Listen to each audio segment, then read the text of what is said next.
Okay. Can we start the meeting?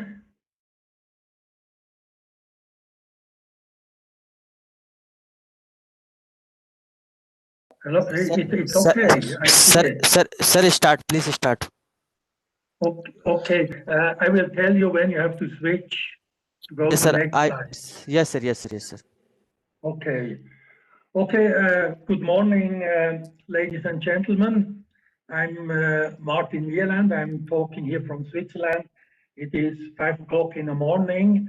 I would like to chair here the first session on advances in dam safety risk assessment and management. And I would like to present here the keynote lecture first.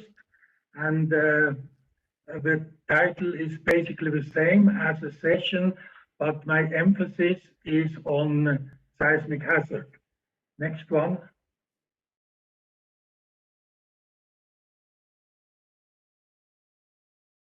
Next slide.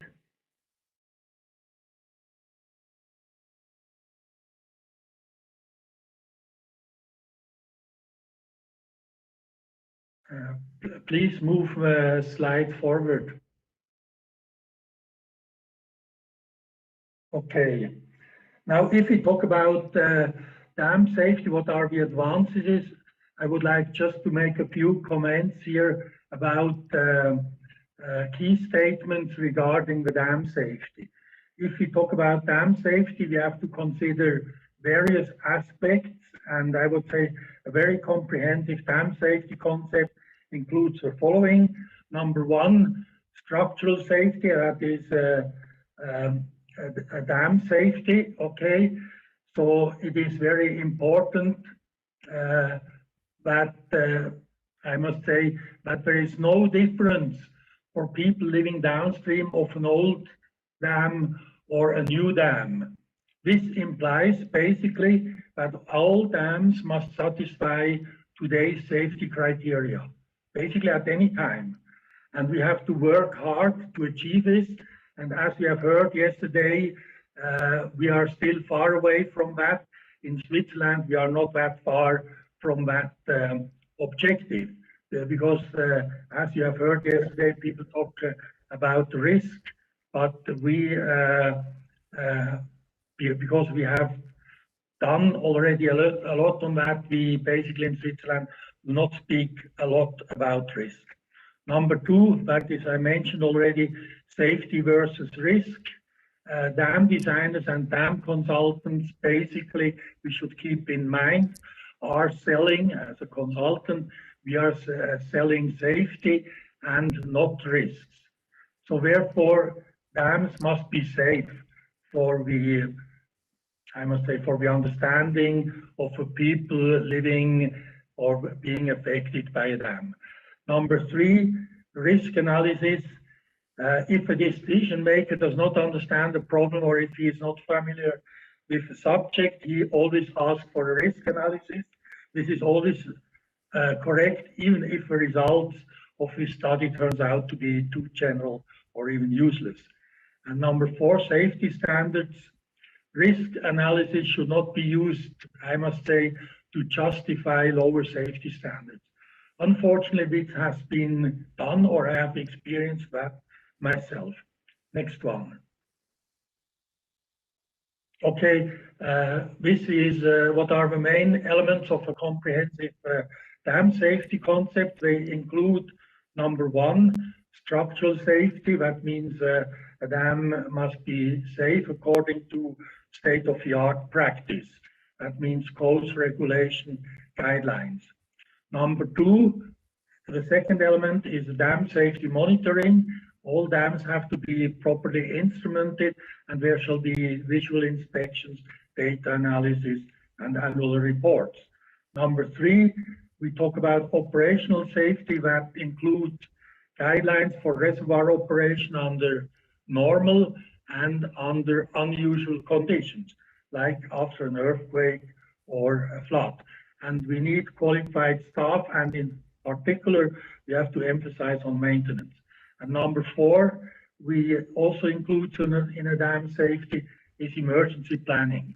This includes emergency action plans, in our case, even the water alarm systems, dam breach analysis, evacuation plans, and it also includes engineering backup. Next one. Now, if we look into safety, we also have to look into the hazards which affect large storage dams. The hazards are basically can be classified as follows. Number one, hazards from a natural environment. Usually people talk about that. Number two, man-made hazards. There are plenty of them. There are design and construction errors, fire, airplane crash, sabotage, terrorism, war, cyber attacks, and so on. Number three, project-specific hazards, which depend on a dam type, layout, quality of construction. Number four, we have site-specific hazards, which include topography, geology, faults, discontinuities in dam footprint, seepage, slope stability. Now, we have to keep in mind that most of these hazards vary with time, like climate change. And these hazards include major uncertainties. So the engineers have been used to deal with time-dependent hazards. Next one. Okay, now if we look into the hazards for large storage dams, and if you look into the natural and site-specific hazards, we usually look into a flood hazard. For the design of large dams, we consider 10-year flood or PMF in the case of embankment dams. In the earthquake hazard, it is quite similar. We also look into a 10,000-year earthquake ground motion or the MC, maximum credible earthquake. That it means the ground motion of a worst-case earthquake scenario. Okay, the main man-made and project-specific hazards may only be described by deterministic parameters, whereas the natural hazards like flood and earthquake, we can describe them also by probabilistic means. Next one. Okay, if you look into the hazards, this just shows a flood hazard. We must be sure that we look at it in a comprehensive way. On the left, you see this is an ungated spillway, and during a strong rainfall, this is in Myanmar, you see even the ungated spillway has been blocked because a huge amount of floating debris was released. And this was a new dam when this has happened, and you see on the slide right, the water level was increasing because the spillway was blocked, and it was only with luck, I must say this was about 3 years ago, only with great luck, they could deblock the spillway and prevent overtopping of this embankment dam.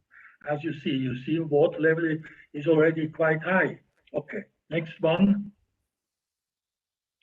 Okay, overtopping, of course, also due to floating debris. If we talk about flood safety, we really have to look into the floating debris. And as the incident has shown here in Uttarakhand a few days ago, you have a lot of dead load. Okay, you have a lot of sediments which are transported, which have to be considered in a flood incident. So therefore, during flood, we have to consider not only clean water.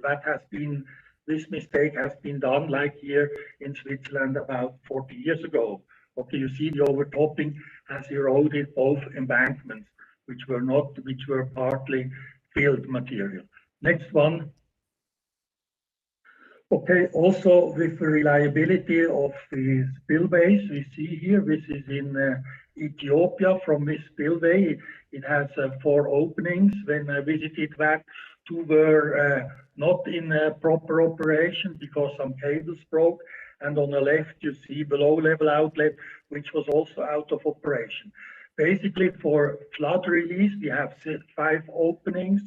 And in that project, 3 openings were out of order.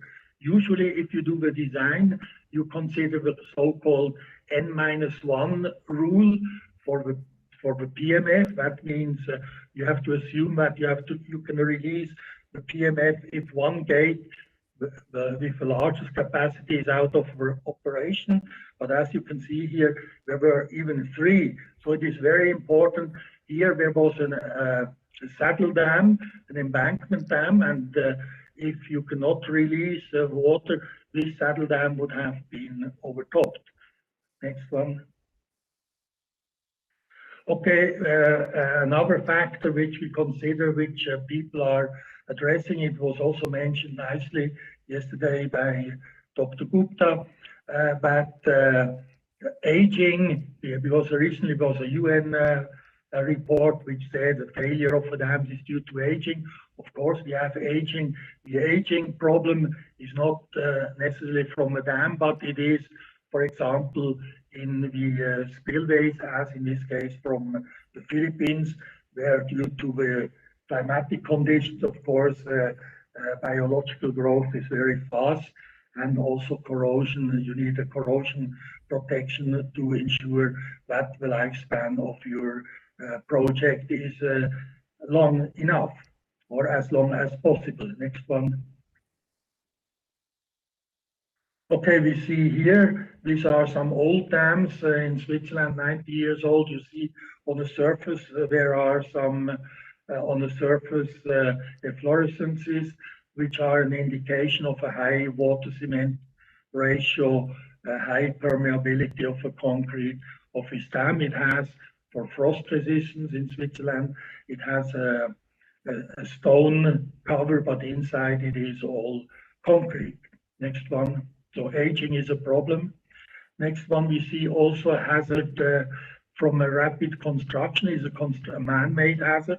This is one of the world's biggest dam, Atatürk Dam, with over 80 million cubic meter of fill material, 175 meters. So therefore, because of a rapid construction, after construction, the crest settled, and shortly after completion, inauguration, the top 15 meters, is a lot of material that had to be removed and to be replaced. It is basically a man-made error because of rapid construction. Next one. Okay, also this is in Guri in Georgia. It was for a time the highest arch dam in the world, in the former Soviet Union. And you see here, it was just completed before independence of Georgia, and there was civil war, and people have looted the, let me say, the equipment, the pumps, and also the cables of monitoring systems. So therefore, even after a short time, also this dam has been designed for a lifespan of over 100 years. Within 1 or 2 years, the safety of this dam became unknown. Basically, when you have no control of the dam, you have to consider it as unsafe. Within a very short time, the structure which have been designed for more than 100 years. Okay, you see here some leakage in a bottom outlets. Okay, next one. Of course, if you look into a man-made hazard, this is an effect of war during Second World War, when the British Air Force attacked about 3 large dams in Germany. And you see here, a breach was produced in this, let me say, stone masonry dam, with a charge of about, the bomb had about 2,500 kilos of explosive, which exploded at the depth of about 20 meters. Okay, we have this big breach. Next one. Of course, now if you say this is about safety and about the different type of hazards, now let's come to the second point, risk analysis. We know risk is a probability of dam failure multiplied with consequences, and the probability of failure is a hazard times vulnerability. As I've said, some of the hazards can be defined in a probabilistic way, not all in a proper way, and therefore here for a seismic hazard, what is given here is the probability of failure as a function of a ground motion parameter. Here it is a spectrum amplification at the taken at the eigenfrequency of this structure. So for different levels of ground motion, the probability of failure here can be determined. Next one.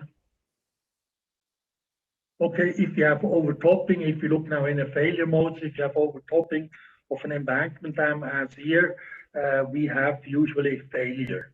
Next one.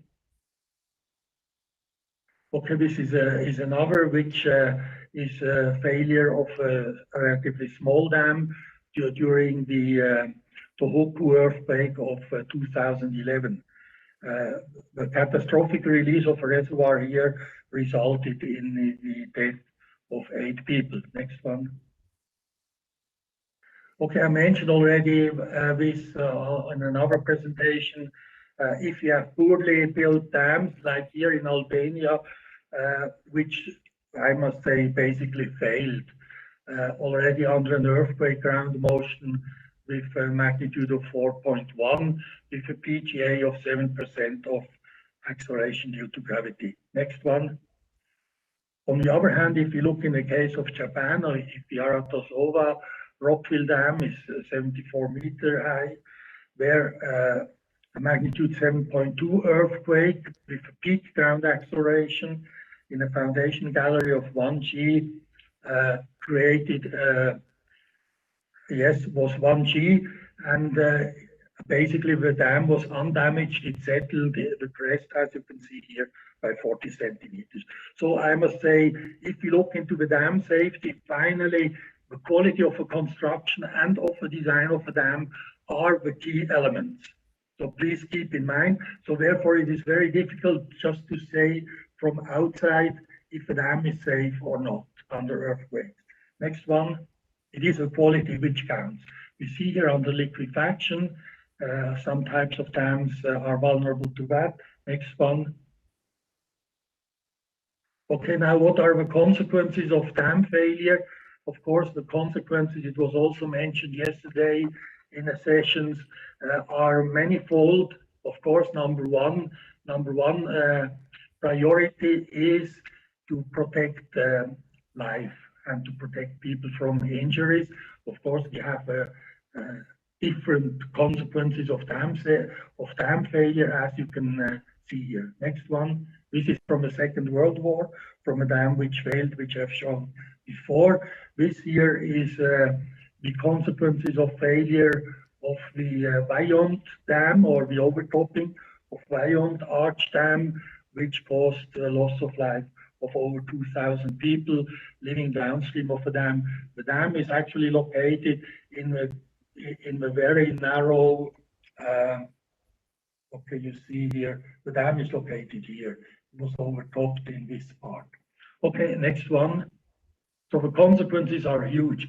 Now, if you look into monitoring, it is important that the dams are properly instrumented, and of course that people are doing some prediction on the behavior. Already 30 years ago, we have used neural networks to do this. We can call it an advanced statistical method to do the interpretation of the monitoring data. And as you can see here, after a learning course time of about several years, you could predict then the behavior quite accurately. Next one. Next. Okay, now let me come close to the end here about dam safety management. Okay, what is the dam safety management set up in Switzerland? We have, and I would like to show that because I've just finished this weekend an annual report from an arch dam in Switzerland, and I've seen it is report number 50. So the dam safety management system which we have set up in Switzerland is already very old, and we have a lot of experience, and we know really how we have to do it. It's not a theoretical concept, and it has shown that in that dam, with the report number 50, this has been very useful. Now, what is the management setup which we use and which we also propagate because we have very long experience, very good experience with that. Number one, the dam owner is doing regular inspections. He's writing a monitoring report once a year. Number two, we have an inspection by an experienced engineer. It is a civil engineer who is doing an analysis of the measured data and the observations, and he prepares an annual inspection report, which includes the monitoring data prepared by the owner. This is done annually. Number three, we have an expert, and which includes, in our case, in a mountainous region, it includes a civil engineer and also a geologist.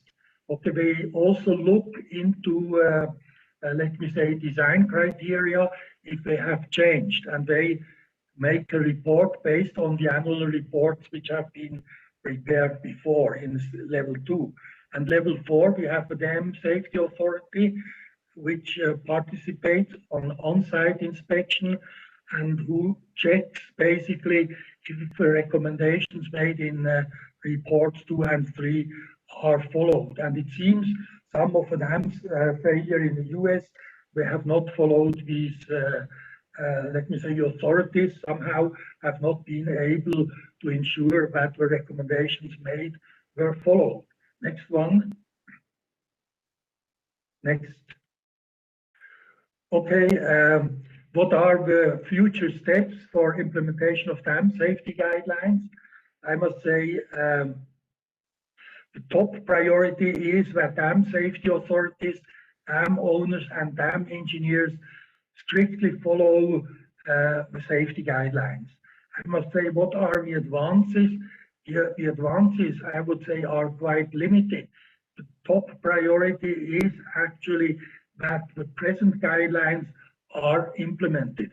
I'm checking that, or well, I'm observing that in the case of seismic guidelines, and I'm noting that many people are not following, are not up to what is being proposed by Icold. Next one. Okay, conclusions, dam safety.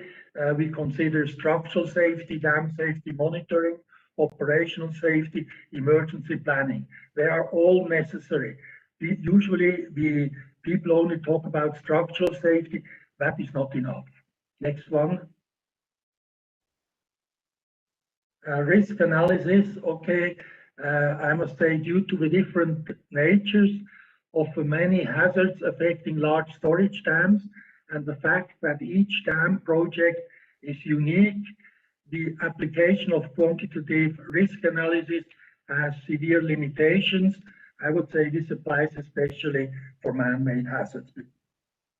We have to consider that maybe a war in Europe on the average has a probability of occurrence of about once in 100 to several hundred years. So this is a very high probability of such incidents. Okay, next one. Okay, basically to cope with the limitations of risk analysis, quantitative risk analysis, I'm sure you have heard about that. People are doing stress tests. Stress tests are nothing else than deterministic scenarios which have to be analyzed. So even if you do risk-based analysis, you have to do stress tests. People have done it for nuclear plants. They have done it in the finance sector. And number 2, which is very important and which you have to keep in mind, is that you have to check the safety of your dams and basically also the hazards which affect of a dam periodically. In Switzerland, we do this every 5 years. And if you do that, basically you can also cope with the climate change hazards, which is not different from other time-dependent hazards. Next one. So thank you very much. Okay, we would like to continue. I must say this was this overview presentation, and I would like to continue with my first presentation on let me say, future developments that are expected on the seismic safety assessment of dams. Could you please upload the pre-recorded presentation?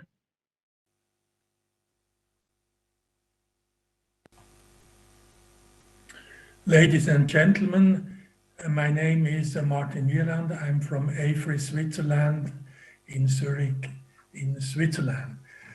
Today I would like to talk about changes to expect in seismic safety assessment of large storage dams in future, because we know what we have today, it eventually will change because we acquire additional knowledge. Okay, first, in the seismic safety evaluation, one of the main issues is a seismic hazard evaluation of dam site and what are the future development needs. In this case, number one, the ground motion parameters of strong near-field earthquakes. Number two, site-specific geological and topographic effects on ground motion parameters. Of course, this is very important for dams in narrow canyons, but it is also very important for very wide dams. Number three, directivity effects have been discussed for a long time, and more knowledge may become available and they will have to be considered. Number four, duration of strong ground shaking of different types of design earthquakes. This is, I would say, the crucial element because most damage processes depend basically on the duration of strong ground shaking. It is very essential. Number five, development of site-specific spectrum-matched acceleration time histories. Okay, there are still some different approaches, and maybe there will be some, let me say, better approaches in the future. And number six, the development of non-uniform ground motion models for dams. Of course, this is very important, for example, for arch dams, where both abutments have different levels of ground shaking. And of course, it is very important for very large dams with long distances, the long crest length. So this is some developments which we expect to occur in the future. Now, if we look into the seismic design criteria for large storage dams, what is basically new compared with the past and which we should consider, what is known already in Icold, we consider two earthquake levels, namely the OB, operating basis earthquake, and the safety evaluation earthquake, SCE. And these earthquakes have to be used for the dam body, and I would say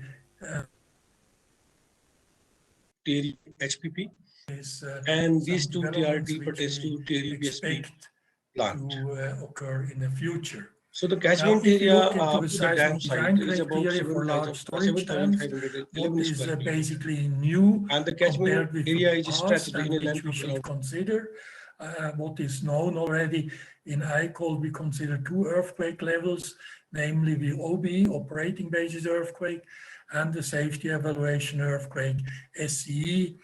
And these earthquakes have to be used for the dam body. And I would say if we have saddle dams, we must use the same criteria also for saddle dams. Okay, this may not have been done in all cases. Number two, safety critical elements. They must also be checked in the same way. And these are, for example, gated spillways, low-level outlets. Number three, dam abutments is very important. It is the main concern for arch dams. They must be stable and they have to be checked for OB and SE. And number four, we must also check the reservoir slopes, which may be new for some of you.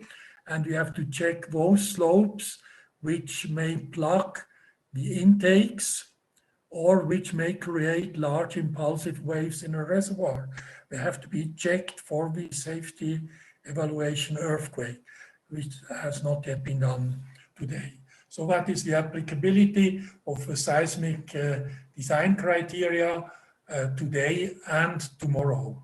Okay, we must also take into account, I think, more in the future, that the seismic hazard is a multi-hazard because we know that slope failure may create dangerous impulsive waves, and these slopes must be checked because otherwise these impulsive waves may overtop the dam crest. Now, what are the seismic safety and performance criteria today, which we have to consider? In the past, we have given allowable stresses as safety factors, but today the safety criteria are more general. Number one, of course, we have to retain the reservoir during a strong earthquake and to protect people from a catastrophic release of water from a reservoir. So retain of a reservoir is a main objective.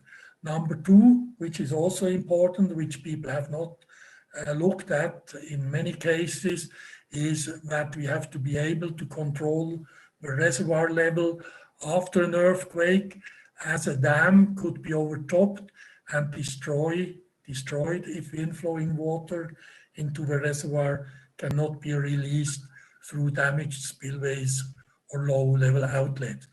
This failure may occur days or weeks after an earthquake, depending on the size of the reservoir and on the inflow. And number three, it should be possible to lower the reservoir after an earthquake in order to do the repair works in the air if we have some damage which is underwater. So it is clear that the repair on the surface is much easier than underwater. And secondly, we must lower the reservoir level for increasing the safety of a damaged dam, or when, for example, in the press or by some people, there are serious doubts about the safety of a dam. So if we lower the reservoir level, automatically the safety of a dam will be increased. Now for the seismic analysis of dams, for example, for strong earthquakes, today we have to do nonlinear analysis. This is an example of a simplified nonlinear analysis. This shows here a rigid body analysis. It is an upper portion which is separated by a crack from a lower portion, and by ground shaking here, this upper portion may slide and may rock, as we see here. At the end of the earthquake, as we see here, after several cycles, we may have a displacement here, as in the case of Isola arch gravity dam in Switzerland. We have cracks, inelastic effects in concrete dams, which are shown here in the Sefidrut buttress dam in Iran, which experienced the 1990 Manjil earthquake. We see here a large crack at the location of stress concentration at the kink of this buttress.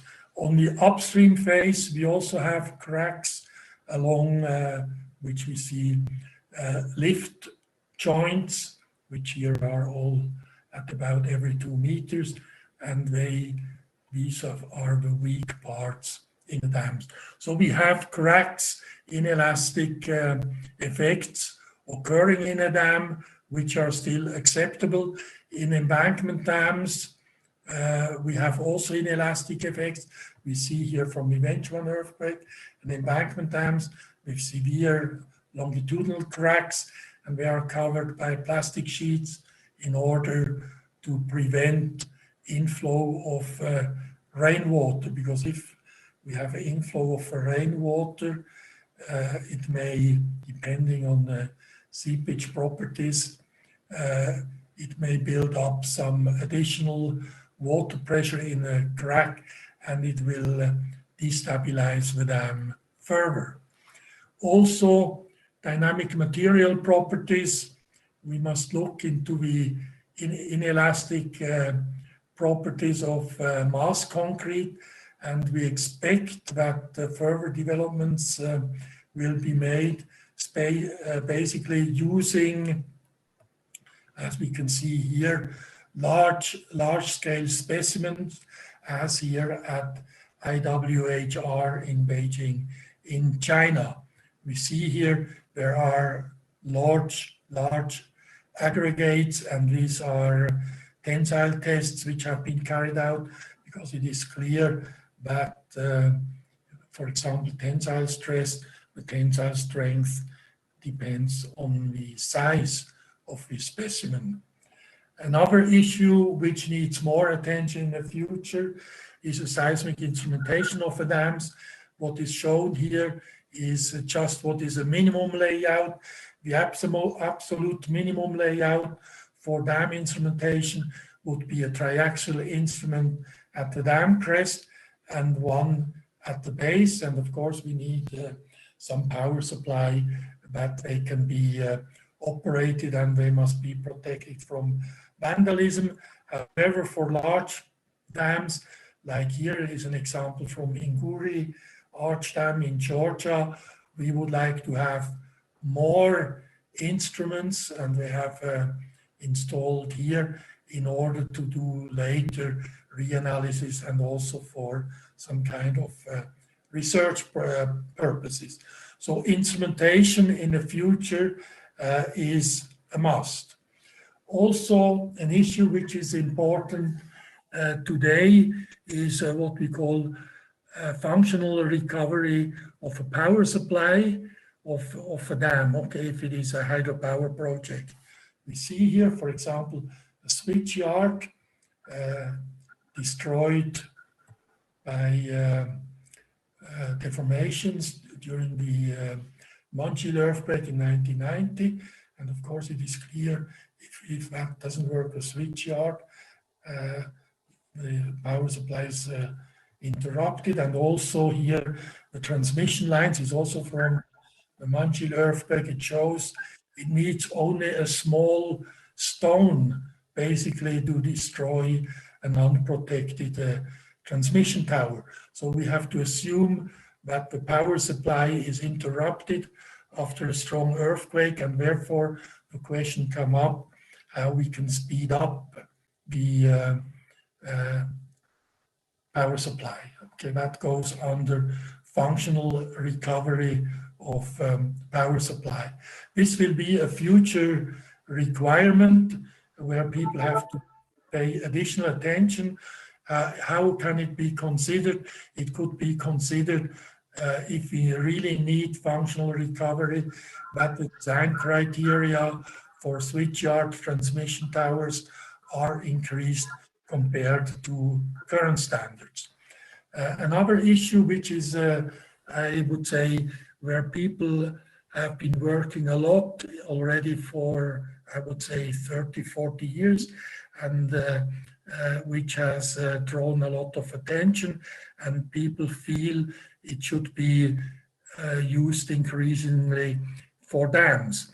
And that is a seismic risk analysis. I would just like to give here a standard definition. The standard definition is risk is equal seismic hazard H multiplied by the vulnerability multiplied by the consequences of dam failure. Consequences of dam failure may be human losses, economical losses, environmental losses, and so on. For the vulnerability, I would like to mention the vulnerability depends on different seismic failure modes. So I must say, since each dam is a prototype and the seismic behavior depends on the dam type, dam design, quality of construction works, aging, this cannot be generalized. It has to be done on a case-by-case study. Now to come up to the conclusions. Number one, seismic, what are the future developments expected? Number one, seismic hazard evaluation of dam site. It is important to note that the earthquake hazard includes ground shaking, faulting, mass movements, and others. It is a multi-hazard, not only ground shaking. Number two, the dam engineer does not really need earthquake records for the dam safety analysis, but models actually of the earthquake ground motion. Here, a better understanding is required. Number three, for the safety check of dams, today spectrum matched acceleration time histories of a safety evaluation earthquake are required, and improvements in ground motion prediction equations, especially for our ground motion parameters with very long return periods, that means 10,000 years for dams, are expected. Number two, seismic design criteria. What are the new aspects? The seismic design of hydromechanical and electromechanical components of spillways and low-level outlets must be considered. The seismic load combinations may be changed. And number three, the design criteria for dam cascades along rivers and very large reservoirs may be further studied. Number three, seismic safety and performance criteria. I would say the general criteria for the dam may remain, but there is a need for low-level outlets. Functional recovery is a new item. Number four, dynamic material properties. New material models are expected, especially for embankment dam materials. Estimates of the deformational characteristics of rock fill is required as input for deformation analysis of embankment dams. This is especially important for concrete face rockfill dams and asphalt core rockfill dams. Number five, methods of seismic analysis of dams. I would say we can expect nonlinear seismic analysis methods being developed. They have been under development already for many decades because it is quite difficult, but we expect some progress in this case. It is especially needed, as I mentioned already, for asphalt core and concrete face rockfill dams. And finally, seismic instrumentation of dams. Strong, I would say this is more or less an appeal. Strong motion instruments should be installed in all large dams. The minimum 2 instruments, one each on top and bottom.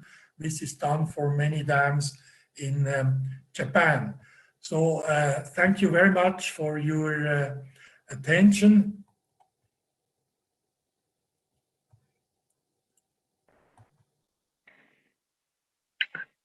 Okay, time is going on. Unfortunately, my presentations have been a little lengthier. So we would like to continue, and I would directly ask for the next presentation.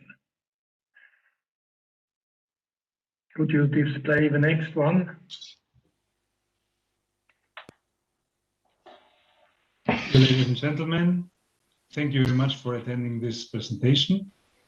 My name is Jürgen Fleitz, and it is my pleasure to participate in this symposium and to talk about smart management of dam safety documentation and records. This presentation has been prepared together with my colleagues Oscar Perez and Stefan Hoppe. All of us are working for the Spanish engineering company Icold, where we do have an experience of 50 years in dam safety, monitoring, and operation and maintenance. I show you briefly the contents of the presentation. The purpose is to highlight the importance of a well-organized and systematic handling of all types of dam records using digital technologies. We try to evidence the importance of reliable data and information and to point out present and future trends, considering the ongoing and progressing digital transformation that takes place in all fields of our life. As an introduction, I already anticipate some of the main reasons why dam owners should pay attention and spend efforts on setting up and maintain a well-ordered dam database. Because it helps to be more efficient assessing the behavior of the dams, it avoids the loss of knowledge, it facilitates putting into practice cost-effective operation and maintenance strategies, and it lays the cornerstone for the growing digitalization in dam management. An incomplete documentation and data set with lack of information is a source of uncertainty and may lead to poor or incorrect diagnosis, especially during emergencies like floods.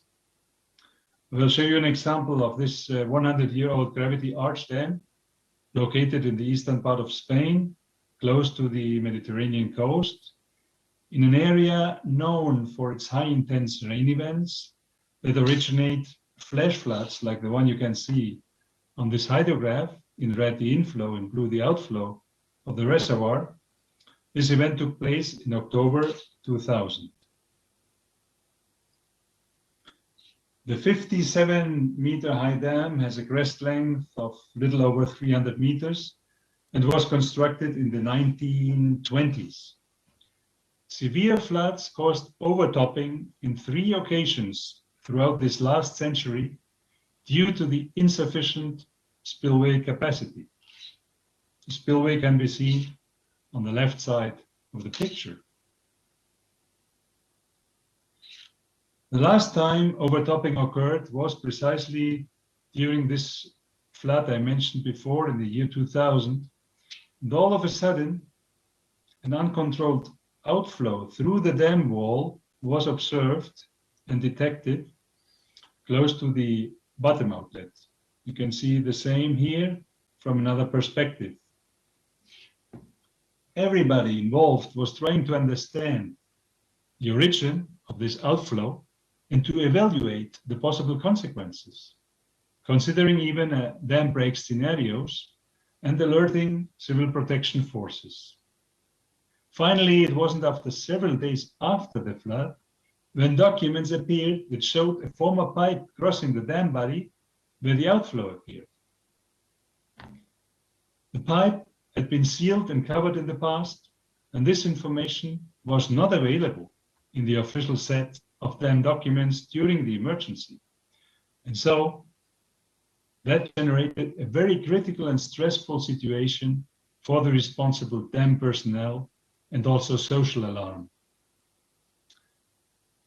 I think this example clearly evidences the importance of a complete dam documentation file and the possibility to access the information when you need it in an easy and efficient way.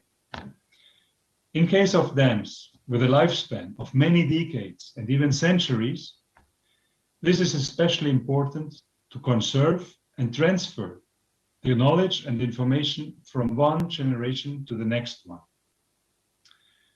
Knowledge management over the years is essential to keep memory alive. A reliable data set is a key part of dam safety management.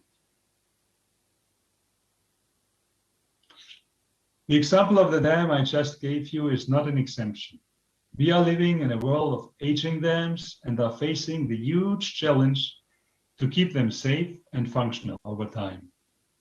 Many large dams worldwide have reached or are approaching the 50-year design life considered usually for such type of infrastructures.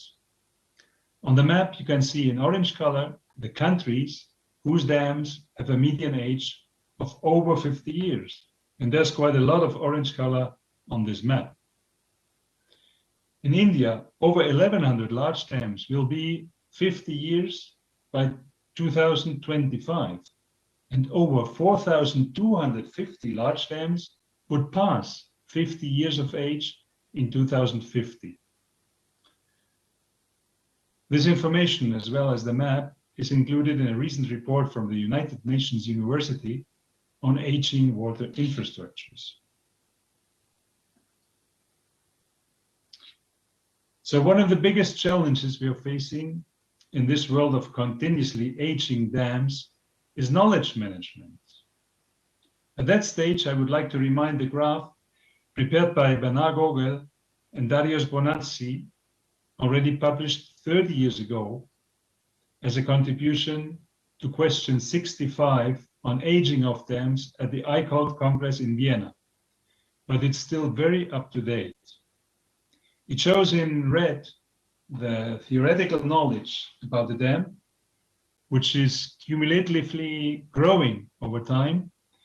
And in green, you can have the living memory referring to the data and information easily accessible and available at a certain moment of the lifespan of the dam, and that can be used to take decisions both for normal operation as also during emergencies.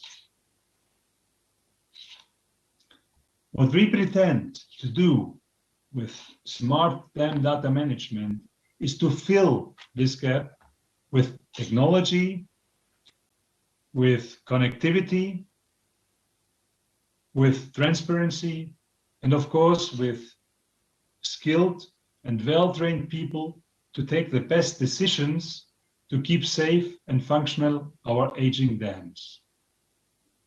Having a complete knowledge of a dam is a matter both of safety and economy. It's worth the effort to invest in these systems of smart data management. I guess nearly all of you have smartphones, and so you are used to access instantly all different type of data and information for personal and professional needs. New apps and features are constantly developed, and we can manage remotely the AC or heating systems of our homes. We can check our medical history, order financial operations, and work with our colleagues in a collaborative environment across space and time. So I think it's high time to apply these possibilities also to manage dam records. Every engineer involved in preparing dam behavior reports or safety reviews of dams may have experienced how tedious and time-consuming it can be to search for documents, to validate data, to check the reliability of the information, especially if there's no central archive or if there are gaps in the datasets. Often more time must be invested for data collection and data validation than for the actual behavior and safety analysis itself. So it's efficient, and it's also the responsibility of the dam owner to collect, organize, and update all documents and records, and to allow to access and manage this information in an efficient way.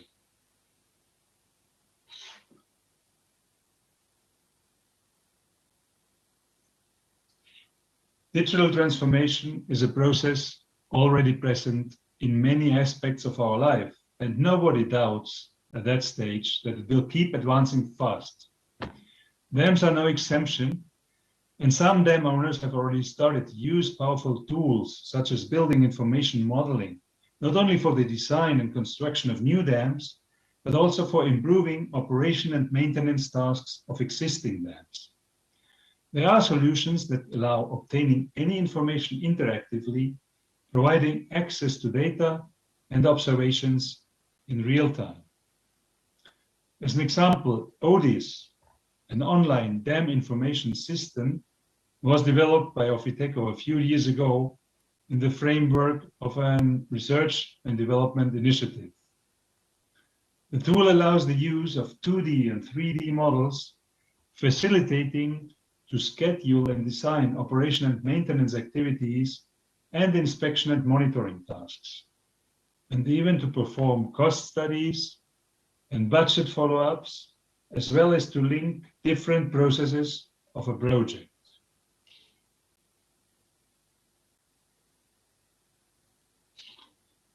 This dam online information system is a web-based tool where different multidisciplinary specialists have collaborated. Main features of the tool are the easy access to information, the handling of inspection and maintenance sheets that are on a central database available to all users, even on handheld devices for fieldwork, observations that are made during visual inspections, such as photographs, videos, numerical data, comments, sketches, etc., can be uploaded during the inspections and are instantly available.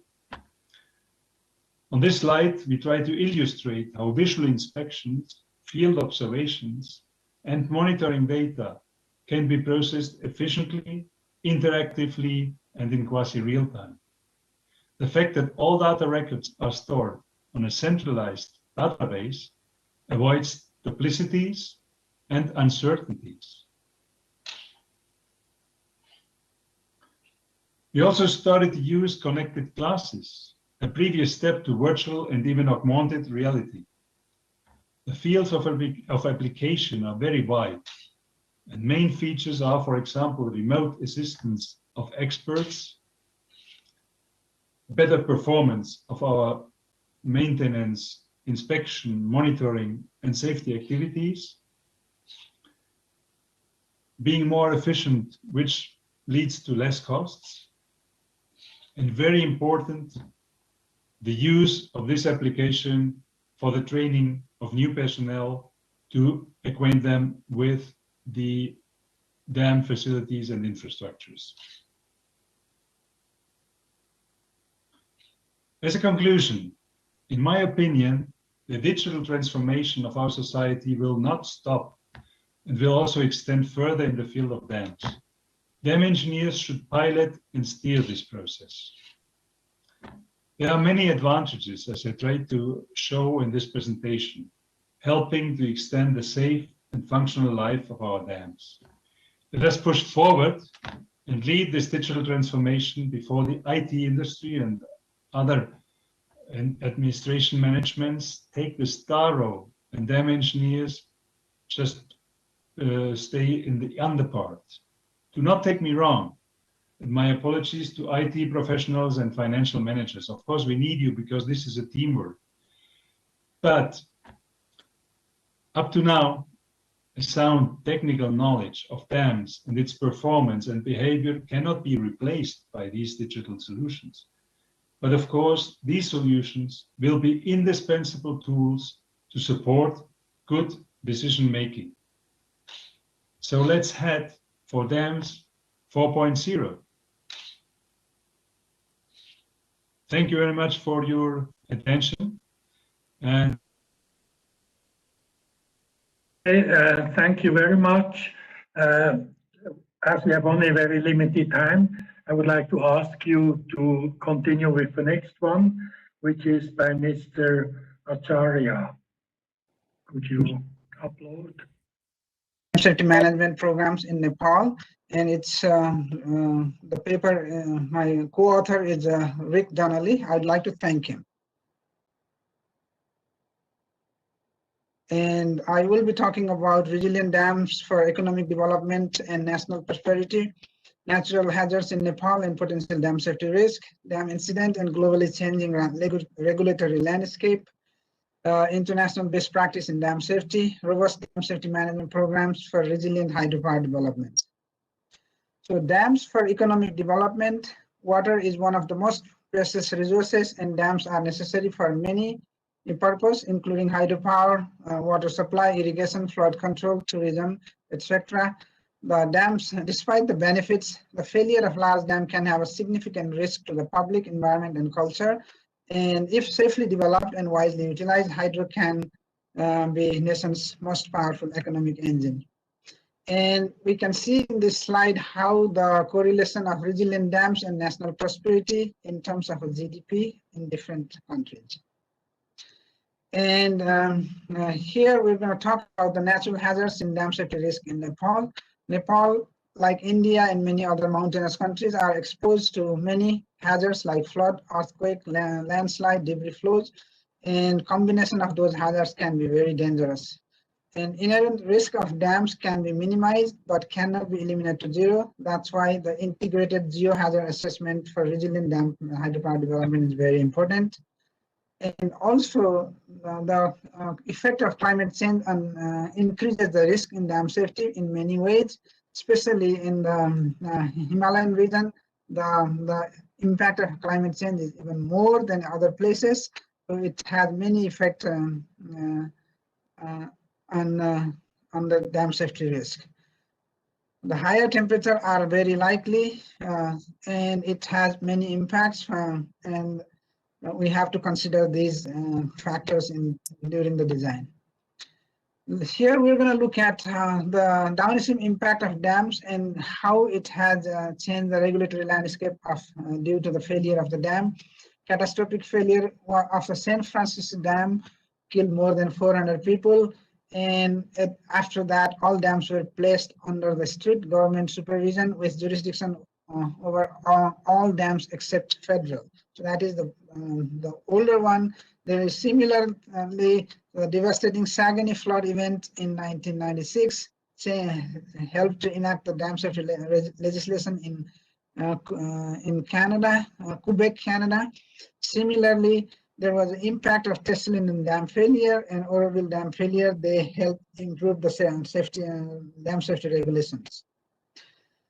And also, when we talk about the dam safety, we have to look at the upstream impact of dam safety as well. We have to look at the sources of during monsoon season when dams are built in the bordering countries. We need to work with collaborative, we need to have a collaborative emergency preparedness and response plans and adequate consultation of impacted parties during the project approval process. And it must be paid attention to address the issues at a higher level in bilateral countries. Here we're going to talk about the ongoing improvements in dam safety practice and benefits. When we look at the Teton Dam failure in the United States, it claimed 11 human lives, destroyed thousands of cattle and homes, and set stringent regulation in the US and demanded for comprehensive dam safety program. Since then, ongoing regulatory improvement continues. Dam safety incident reduced from about 39 per year to 9 per year within 6 years following the enactment of the dam safety legislation in the United States. You can see that in the graph. Incident curve flattened further once the risk concept was introduced. Dam incident demanded for more robust dam safety management programs to increase public safety and to reduce owners' liability. So it is our professional and ethical responsibility to educate ourselves and educate our executives and policymakers about the risk of dam safety. Here we're going to talk about some examples of international best practice in dam safety. Owners need to have a comprehensive understanding of regulatory requirement and dam safety management program. An effective emergency management plan is a low-cost risk management tool for dam owners. Developing and testing emergency management plan is key requirement for effective dam safety management program. Level of effort required for dam safety management depends on the consequence classification of dams. So here we're going to look at the dam safety management, robust dam safety management system for resilient dams. If we look at on the left side here, it shows this schematic shows the dam safety management system, which includes starts from the dam safety policy objectives and organizational commitment, planning, implementation, checking, reviewing, corrective actions, and reporting. And well-structured dam safety management program reduces the likelihood of dam safety incident and its consequences. On the right side, it talks about the emergency management program. An effective emergency management plan is an important part of a sound dam safety management program, which helps to reduce the residual risk of dam safety. And sound dam safety management program for resilient dam, why it is important for Nepal. Government of Nepal plans to increase its hydropower generation capacity to meet the nation's long outstanding energy shortage, support the national industrial development, export energy to its neighboring countries for national prosperity. Many hydropower and water shortage dams to be constructed. That's why National Dam Safety Program tailored to the specific needs for Nepal will help to minimize the likelihood and consequence of dam safety incident. It will increase the societal and professional confidence that the inherent risk of large engineered structures are appropriately addressed and managed. Ultimately, it helps to create an attractive investment climate in Nepal for national and international investors on major hydropower projects. Thank you. That concludes my presentation, and I will take any questions. Thank you.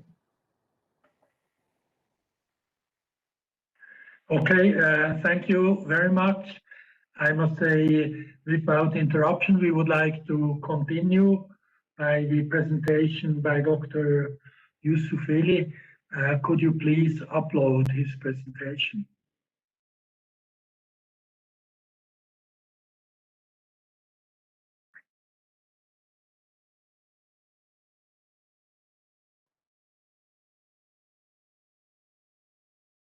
So, hello everyone. Can everybody hear me? Sir, you comfortably? I will play. Yeah, actually, can I play myself or you can play it? Yes, sir, you shall play. You no problem. I remove share it. Actually, no, you can play if you like the Okay, same okay, sir. as others. Okay, sir. You, You talk me next and next. I will slide the next. sure. Okay, sir. So hi everybody, thank you so much for giving me this opportunity to talk about a practical risk management approach that we applied for impounding of Karun 3 dam reservoir. Is a kind of indirect real-life case study that we used it in the hydropower dam project in Iran. I'm presenting this with my colleague, Mr. Musavi, Mr. Nagavi, and Ms. Zargarian. These are all from IWPCO, is Iran Water and Power Resources Development Company, the largest dam developer in Iran. Next one, please. So here is the agenda. I will briefly talk about the case study, introduce it, and then talk about particularly about the challenges that we were facing for implementation. Then I will explain the proposed approach, particularly emphasize on the key considerations that we were emphasizing on that, and finally wrap up my presentation by some conclusion. Next, please. Actually, next one, these are should be replaced. We will back to this one again. Next, please. So if I want to summarize my presentation in only one slide, here is the slide. What I want to present today is implementation and innovative risk management approach for managing risks of Sebalutak project in Iran. Sebalutak in Persian language means three oak trees. So it's a kind of huge bridge under the lake of Karun 3 dam reservoirs that we had to construct it in order to make sure the impounding process is going to be okay. Here is the objective of my presentation. Why do I want to present this? Because of the importance of uncertainties these days in the world, particularly COVID-19 as an uncertainty that we couldn't even make it to the risk so that we can manage it, we have to make sure that we can mitigate the threats and make them to opportunity. And we have to do this for important large projects such as dam project to make sure unexpected event would not delay the project objective. This is extremely important for the countries who are still constructing dams. The importance of this research, first of all, lies in proactively manage risks, complete project on time and within budget, begin reservoirs impounding on time because everything depends on the impounding should be on time to have the turnover back, and improvement the effectiveness and efficiency, which are both of them low in all around the world. And of course, we have to make sure we have the right doing practice in IWPCO. So if you go back to the previous slide, I will explain that one. No, the previous one.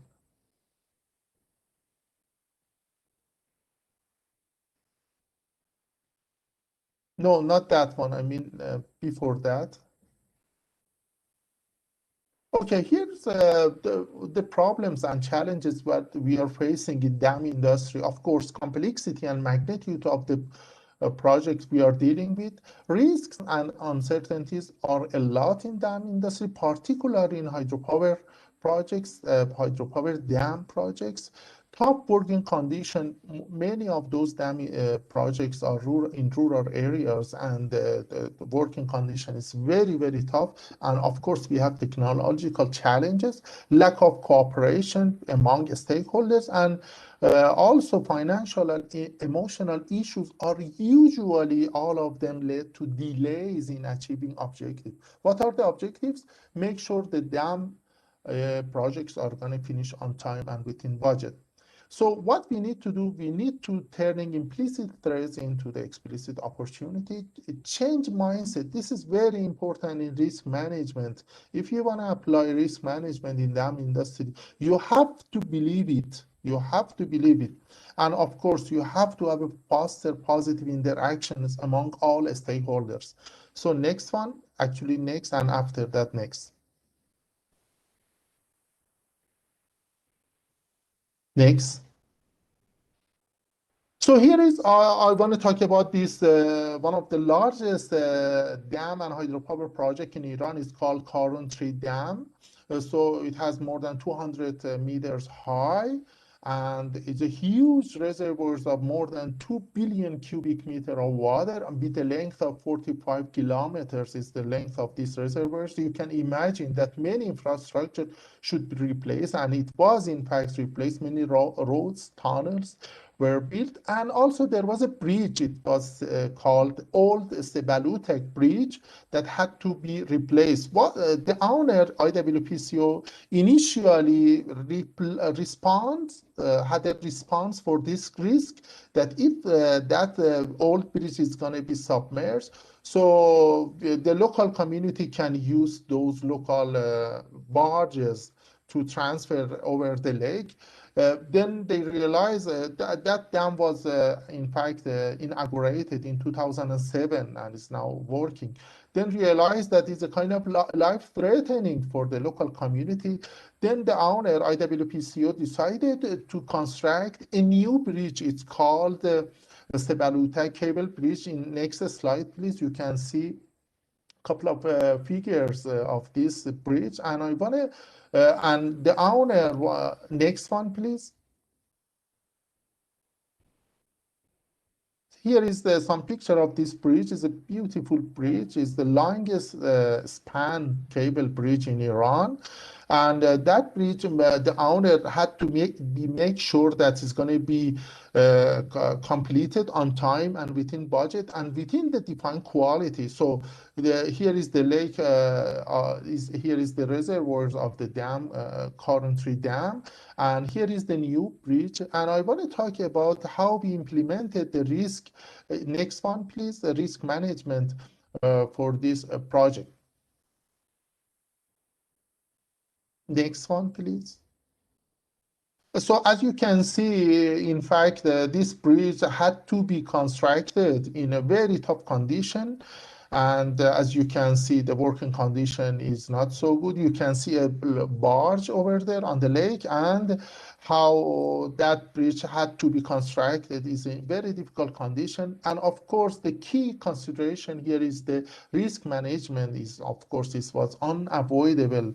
So that's why we had to implement risk management to make sure the bridge is going to be completed on time and safely. Next one, please. So what we did here, we used the risk management procedures defined by the internationally well-recognized standard for managing projects in an effective approach and efficient manner. As I said, these two words are not usually completed in dam industry. So this risk management approach defined and used by PMBOK is the kind of like Bible for project management all around the world, published by Project Management Institute in the US. And next one, please. I'm not going to go completely through all the steps here. You can just see next one. Here, as you can see, the 7 steps that we use to implement risk management in this project. It starts with plan risk management. The second step is identify risks. The third step is perform qualitative risk analysis. In fact, the third step is about how to prioritize risks. In the second step, we came up with 100 risks for this project. And then in the third step, we prioritize them. And the fourth step is qualitative risk analysis. And the fifth step is about risk response, how we can respond to those risks. And the other step is about monitoring and controlling all the risks. Next one, please. So we came up with almost 110 risks. And of course, we do not have enough resources to reply or provide responses to all risks. We have to prioritize them. There is the techniques in that procedures or standards for risk management. It's called probability impact. Dr. Martin had already defined risk in another concept. It's almost the same one for this category. Is probability impact matrix is a technique for prioritizing risk in terms of importance in 3 levels. As you can see, the red ones are high level risks. The yellow one is medium level, and the green one is low priority. So how did we come up with those? As you can see, the white colors is the probability, and here is the impact. So we divided the impact from 1 to 9, and the probability from 0 to 1, or 1 to 100%. So we say, for example, for each risk, as I said, we identify 100 risks. This is the scale. We use it for each risk. For each risk, a team of experts can define the probability. For example, say 0, 7, and the impact for the experts came up to say 5. So we say 5 multiplied by 0, 7 is 3.5. So the risk came to the category of the medium priority. And the same we are doing for all risk. And then finally, we can rank or prioritize the risks. As I said, we need to first prioritize the risk and then put our resources, limited resources, for only high-level risk. Next one, please. So what we did here, actually, as I said, we came up with 10 high-level risk determined. So this level risk, we came up with to have all the risks that have the score more than 4.5. The moderate or intermediate risk are 52. These are the ones that have a score of 1.5, between 1.5 and 4.5, and the low-level risk, almost 48 risks. These are the risks between the scores of 0.1 and 1.5. Next one, please.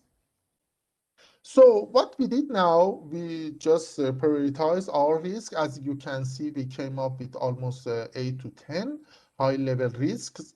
And those risks had to be, in fact, replied and provide a kind of response to them before the impoundment of the current 3 dam reservoirs should be absolutely completed. So we have to make sure those risks can have the necessary response. Next one, please. So the risk, in fact, we have 2 types of risks: negative risks, threats, we call it threats, and positive risks, opportunity. Perhaps in the regular risk management concept in dam industry that Professor Martin has explained, we do not consider positive risks. In PMBOK, we consider positive risk as well.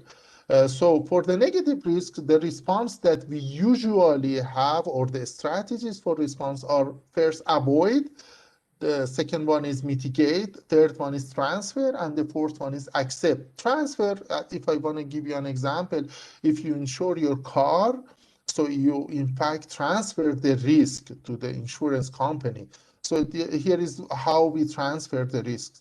For the positive risk, we have four strategies: is exploit the risk, enhance the risk, share the risk, and finally accept the risk. Accept means that you have no choices, either positive or negative. You have to accept the risk anyway. Like COVID-19, we accept it in our world. Next one, please. So here is the almost last slide. We came up with a complete list of risks. It's called a risk register. What is risk register? In fact, is a kind of like a complete template that shows all the risks, the score of each risk, who is the owner. If you can see in each column, I'm not sure if you can see this cursor, who is the responsible. So here is the category of the risk. RBS is category of the risk is, for example, HSE, managerial, contractual, commercial, organizational, and so on. Here is the 2 category. minutes, please. Sure. I will wrap up in 2 minutes. So here is the description of the risk. For example, the main risk that we had in our mind was equipment fall down on barge during installation, or the second risk was lack of contractual approval for EPC documents. So these are the risks. The impact score was 9. The probability was 0.7 and the risk score was 6.3. It's the highest level risk we had. Risk owner was the contractor, and our strategy to respond was to mitigate the risk. And here is the strategy how we can mitigate the risk and the time needed to respond to the risk. And here is the start date of responding to that risk. And as you can see, here is how we listed the high level risks and how we can provide response to those risks. Next, please. As a conclusion, for any dam reservoirs impounding, there are many considerations that we have to take care of them. Particularly for the huge reservoirs, risk management is a must and is a proven robust tool in dam industry that can turn implicit threats into explicit opportunity. In fact, by implementing risk management in Sebalutek Bridge, we could finish the project on time and within budget, and by finishing that, the local community could transfer across the lake, and by doing that, we could complete the dam reservoir process in Currentry dam and hydropower project, and finally we could foster a proactive mindset in all stakeholders involved. And by little consideration, that's important to consider. Little consideration can give you a huge benefit in dam industry with many uncertainties, and of course we can save tremendous amount of time, cost, and of course reputation. Next one. Thank you so much for your consideration. Okay, thank you, Mr. Youssoufi. We would like to continue directly with the presentation by Mr. Xu from China. Could you please upload?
Hello, Ling sir.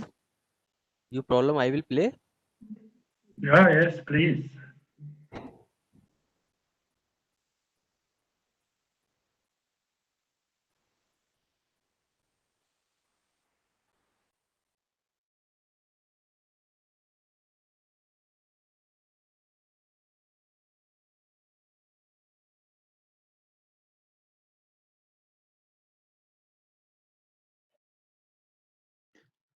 He's muted.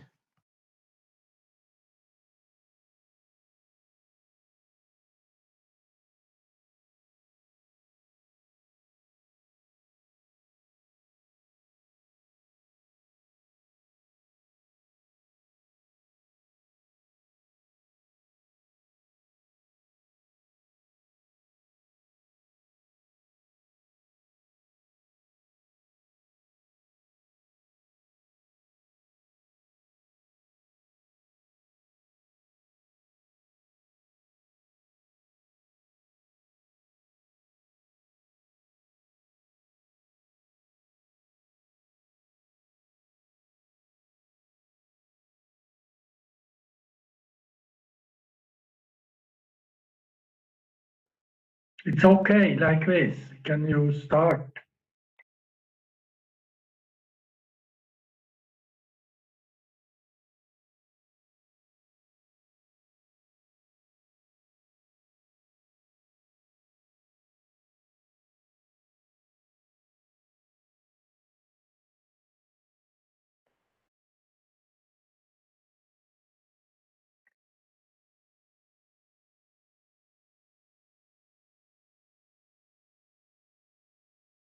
Okay, Mr. Xu, can you start?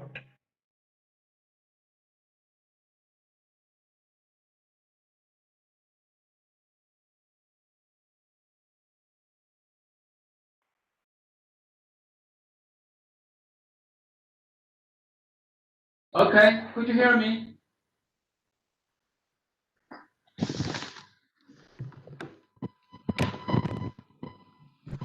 Hello?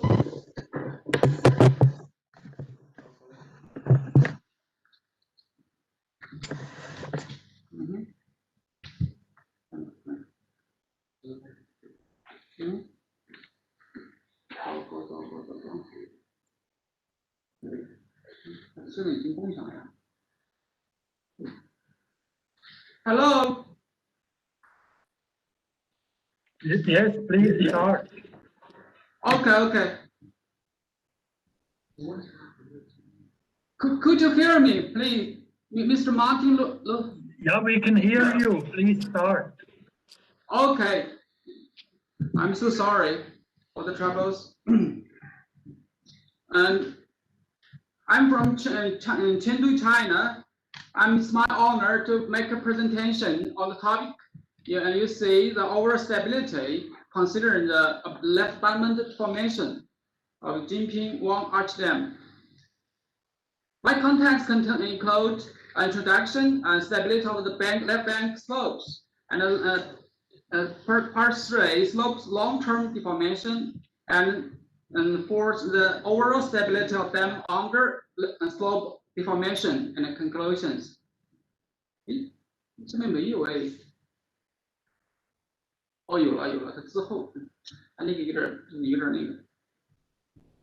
那个哦。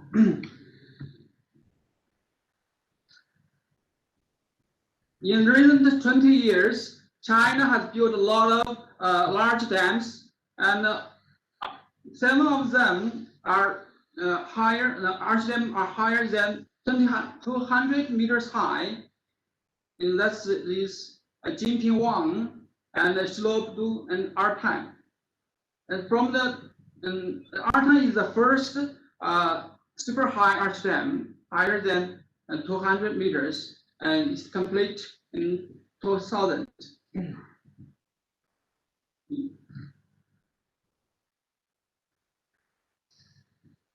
Jinping situated in Liangshan Autonomous Prefecture in minority, Sichuan Province, China. It has a controlling reservoir storage capacity of 7.3 63 billion cubic meter and a flood control capacity of 1.6 billion cubic meter. It's a low reaches of Yangtze River and main tributary of Yangtze River. And the total capacity is 3,600 megawatt. The most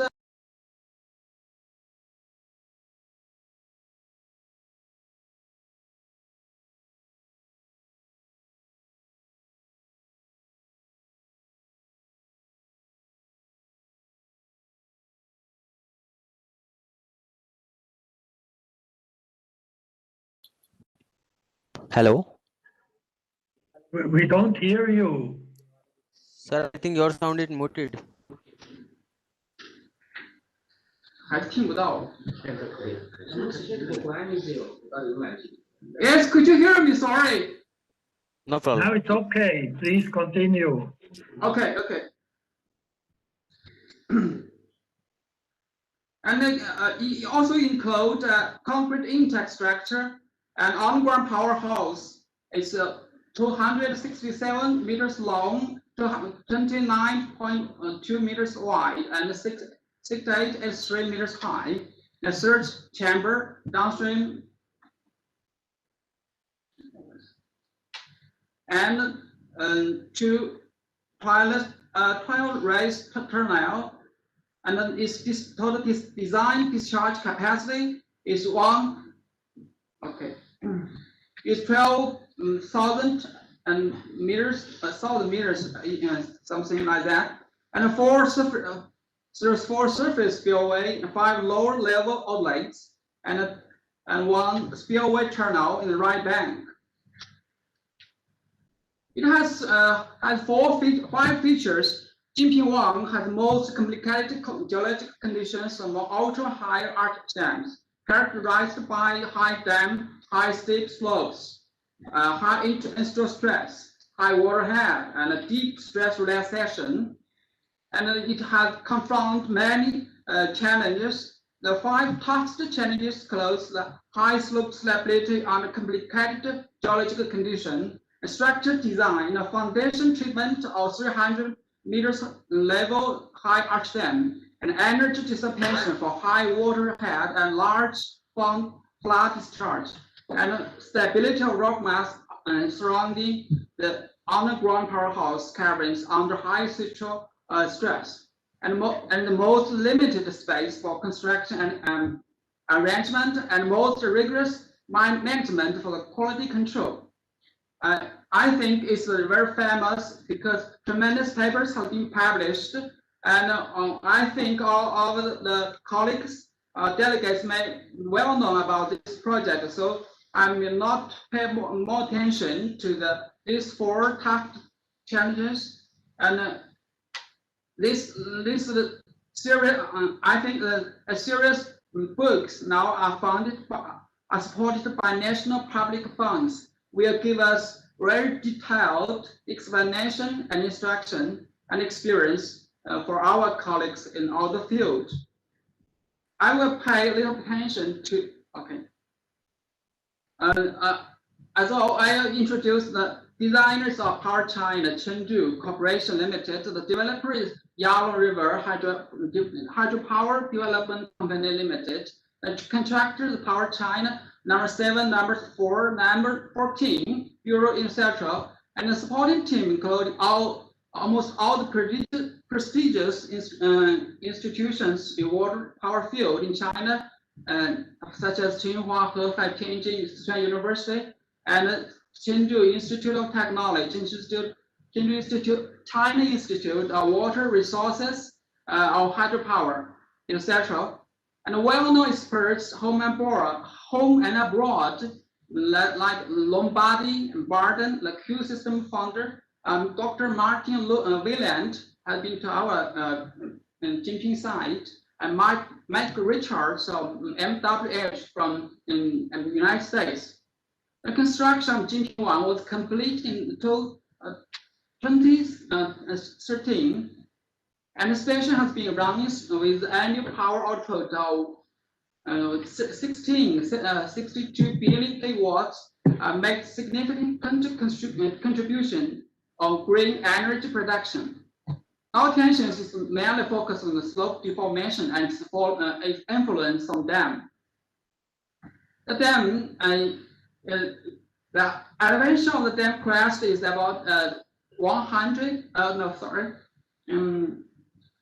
85 meters high, and the dam height, as you know, is 305 meters. And the thickness of top is 16 meters.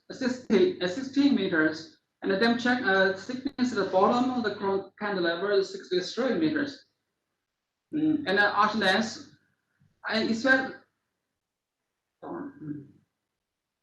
the dam concrete volume is about 4.676 million cubic meters. This is thickness and height ratio is 0.207. According to the flexibility coefficient suggested by Lombardi, its value is 8. Its value is 8, and the suggested value is 9.8. Is over here, just below the line, right? The damage arch dam damage line, or the bottom is the Lombardi curve, right? It's just near the Lombardi curve.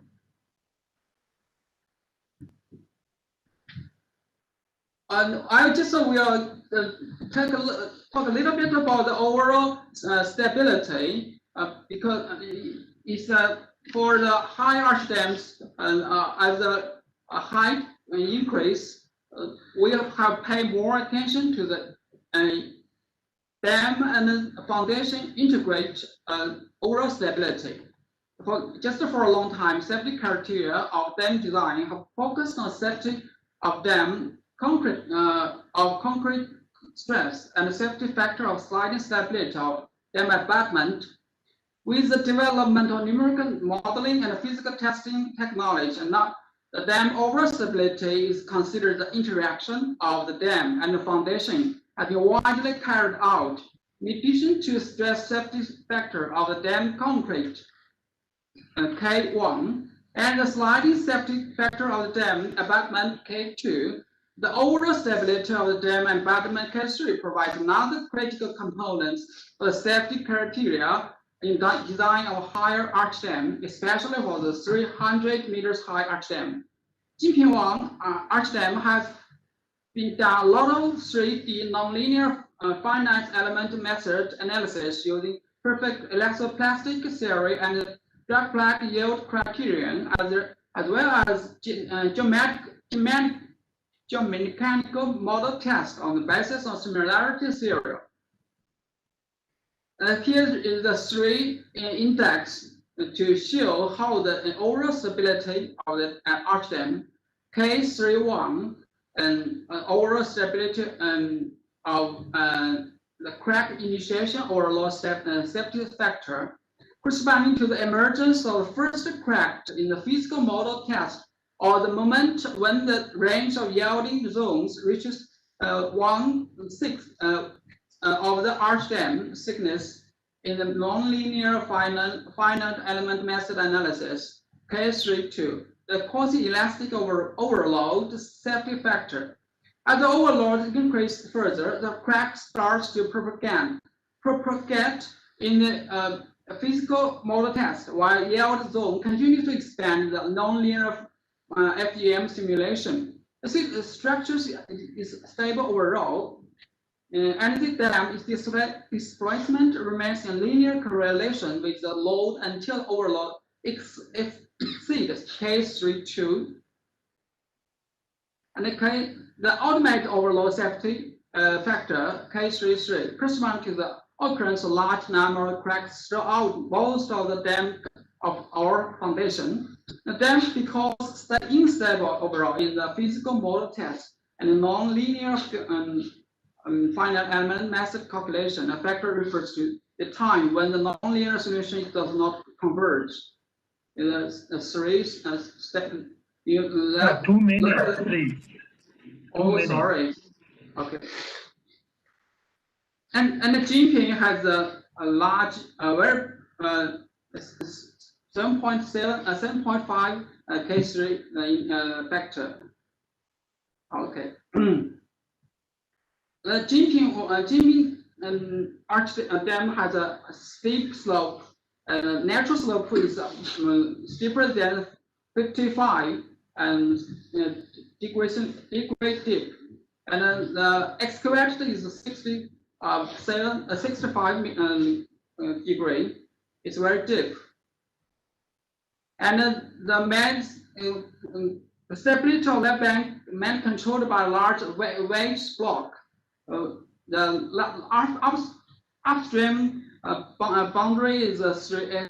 Yes, just the 3. Okay, I just show you the pictures.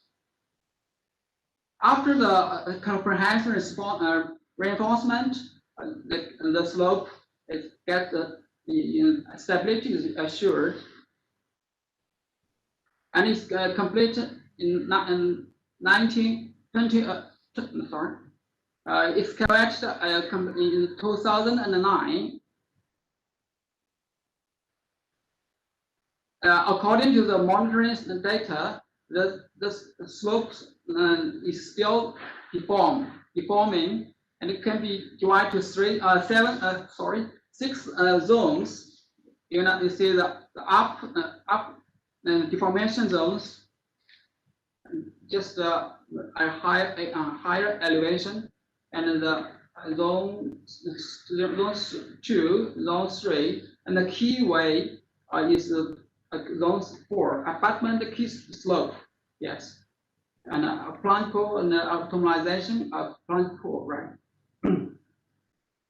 And the monitoring data shows that zone 1 and 3, 2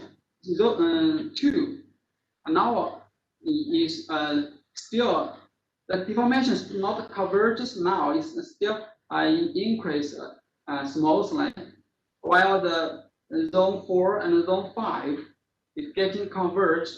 That means the key slope is stable, but it still have some deformation displacement. And we use the 3D visual elastic classical final analysis. We predicted the deformation, and it will converge in 2034, and the displacement will be from just like 12 millimeters. And we use numerical analysis. It taken just load the deformation and boundary of the model, and doing some numerical analysis and overloading. We got the deformation displacement, longitudinal transverse river displacement. Please come to the conclusions. Oh, okay. Now is have a good correlation with water in the elastic working state. The deformation of that bank has 3 deformation stages. Now the slope is in the stage 2nd and the 3rd stages. Light block is in steady state. The convergence of the slope will last for time till 2034, and will have little effect on the arch dam. And the dam overload stability to the deformation in higher capacity, and will be safe under the deformation.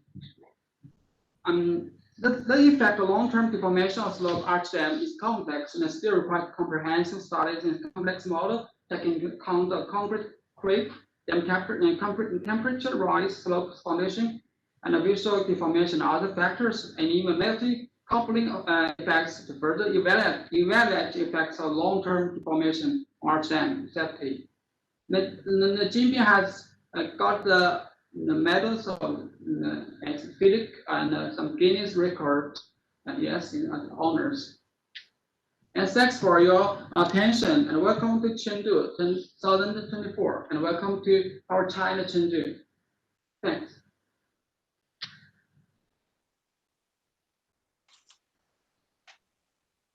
Okay, thank you very much.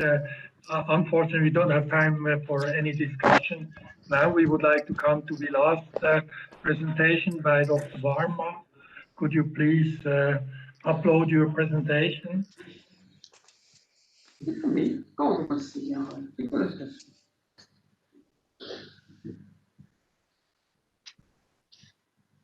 Deepak Varma, I understand.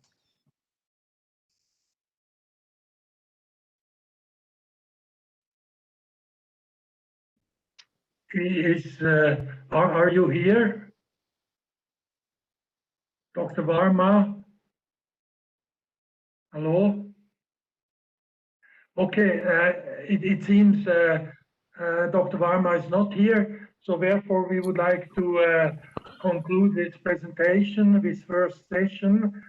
We have already overrun, okay, it was somehow expected. Officially, we have a coffee break now, and I think we should start in 15 minutes. That means 11:05. So we would like to start with session TS1C at 11:35. I just got some problem with my time. Sir, 11:30 start. Yes. Okay, so And sir, this now time is concludes this first session. If you have any questions, I would say, could you please write them down? And I think the organizers can then forward them to the different speakers. So sorry that we didn't have any time for discussion. I understand that this session is continuing in the same meeting room. Okay, so we will reassemble in 11:35. Thank you.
Hello?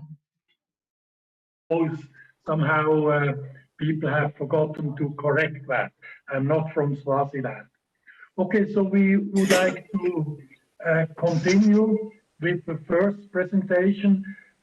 Please, for this section we have 90 minutes, so you have a maximum of about 12 minutes if you are speaking. But at the end we have some time for discussion if possible. So we would like to start with the first presentation on optimization in design of energy dissipation arrangement for overflow orifice and tunnel spillway using hydraulic modeling by Dr. Pratchakta. Please, could you upload?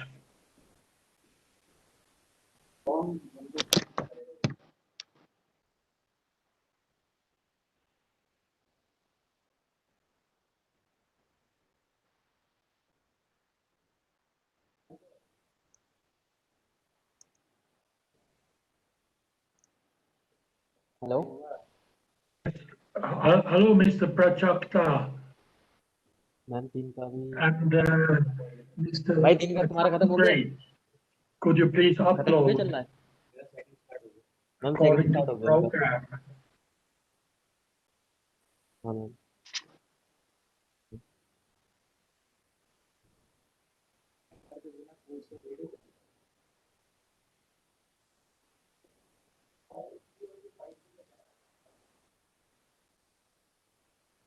हाँ ma'am Please upload. ठीक है ma'am live start हुई है ma'am इनसे coordination में message कर रहा हूँ जवाब नहीं दे रहे लाइव कर दिया मैंने गोवा में सर अब अनिल सर की अपनी पीपीटी शेयर नहीं कर रहे वो वीडियो अनिल मैम हाँ मैं रन कर रहा हूँ बट वो क्या कहते हैं वेट करने को बोला था मैंने किसी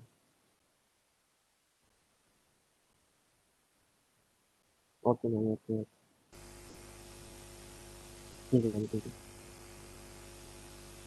okay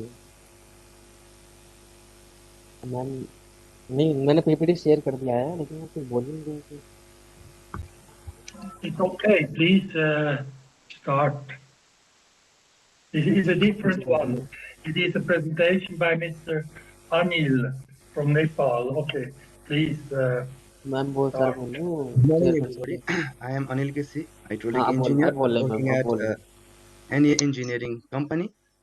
Today, I am going to present about dam bridge analysis, case study of Fukot Karnali, 480 megawatt hydroelectric project in Nepal.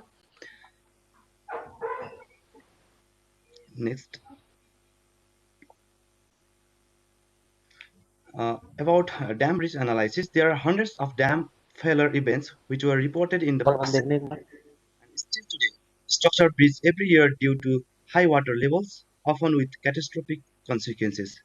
But for high dams, storing large amount of water results in generation of massive amount of flood wave inundating आवाज downstream तो ना रही bridges. कोई फालतू This study is presented for dam break analysis of a hydroelectric project, that is Fukot Karnali hydroelectric project, for the preparation of inundation mapping at the downstream area.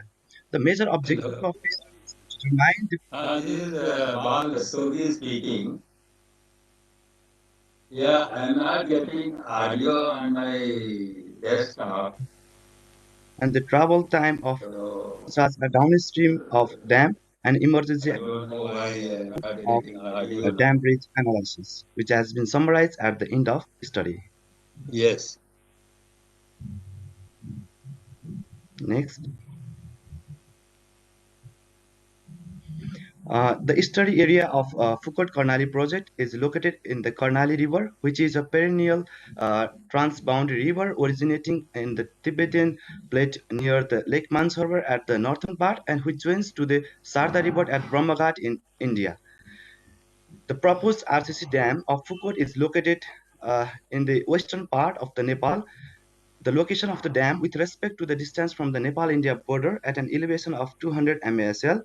As you see in the Google Earth image, there is 1054 river station which represent the dam axis and the other station lower than the 1054 represent the downstream area of the dam.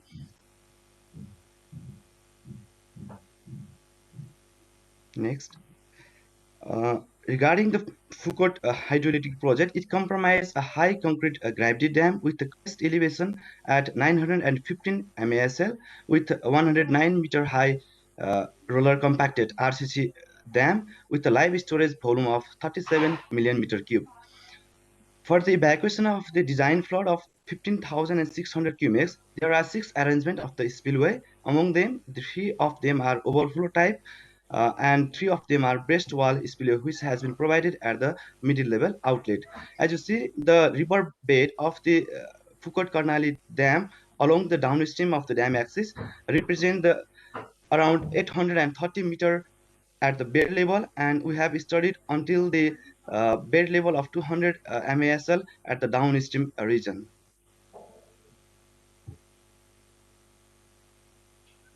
Next. The dam break analysis was carried out using one-dimensional unsteady flow model in HECRAS. The basic theory for the computation in HECRAS is based on the continuity and the momentum equation based on the provided input data. During the numerical modeling, HECRAS modeling of the dam break analysis, we have started from the terrain data. The terrain data has been prepared in the Civil 3D for the generation of cross-section. After the preparation of the terrain data, we have imported hydrological data from the hydrological report of the Foucault Karnali hydroelectric project, and then we have assigned the bridge parameter to perform the unsteady flow simulation. After getting the unsteady flow simulation, we have get the desired output data. If we didn't get the desired output data, we have to remodel to minimize the cross-section distance between the cross-section to get the accurate data. After finalization of the HECRAS modeling, we have imported the data in ArcGIS for the further processing, like flood inundation mapping and the other flood emergency plan, etc. During model setup, along with the terrain data, the bridge parameter is an very important for the desired output. For our consideration, we have compared the result with complete collapse of the बोलो dam भैया body आज का and दिन क्या है? partial collapse of the dam body. During a complete collapse of the dam body, we have assumed that removal of the whole dam body from the reservoir, and thus the output from बढ़िया the बढ़िया dam body like हाँ करवा discharge, देंगे tension peak मत लो आप flow time, and the ठीक है other parameter has been assessed. But for the partial collapse, कोई नहीं we खत्म have करा gone with the NWS recommendation, in which a single block of the dam body will be filled, and thus we will get the data at the downstream of the dam axis. The overtopping failure mode has been chosen because of RCC dam. In case of other type of dam like earthen dam or the rockfill dam, we have also chosen the over piping mode of failure. But in this study, we have chosen overtopping type with the non-linear bridge progression. The bridge progression, as you've seen in the figure, is the sinusoidal progression type, and the inflow data is taken as the PMF flood, that is probable maximum flood with 15,600 cubics. And the study is limited only about 232.95 kilometer at the downstream because of limitation of the data. After performing the dam bridge analysis, we get the maximum water surface elevation at different stations at the downstream area. We have chosen the downstream station majorly in the confluence of other rivers and the major settlement area.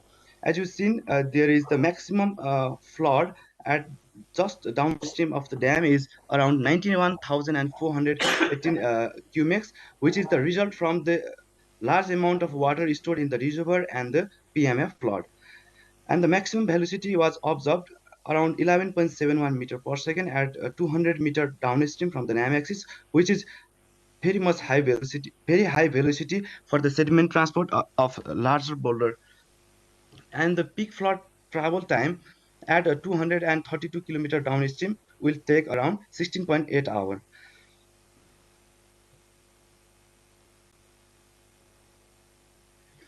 As we have compared the result for the complete collapse and the partial collapse of dam body, as you've seen, the dotted line in the figure represent the water surface elevation at the downstream for the complete collapse, whereas the line below the dotted line represent the partial breach.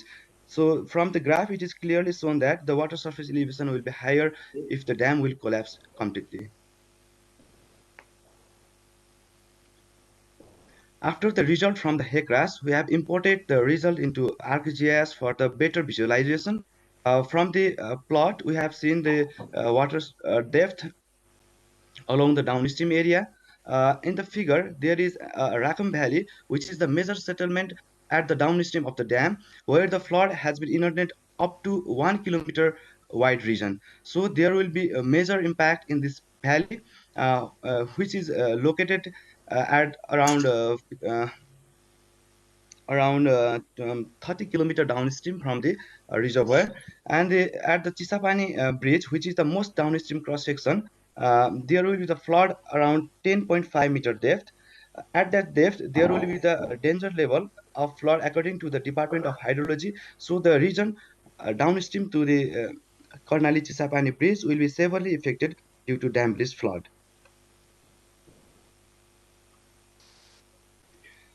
Emergency action plan is a major output from the dam breach analysis result. There will be the indirect impacts from the dam breach, which are complex and hardly quantifiable. The local economic hello slow down. The कुछ नहीं RP1 करवा दूंगा मैं अभी आधे घंटे और देती बस आप result and flood inundation mapping minimize the हो down. जाएगा हाँ For ना हो जाएगा आधे घंटे में हो जाएगा places, the fastest, safest place near the urban area from the immediate impact. हाँ The municipal and the public services infrastructure such as school, fire हाँ अरे उन्होंने 10-15 मिनट में उनका फोन आया था कह रहे थे मैं कह रहा वो तो वो मैं Please आपको switch off your नीचे आएंगे micros, those who don't speak. in order to allow mobilization and quick implementation of the emergency plan. In conclusion, we have done the dam breach analysis for the determination of water surface elevation, discharges, time reach for peak discharge and flow velocity at different location up to the 232.95 kilometer from dam axis. And the most of the valleys along the Karnali River at the downstream of the Fukut Karnali Dam will be severely affected. Emergency action plan are briefly summarized in the study, and the major human settlement at the Rackham Valley need to be evacuated, where the peak flood will be arrived within 15 minutes of the dam breach. क्या हो गया देख And रहे here हो are ना the images which are used during our study. And thank you very much for your kind attention.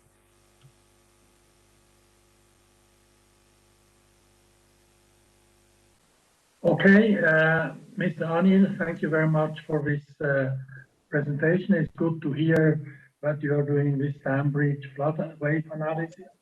In Switzerland, we have been doing it already since the 1950s, using actually physical models at that time.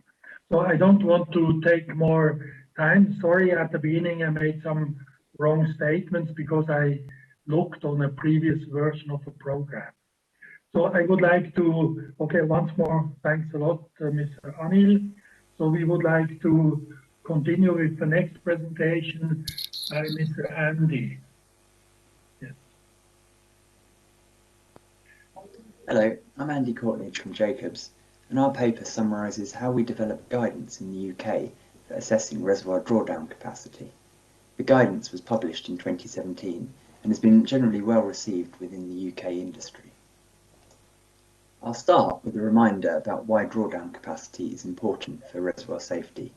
Then I'll highlight a few key findings from our review of the practices used prior to our guidance being published. I'll talk about some of the key factors that might affect the rate of drawdown capacity required, and I'll briefly summarise the UK guidance which we developed based on our research.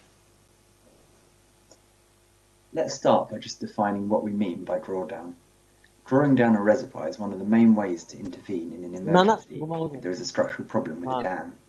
By lowering the water level, it reduces the load on the dam and hopefully, therefore, averts failure or buys time to make repairs, or at the very least, reduces the consequences of failure. In the UK, legislation requires dam inspecting engineers to assess the adequacy of drawdown उसको capacity controller नहीं है as हमारे part of pass their dam safety inspections at least every 10 years. The average age of UK dams is 120 years, and dam safety incidents are reported each इसका year and report करना summarised किसी के by हाथ the में है regulator. Drawdown is often a key factor वो सिर्फ in बंद भी हो सकता है unlocking these direct incidents and preventing failure. By far the biggest incident in recent years was the failure of Brooks Spillway in pressure बढ़ा 2019, as shown by the है photos here. Emergency drawdown was successful in preventing a complete failure of the dam. क्या It's worth noting that many of the facilities in older dams were not necessarily designed with emergency ये ना drawdown in mind. For example, they may be left over from the original dam construction as a means of यार ये है temporary तो river सही है diversion, sir or they may be designed to scour silt from the reservoir bed. The guide in this presentation ये is शुरू से ही तो मैं concerned इसमें with देख रहा drawdown facilities for reservoir safety purposes only. था ये तो ठीक है नहीं आया तो नहीं आया छोड़ दो वीडियो प्ले करता Prior उसकी to जो this नहीं आया guidance उसकी वीडियो being प्ले produced, करेगा there was previously no universally accepted approach for assessing what is an adequate drawdown भोकाली नहीं capacity. कोई बुक ले ली For Please example, switch off we your sampled about micro, 200 or you don't inspection speak. reports and found that less than a third of them included a documented assessment and only 13% actually referenced a specific standard. Out of 9 major dam owners, we identified a wide range of approaches being adopted. These standards were often expressed in different ways.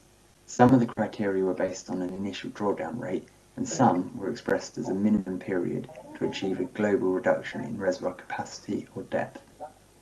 In many cases, there was no allowance for inflows into the reservoir at the time it was being drawn down. We tried to normalise the various approaches to convert them into the required depth of drawdown required per day as a percent of the dam height. We found that the standards varied significantly, from 1% to over 10% of the total dam height per day. Because of these inconsistencies, the UK government commissioned Jacobs to develop a best practice guide. The project was overseen by a steering group with representatives from major dam owners, regulators, inspecting engineers and other specialists. It included a literature review and consultation within the industry. As well as just looking at UK practices, we also carried out a literature review of international practices. There were no references to a specific drawdown rate found in any Icold bulletins. However, we identified 6 international standards from various other organisations, as shown here. One reference indicated that Australia adopt the USBR standard. Again, we normalised the recommended minimum drawdown rates, as you can see in the last column, and the values range between around 0.5% to 3% of dam height per day, depending on the risk classification. Before I go on to explain what is in the guide, it's probably worth a few minutes to understand the basis of how the guide was developed. At the early stages of the project, we assessed the key factors which might be relevant, and we did this by first identifying threats which could lead to structural problems, then identifying factors that control how long it would take for each threat to cause dam failure, then identifying quantifiable parameters for each factor. We then scored the factors and concluded that there are 4 key threats which can be mitigated by drawdown: floods, waves, earthquakes, and internal erosion. Internal erosion was concluded to be the most critical, as this is the most common cause of reservoir failure in the UK, accounting for 43% of incidents as shown on the pie chart. This chart is based on 100 incidents reported by Syria. Our research therefore focused on what drawdown capacity is required to avert internal erosion. There are 2 key parameters that affect the potential for internal erosion to initiate and the speed at which it progresses, and these are the hydraulic gradient through the dam and the erodibility of the dam fill. Our research therefore looked at the time it would take an embankment dam to fail by internal erosion. We define this as the time from seepage becoming detectable to the point when an uncontrolled breach is unavoidable. Our aim was to calculate the drawdown capacity required to arrest the failure mode once it had initiated. We therefore carried out a review of currently available methods for predicting the time it would take a dam to fail by internal erosion.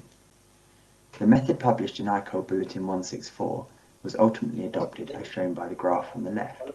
This links time to failure on the vertical axis to soil erodibility on the horizontal axis and hydraulic gradient by the different lines. We use this relationship, or actually a slightly modified version of it, to develop the graph on the right, which is included in the guide. This graph indicates the theoretical rate of drawdown capacity required to avert failure on the vertical axis, depending on the hydraulic gradient through the dam and the erodibility of the fill. Whole erosion index is used as a measure of soil erodibility, which can be assessed from common soil parameters. The blue star indicates the typical dam parameters we assumed to develop our basic recommended standards, which form part of the guidance, as I'll explain in a minute. There are two volumes of the guide. Volume 1 is the main guide, and Volume 2 is background information, for example describing how the guidance was developed. There are 8 chapters in the main guide, as you can see here. Chapter 6 is the key chapter in terms of providing guidance on what rate of drawdown is adequate. Since around 80% of reservoirs in the UK are impounded by embankment dams, they are the prime focus of the guide, and that's what I will talk about now. However, Chapter 7 looks at other dam types, concrete and masonry dams, and service reservoirs. Hopefully it is clear, but the next few slides show a scale on the left-hand side to show which chapter I'm talking about. Chapter 1 begins by outlining some basic concepts used in the guide. Starting from the right-hand side of the diagram, the capacity of any drawdown facilities, the blue box, needs to cover two components. It needs to empty stored water within the reservoir, and we call this the discharge capacity for reservoir lowering, the grey box, but it also needs to pass any inflows which may be coming into the reservoir at the time you're trying to draw it down. We call this element the inflow pass-through allowance, the green box. The inflow pass-through allowance needed will depend on if there are any means of storing or diverting inflows, as shown in pink. In most situations, the Q50 flow, i.e. the flow that would be exceeded on average for 50% of days in a typical year, is considered an appropriate inflow allowance. But we do recommend that sensitivity checks are carried out to understand how higher inflows would affect the ability to draw a reservoir down. Based on the research I described earlier on time to failure, and lessons learned from actual drawdown incidents, we derive some basic minimum standards which vary depending on the potential consequences of reservoir failure. These basic recommended standards are shown in this table, and you can see that for a Category A dam, where failure could endanger lives in a community, the minimum recommended drawdown capacity is 5% of the dam height per day. For dams over 20 metres high, this rate is capped at 1 metre per day, which is considered justifiable on the basis that higher dams tend to conform to higher standards of design, construction, and general management. These values are based on a reasonably typical UK dam, i.e. one that is moderately susceptible to internal erosion with no design filter, i.e. the blue star that I pointed out previously, and where good surveillance practices are employed, as defined in the guide, and where drawdown can be activated shortly after a defect is detected. Where the circumstances differ from these assumptions, then the adopted drawdown rates should be reviewed based on the guidance. Below dams less than 6 metres high, where there is a risk to life, we recommend the drawdown rate is never lower than 300 millimetres per day. So, in addition to the basic recommended standards, several other considerations need to be taken, essentially to check that the assumptions used to develop the basic recommended standards are applicable. This diagram illustrates the approach. The key point is that the assessment should be made by an experienced dam engineer, considering the relevant factors and exercising appropriate judgment. Consideration 2 is a key part of the assessment, and it is to consider the vulnerability of fill materials to erosion, because that will govern the speed at which an embankment might fail, and therefore the time available for drawdown. As mentioned earlier, the basic recommended standards are based on a dam assumed to be moderately susceptible to internal erosion, i.e. the blue star on the graph I showed you earlier. And where dams are more or less vulnerable to rapid failure, the basic standard should be adjusted using the graph as a guide. Guidance is also given on conditions that may inhibit internal erosion, with reference to Icold Bulletin 164. For example, the presence of a properly designed sand filter in the downstream shoulder will largely mitigate the risk of internal erosion. Consideration 3 reviews other aspects which may affect the recommended drawdown rate, including how early a structural problem is likely to be detected, the time required to activate drawdown, and whether there are any other alternative emergency actions that could be taken instead. Consideration 4 allows certain precedent standards to be taken into account if desired. If the drawdown capacity is judged to be insufficient, then the guide presents various options to mitigate this. Mitigation options broadly fall into the categories shown here. Either increase the installed capacity, improve chances of detecting failure modes early on, reduce the dam's vulnerability to rapid failure, or reduce consequences of failure. Installing siphons has proven to be an effective and cost-efficient means of increasing installed drawdown capacity, and the paper references a couple of examples where such projects have been successful. The guide advocates a risk assessment approach to deciding if mitigation is warranted. One of the challenging issues in a risk assessment is how to quantify how increasing drawdown capacity would affect the overall probability of dam failure to allow options to be assessed on an FN chart. The guide presents several ways of doing this, including notional index probabilities as a metric to assess the extent to which changes in drawdown capacity could affect the overall probability of failure. So in summary, the guide has provided a significant advance in dam safety in the UK by providing methodology for consistent assessment of drawdown capacity. A basic standard of 5% dam height per day is recommended as a minimum drawdown rate for dams where failure would endanger lives in the community. But this should be adjusted on a site-specific basis in relation to various factors using engineering judgment. A primary factor is the dam's vulnerability to rapid failure by internal erosion, which is governed by the hydraulic gradient and the erodibility of fill. Erodibility rates are still an area for ongoing research.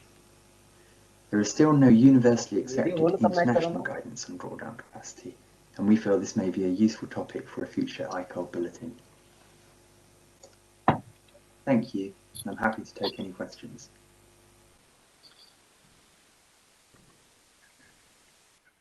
Okay, Andy, thank you very much for this interesting presentation. I'm coming from Switzerland, as I mentioned. All dams have low-level outlets already for many years.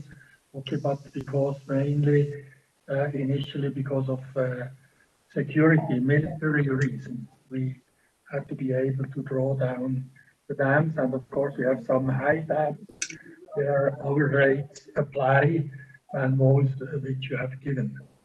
So we would like to continue here with the next presentation by Dr. Ali.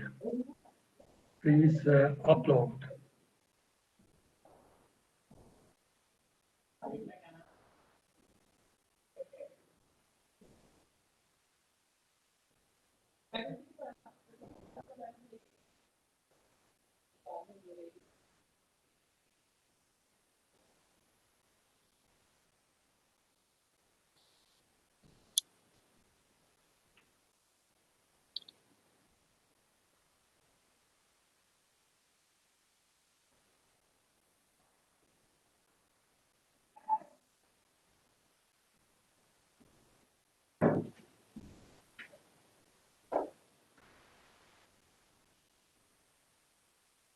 Good afternoon. The topic of my presentation is ensuring safety of hydraulic structures against ground vibration generated during blasting operations.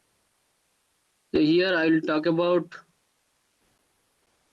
will discuss about the method of blasting used for rock excavation near to old dams of Maharashtra.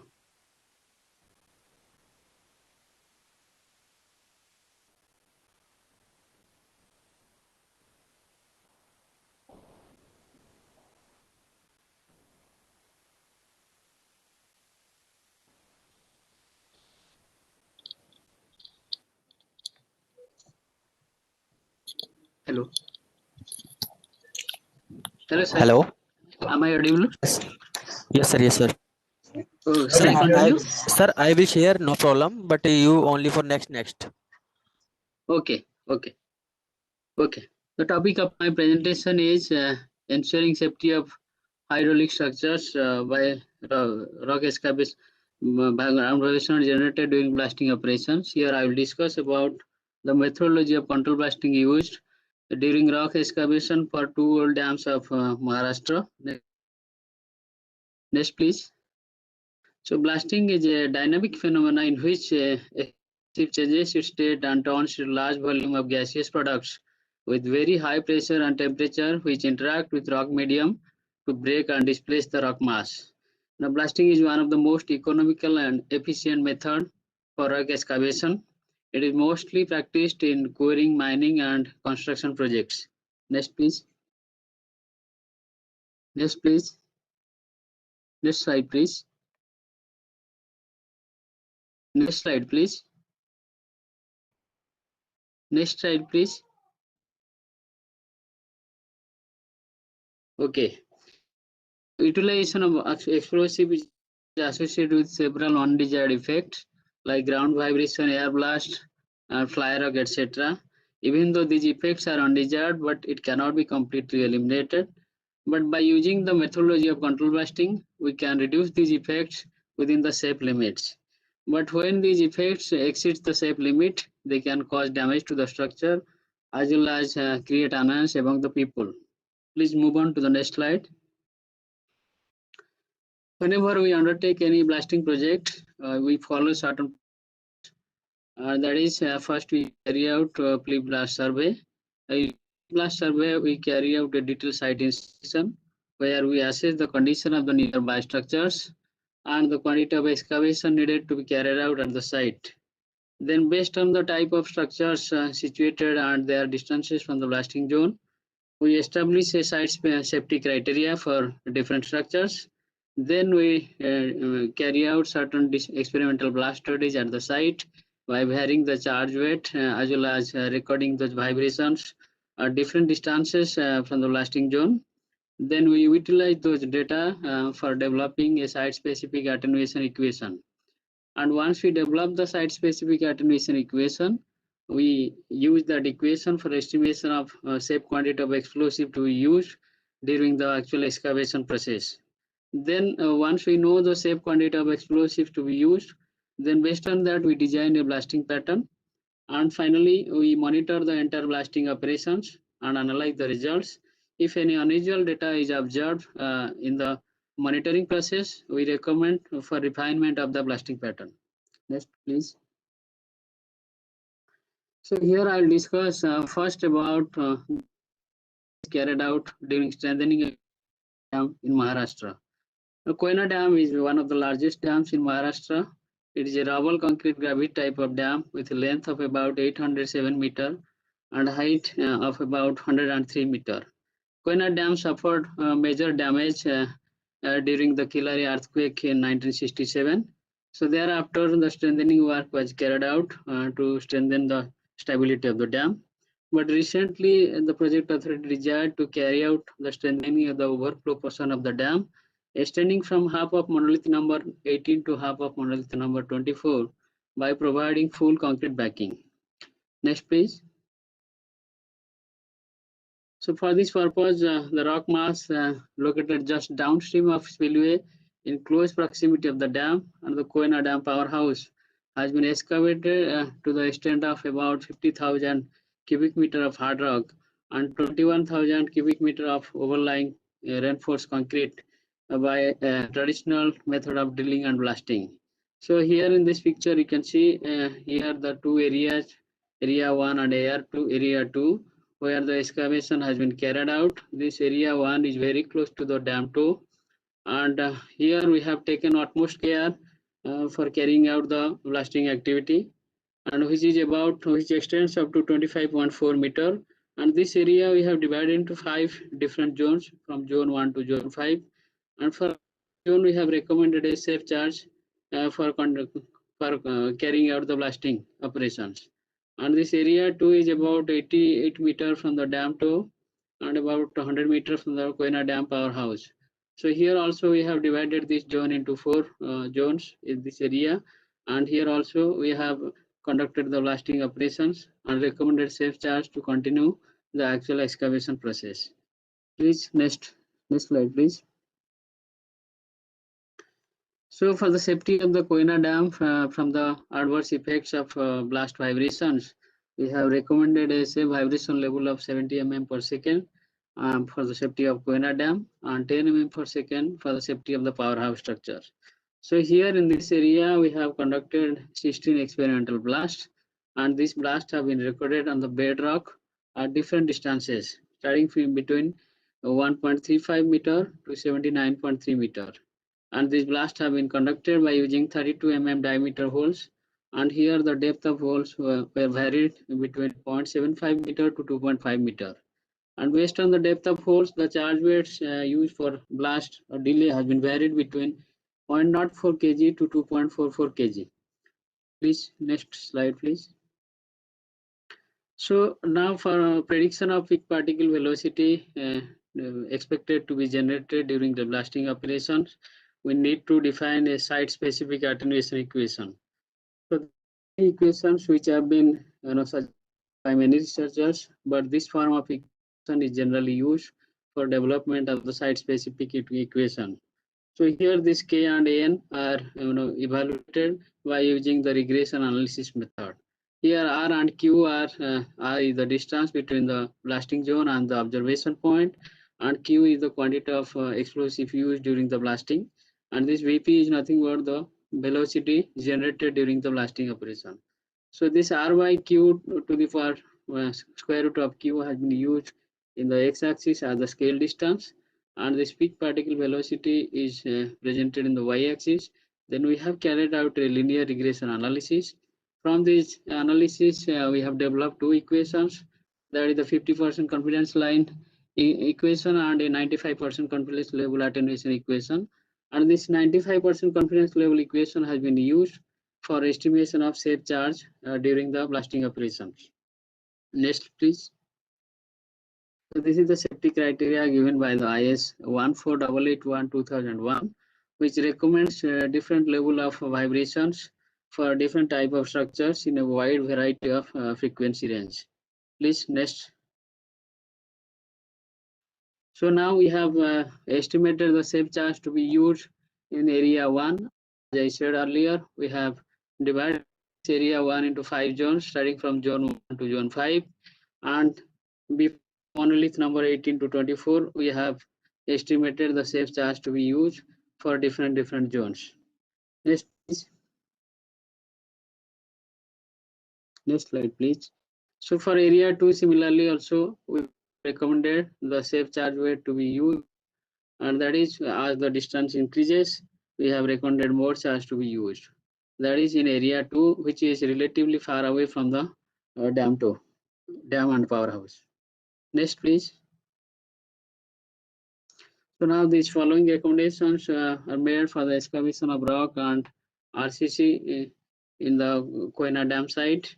A site-specific attenuation relation has been developed for the Koyna Dam site by conducting experimental blast studies. And shape vibration level of 10 mm per second and 70 mm per second have been recommended for safeguarding the Koyna Dam powerhouse and Koyna Dam respectively. And here we have made a very conservative approach for estimation of shape charge by using the attenuation relation with a confidence level of 95%. Next, please. Next slide, please. So my next study is control blast studies for Edgaon hydroelectric project in Maharashtra. So this Edgaon dam is a composite type of dam. It is situated across river Kukedi in the Pune district of Maharashtra and is a part of Kukedi irrigation project. Here the project authority proposed for the construction of 2 units of captive power plants to generate 3 megawatt of power by utilizing the water released from the Edgaon dam. So here the blasting activities has been carried out to construct approach channel, intake wall, as well as the water conveyor system.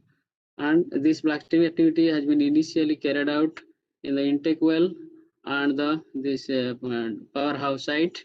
The stars symbol indicates that here we have conducted the trial blastings, and the circle represents that the locations where we have measured the vibrations. Next, please. Next.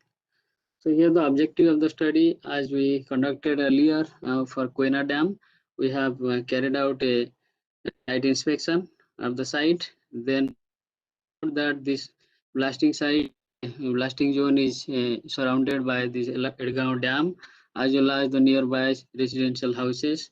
So considering the safety of the Edgaon Dam and the powerhouses, a safe vibration level of 10 mm per second for the safety of village houses and 25 mm per second for safety of playground dam has been recommended. So here we have conducted 13 experimental blasts, and using those experimental results, we have developed a attenuation equation, and then by using the 95% confidence level attenuation equation, we have estimated the safe charge to be used at the actual excavation process. Next, please. Next, please. Next. Next, please. Next. Yes, here we have shown the two attenuation equations, that is 95% confidence level, and this one is your 50% confidence level. But in all the cases, we have used this 95% confidence level equation for estimation of the safe charge weight per delay. Next, please.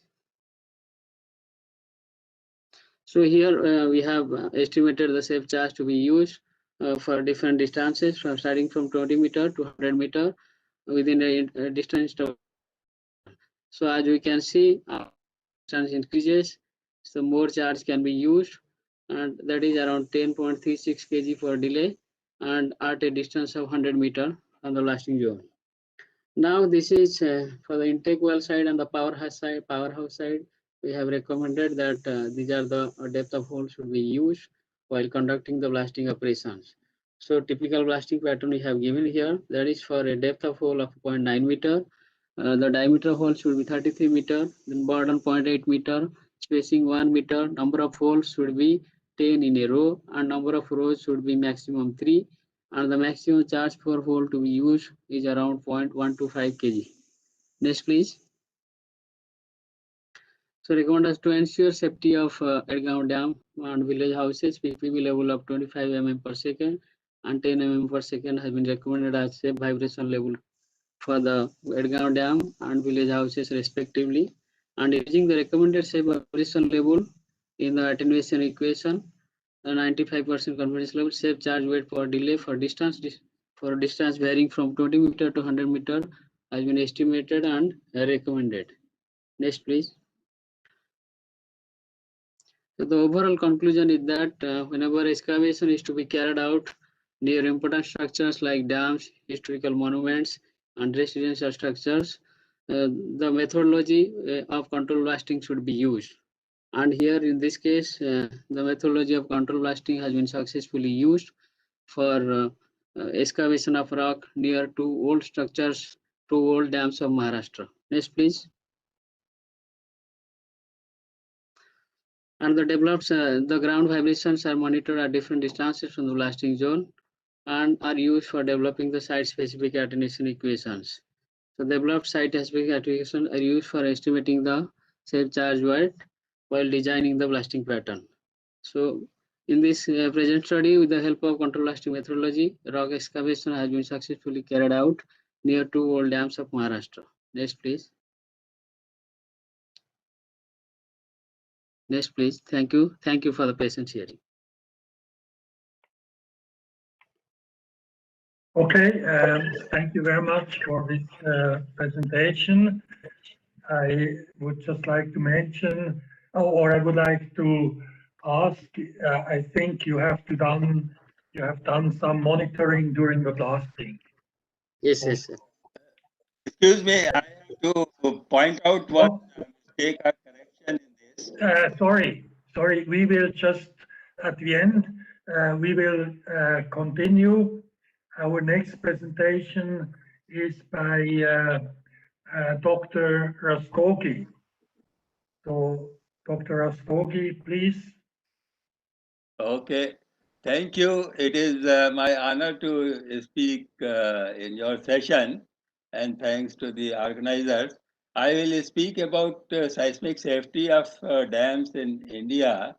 And before that, I will speak what is reservoir triggered seismicity, how many cases where, and what are the hazards, and then how to take care of them. Next slide, yes. So there are, several cases of reservoir triggered seismicity, and large dams maybe some 25% or so. But next slide. In larger dams, the percentage is still more, maybe 1/3 or is still more in that. So we have to take care of large dams from earthquakes. Next. So in India, until about say a few years back, some like Rana Pratap Sagar and some other cases were reported where seismicity was there. There are say some 22 dams, some are small also in this list. So there have been some earthquakes near them.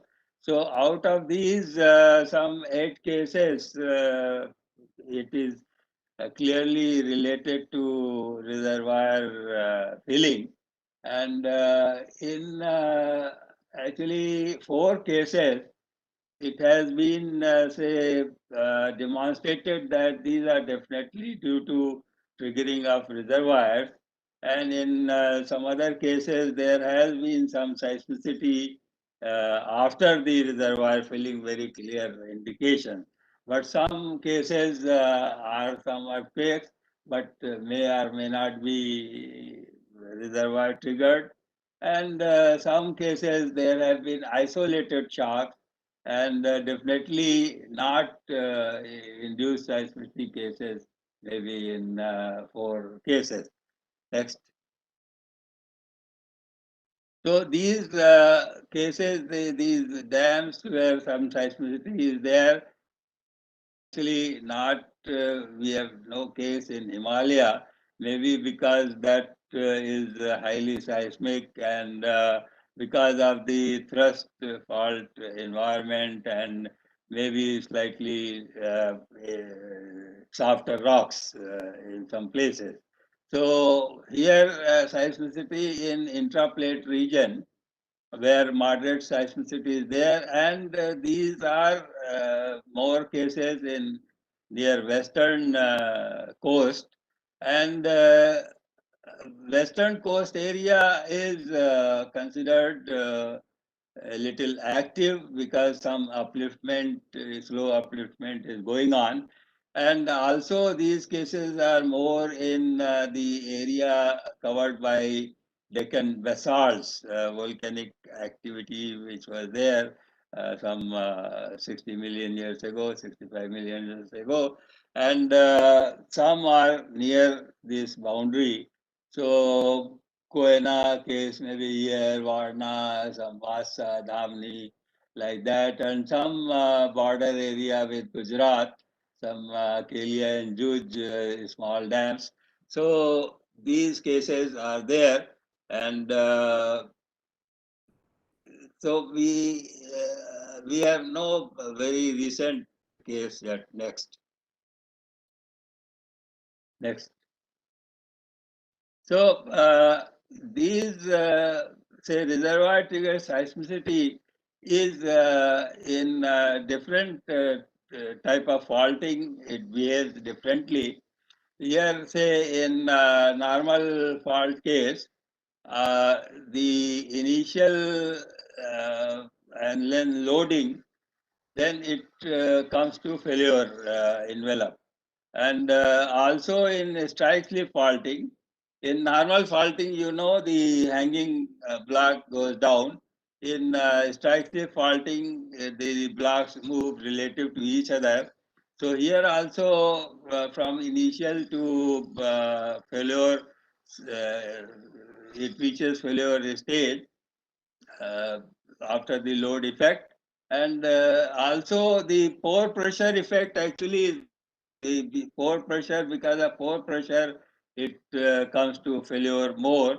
And here also, but in case of thrust faulting, where the hanging block goes up, it is even with pore pressure, initially it doesn't come to failure envelope. That is why maybe in Himalaya, maybe less. The number of cases are no case so far. But in case of thrust faulting also, if there is a very big reservoir and water rises, then here also it comes to failure envelope even in thrust fault environment. So we have to still worry about some reservoir trigger seismicity in Himalaya. Next. So the load effect, say maybe infinite reservoir is constant, but pore pressure with time it increases. And in finite reservoir, of course, the pore pressure effect takes over the load effect. And after some time, it is much more, maybe twice of the load effect than load effect. So pore pressure effect is quite large. So we have to take care and see how to design and where to design so that pore pressure is not there. Next.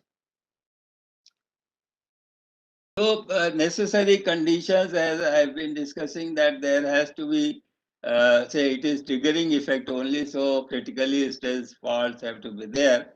And because pore pressure effect is there, so hydraulic continuity has to be there, and it has been definitely seen in some cases, and no earthquake was noticed in Lake Mead basin part, which was underlain by impervious bed. And also in an injection well in Dale, seismicity started when water injection was confined to impervious salt belt. And there has to be, say, presence of competent rocks to at least hold some stress and strain to generate earthquakes. And also the areas of seismic activity, it is already there, so it is the effect of reservoir triggering is not noticed. Next. So what has been seen that there are, say, circumstantial evidences like water level in reservoir and nearness and things, focal depths and many number of earthquakes. So common factors which are there in RTS, so they are like that. Seismicity is related to reservoir water level changes. Initially, seismicity is initiated just after the filling and enhanced soon after the filling. So seismicity follows reservoir level for some years, even after filling. And larger earthquakes have occurred after peak levels and near deeper parts of the reservoir level. So here we can see that maybe because they are related to water level, it can be controlled maybe initially, that you don't exploit like that, so that there is a very sharp change next year. So if smooth feeling like that is there, then maybe you can control the seismicity. It may not be triggered and it can be, say, stopped. So like that, because of depending upon the reservoir size, levels, and distance where earthquakes are occurring, some cases we had suggested the safer rates of filling. So maybe effect of that, there were large earthquakes were inhibited. Thank you. Next.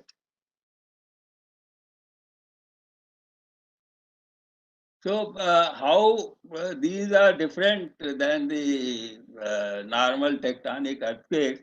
Actually, basically they are normal tectonic earthquakes, but reservoir makes some changes.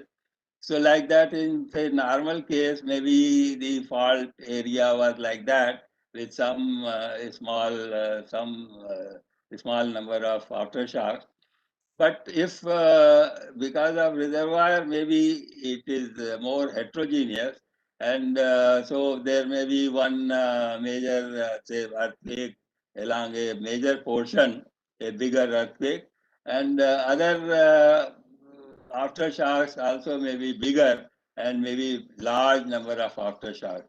So that is why in normal case there may be no foreshock, but here there are large number of foreshocks and large number of aftershocks. They continue for longer time, and like that. So it can be studied on the basis of B value magnitude ratio. B value is very high in foreshocks and aftershocks also, and magnitude ratio of the largest aftershock to the main shock is also high. Like that, there are distinguishing criteria. And recently, the Chinese studies indicate low range of frequency. So here the faults are say small, so frequencies are high, and they are limited within limited range, and the stress drop is also low because stress drop is not high in these cases.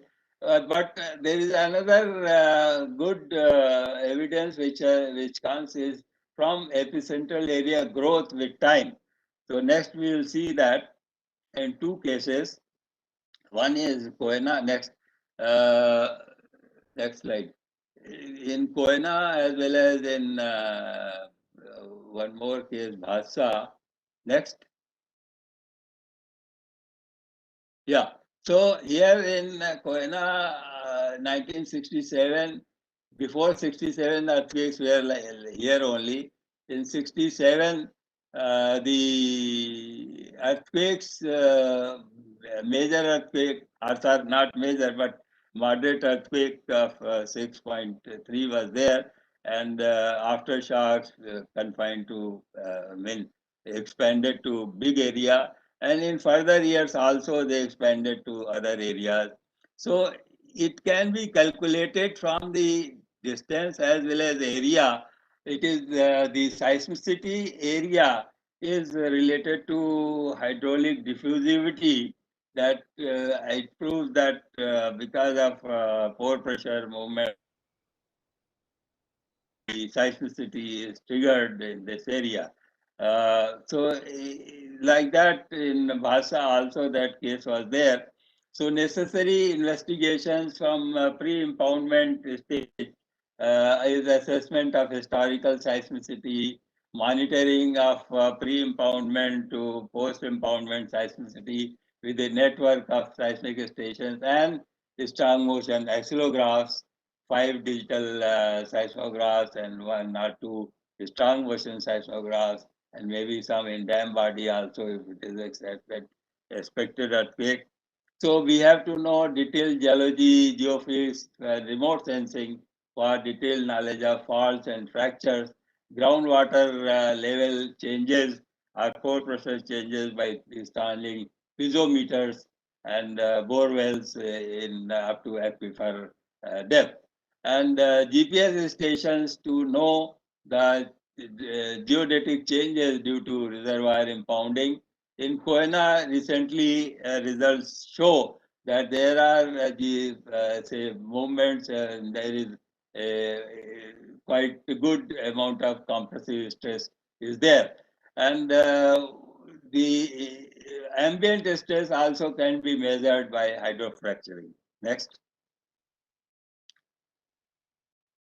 So hazards to dams have been discussed in some lectures previously also.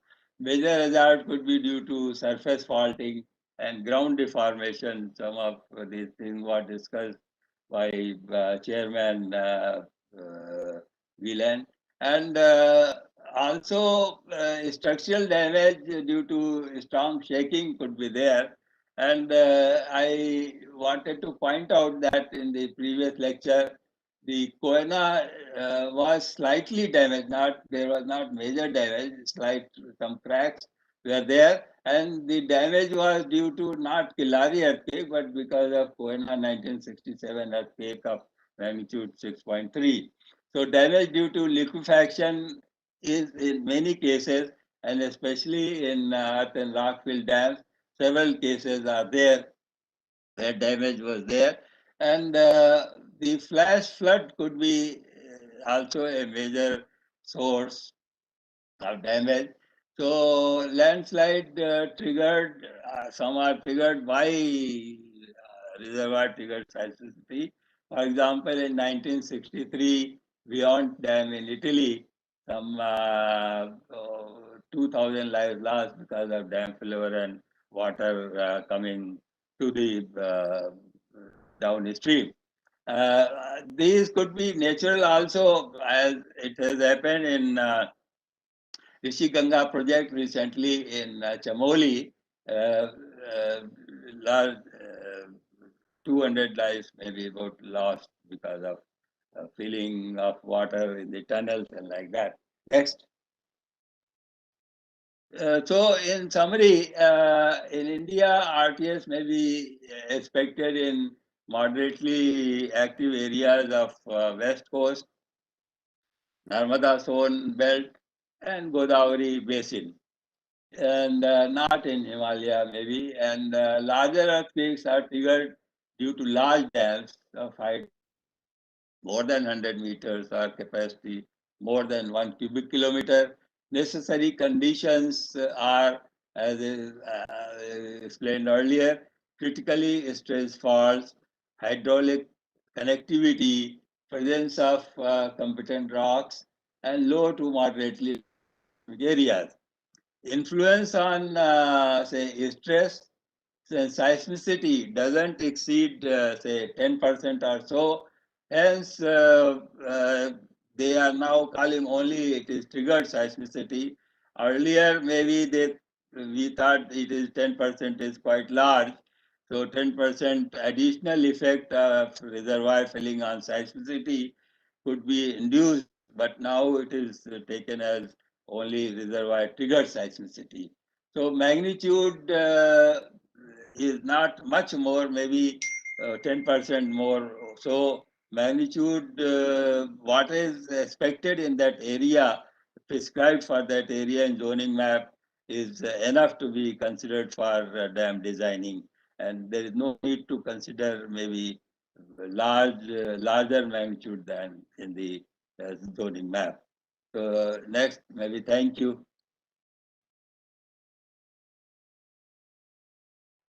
Thank you so much. Okay, okay, Dr. Rastogi, thank you very much for your presentation. At the beginning, I should have mentioned Dr. Rastogi is very famous. He has written a famous book together with Gupta in 1976 on dams and earthquakes.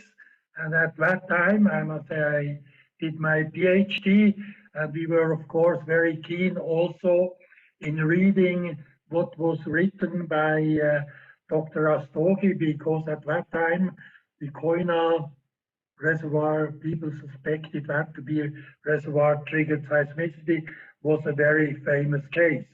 So Dr. Rastogi, I must say, he is very well known based on this book. So we would like to continue here with the next presentation, or the last one, by Mr. Shukla, please. Yeah. Good morning, Chairman, sir, eminent presenters, and ladies and gentlemen across the globe. My name is Abhishek Shukla. I am from Damodar Valley Corporation, and I'm an executive engineer in Damodar Valley Corporation, India. Damodar Valley Corporation is the first river valley project of independent India. It has 4 large dams, and one of them is Konar Dam, about which we are discussing today. This presentation is about development and implementation of emergency action plan of Konar Dam, a case study. So here I go.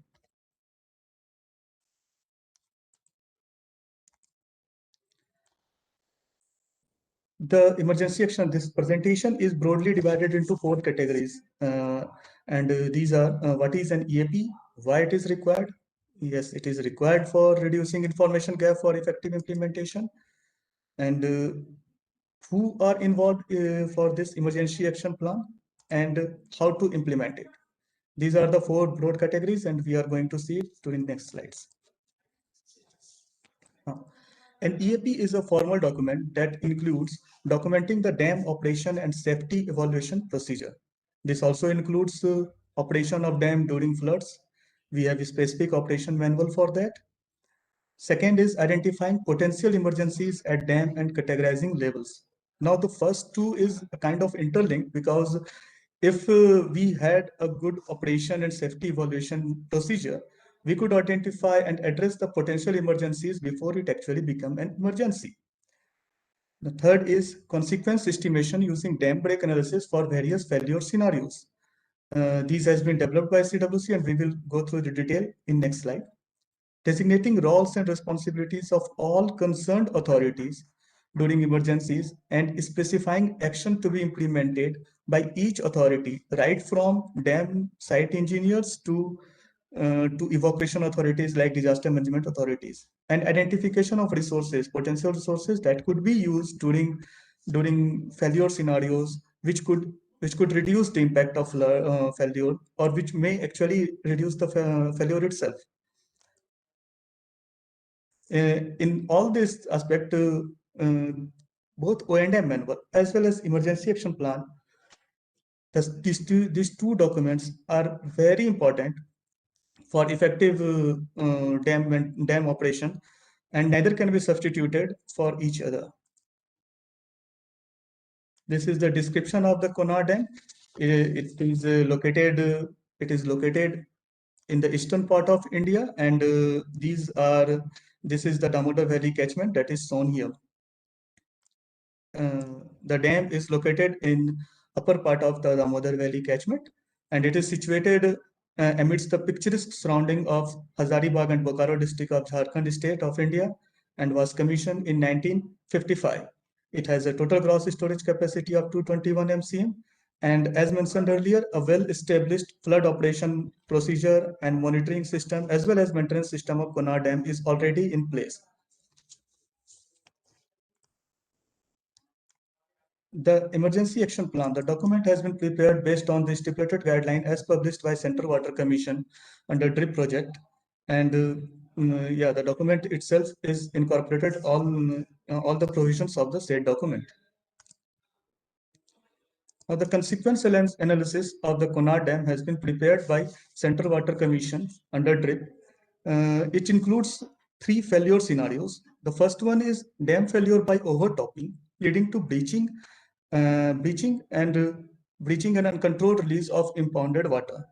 The second failure is failure caused by internal erosion piping with the reservoir at full supply level. And third one is a large controlled release flood without dam failure.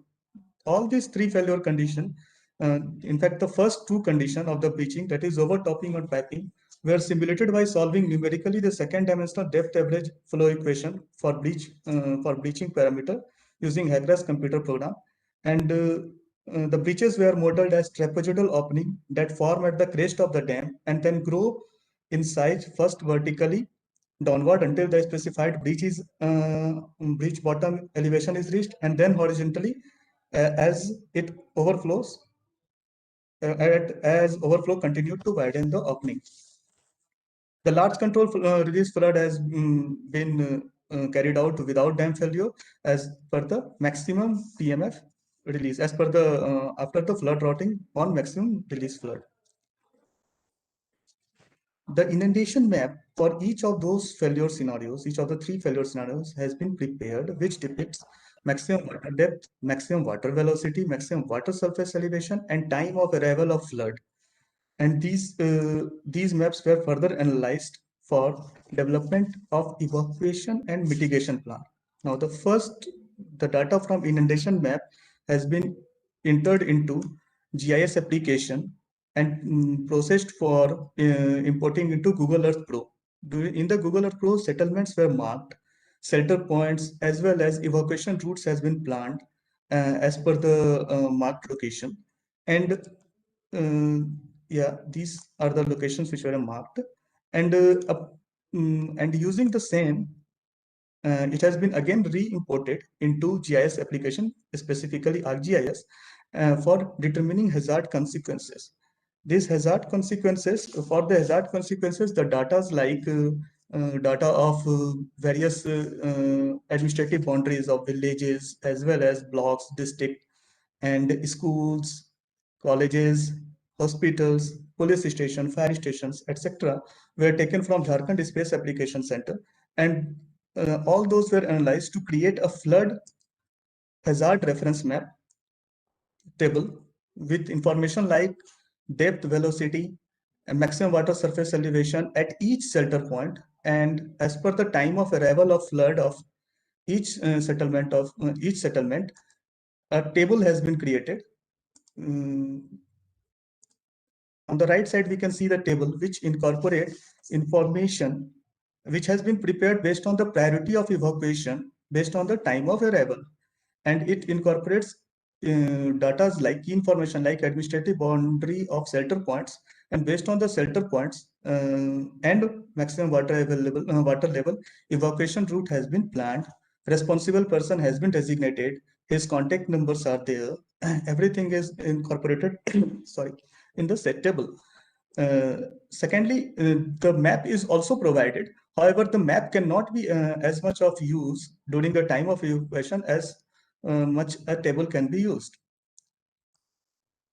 Now, these are one of the condition of location area settlements which are inundated, which are going to be inundated under failure condition due to overtopping. These are the two districts that are going to be affected, Hazaribagh and Bokaro, and these are just the data about the blocks and panchayats that are going to be inundated during such scenario of overtopping.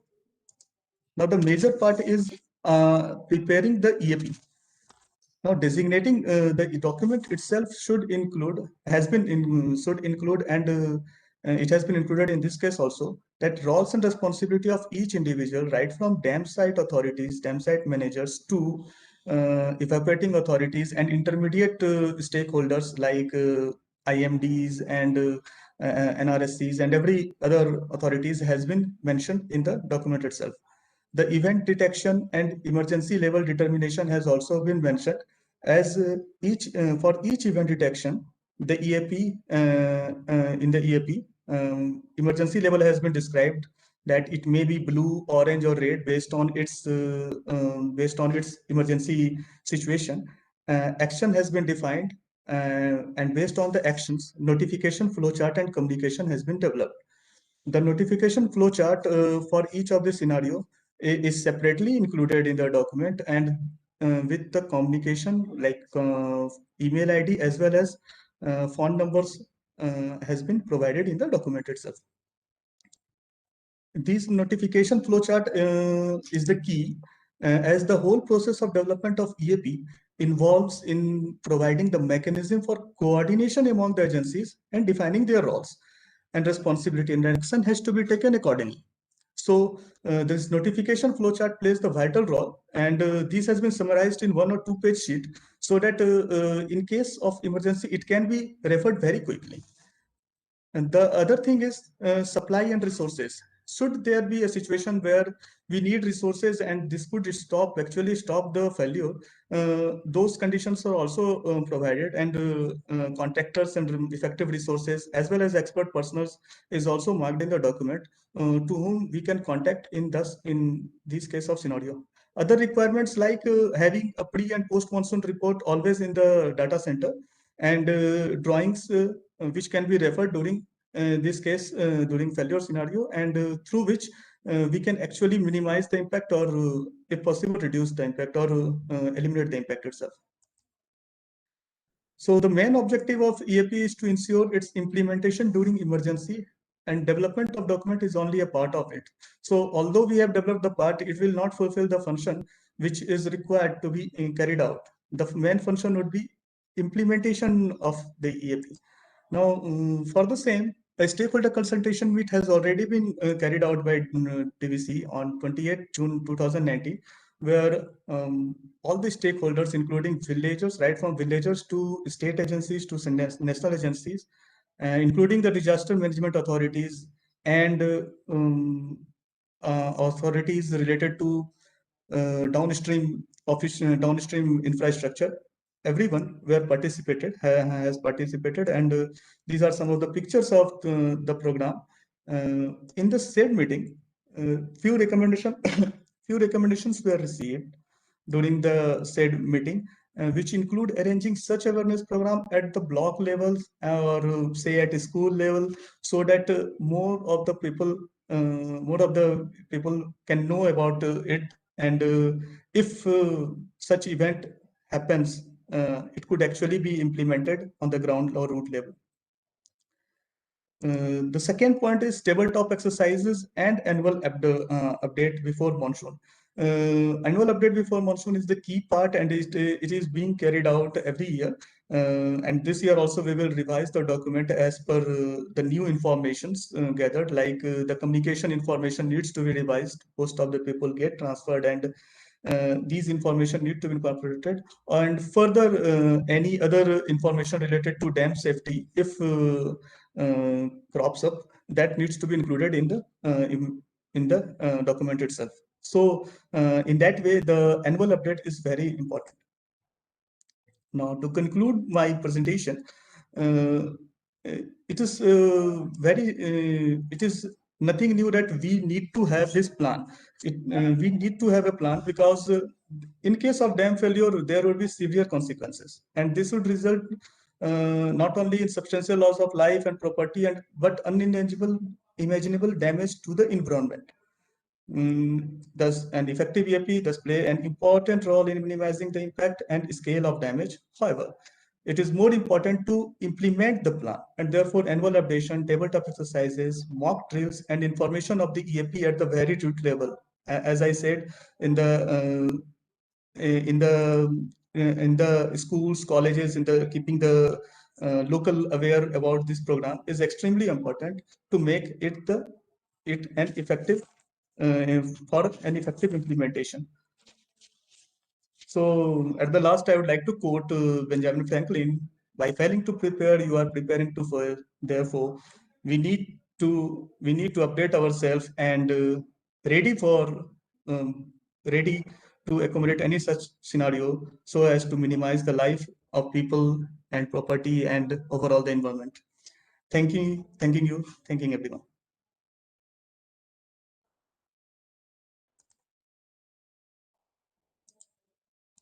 Okay, Mr. Shukla, thank you very much for your presentation on the emergency action plan. In a previous section, okay, we had to skip one presentation on breach flood wave analysis, which is a basic for the emergency action plan. Yes.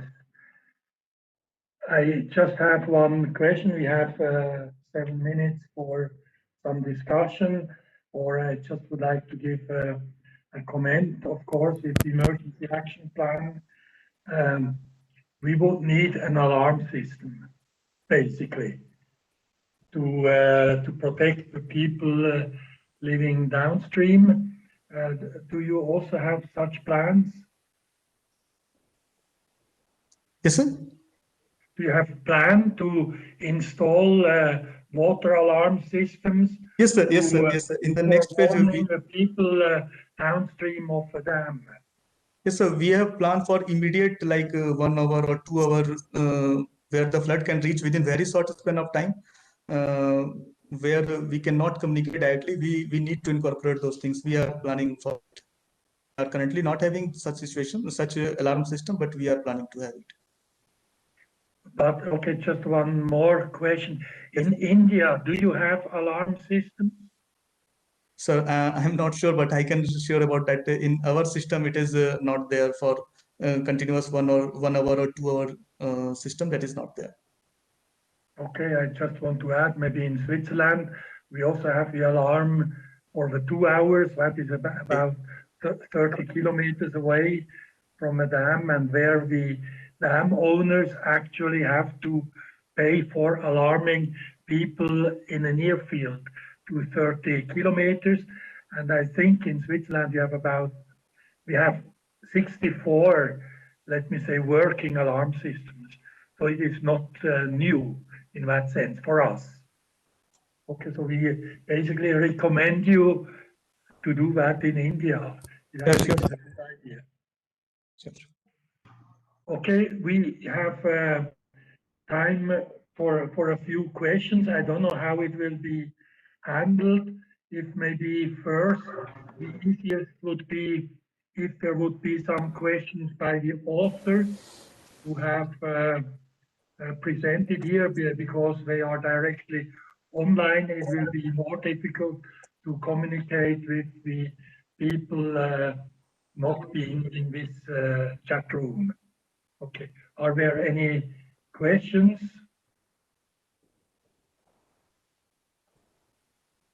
from the to the different authors here of this presentation who could just answer? Maybe if I have some comment to Mr. Andy Kortnich,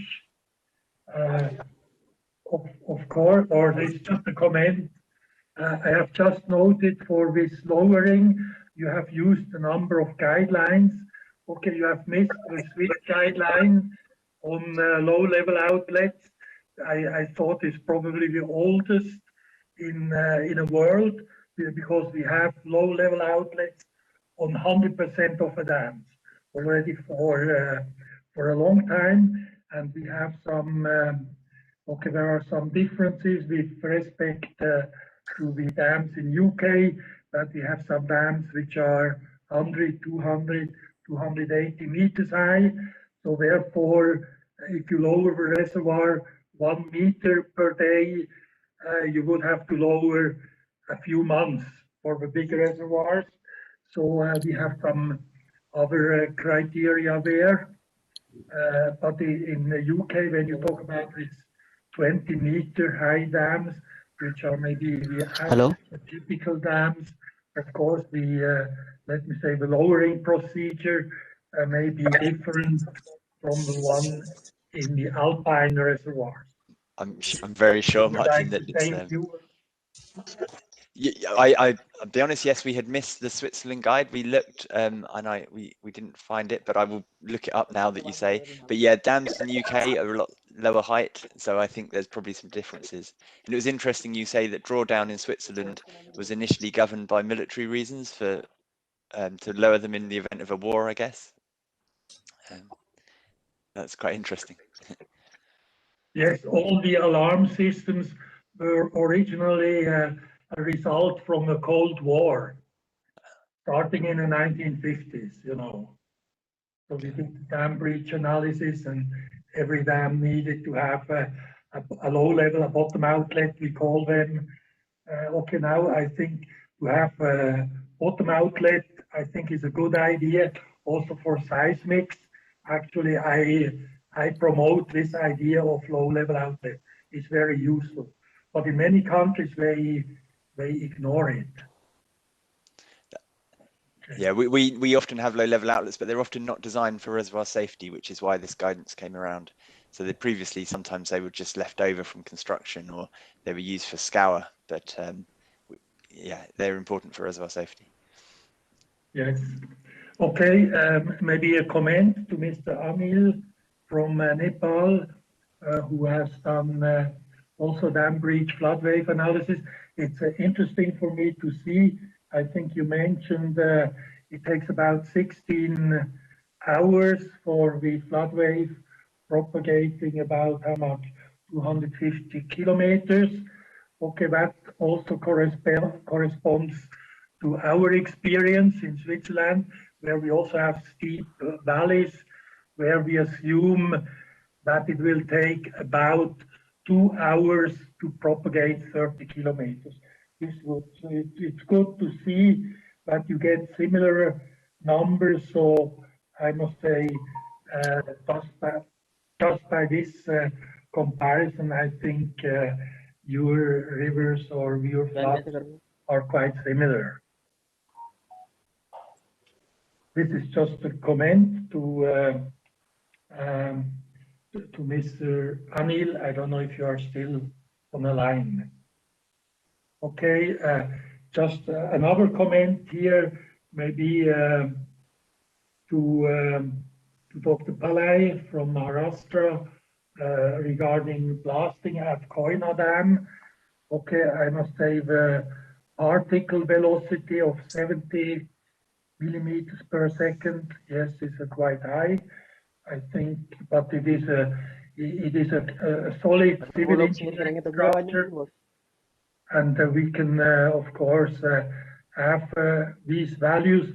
I would just like to mention that there is a dam, let me say, a stone masonry dam, an old one, over 100 years old in Germany, where they excavated within the dam body now an inspection gallery by blasting. It was done about 10 years ago. I have visited that. So they did the blasting actually within the dam body, and somehow this stone masonry, it was also a surprise to me, is a quite, what shall I say, ductile. So it didn't create this controlled blasting, didn't create actually cracks in this in this dam. It was quite interesting for me. Yeah, if Dr. Palay, if you want to say something, if you're still on the line.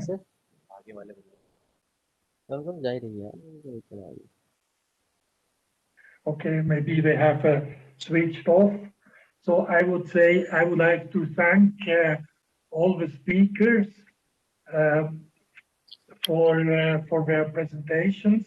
I think they were interesting, and I think the time allocated was also okay. And I would like to thank you that you were also keeping to the time. So if we have different questions from the audience, not from among the speakers or from a chairman like me, then I will ask the organizer somehow to collect these questions and to distribute them to the different presenters.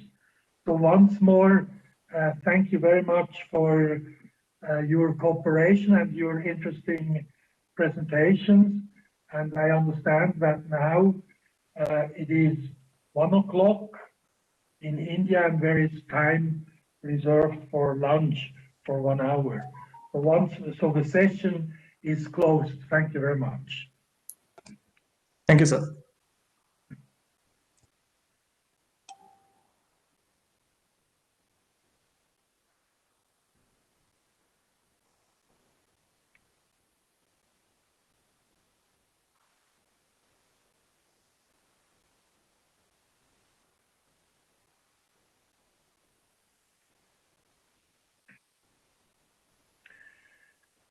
Yeah, Mr. Rastogi, how are you?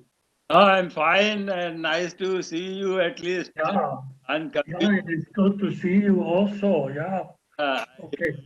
I always remember you. You are so active. You keep sending me material for my reading, so that makes me updated. I will need maybe your this new presentation also. You have given a lot of good things, and your paper, your material on today's lecture also. Yeah, it is all new things you have pointed out is good. Okay, thank you. Where are you staying in India? I am staying in Hyderabad, quite close to NGRI, National Geophysical Research Institute, and I visit sometimes my old institute, National Geophysical Research Institute. So I came back from Gujarat about 5 years back. There I was for 10 years heading the Institute of Seismological Research in Gujarat, Gandhinagar. Okay. For that, of course, I was in NGRI, National Geophysical Research Institute. Okay, very good. And okay, I mentioned your book, your green book. Okay, of course, it was one of the early books, let me say, on dams and earthquakes. So I remember very well. Thank you. I wanted to point out the speaker previous to me mentioned that Koyana Dam had a major damage due to Killari earthquake. So both these statements are wrong. The damage was very minor cracks, and also the damage was by 1967 Koyana earthquake, not Killari earthquake. Okay, the second earthquake I have never heard, but the Koyna earthquake, of course, 67 is very famous. Killari earthquake was 93, and it was quite much away from the dam. It was some maybe 100 kilometers east of the dam. So it had no effect on Koyna Dam. Yeah, Killari had no effect on Koyna Dam. Maybe from a Koyna earthquake, people think about this, what's this town? Koyna Nagar. Yeah. Where people were killed in that village. Yeah. Or city, or I don't know what it is.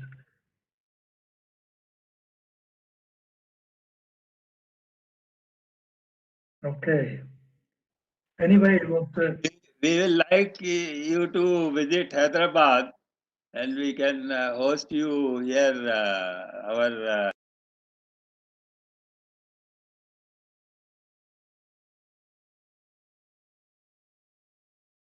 you have to turn on the microphone.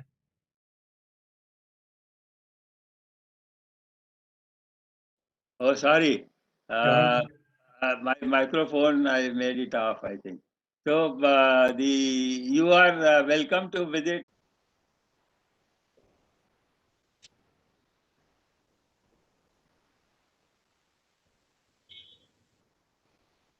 Hello friends, many of you may be knowing that DRIP is Dam Rehabilitation Improvement Project, primarily for rehabilitation of selected dam assets, including hydromechanical components in our country, that is India. Next, the simple reason for having such a project is like any other infrastructure project.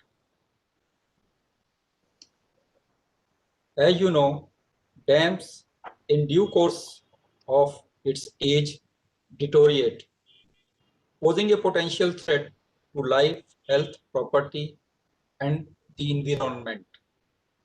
Apart from posing such threats, in absence of proper rehabilitation, dams may not be able to serve its intended purpose on sustainable basis for which these have been constructed.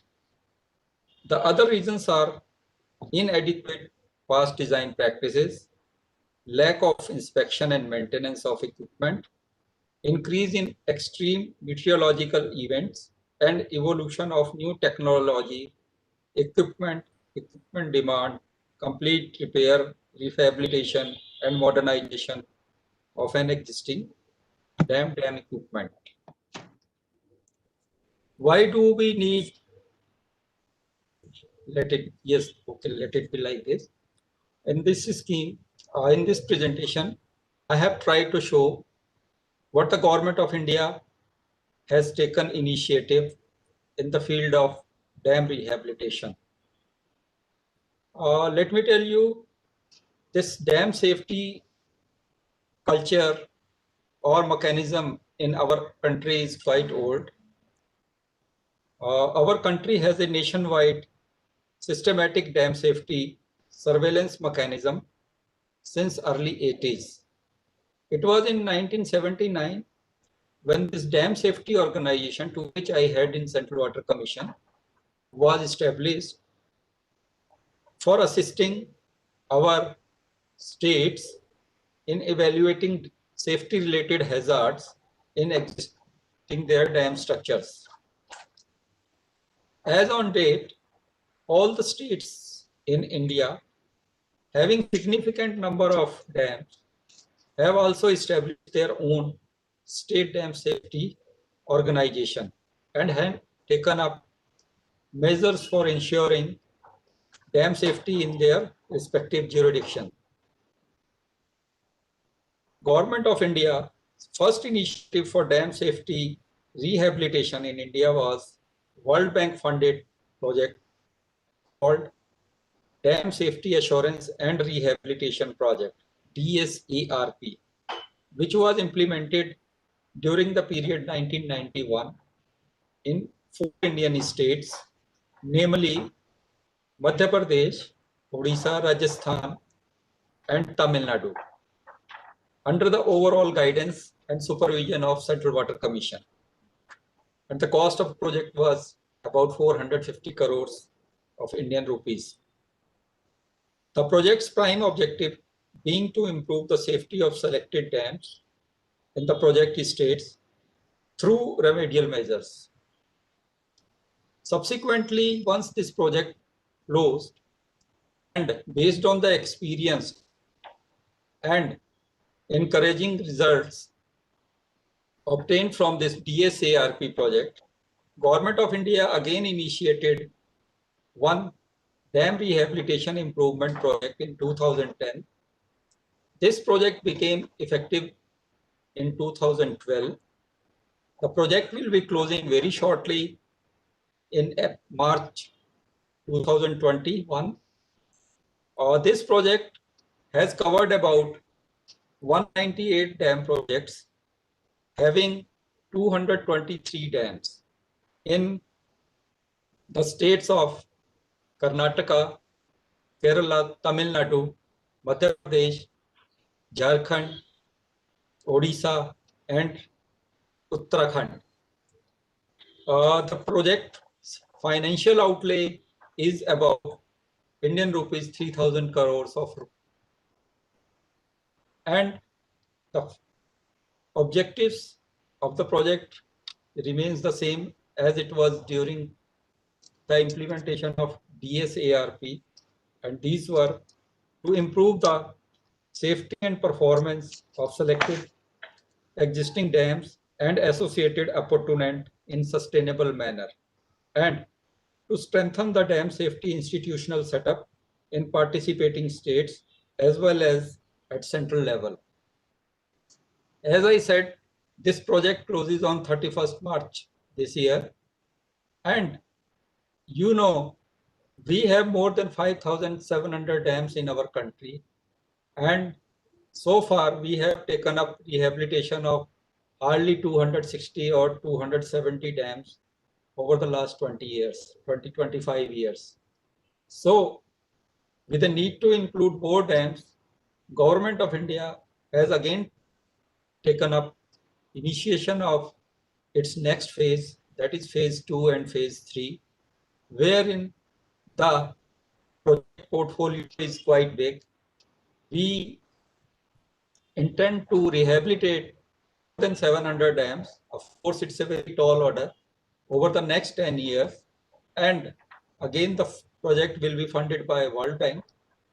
The funding will be to the tune of $1 billion US. And apart from this $1 billion US, balance will be funded by the implementing agencies from their own resources. The project is in advanced stage of getting effective. Government of India has already given the approval. Negotiation with the World Bank has already happened. And since this project will be co-financed by World Bank and Asian Infrastructure Investment Bank, the negotiation with AIIB are pending and are likely to happen in a month or so. And once these negotiations are complete for funding, then we expect to make it effective within a couple of months.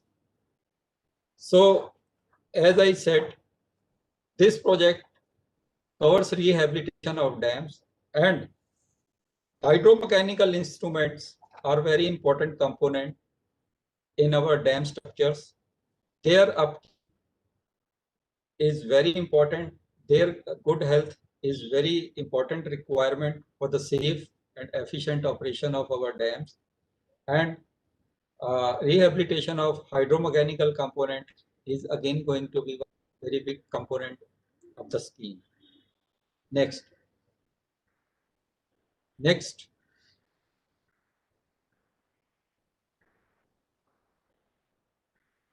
Please.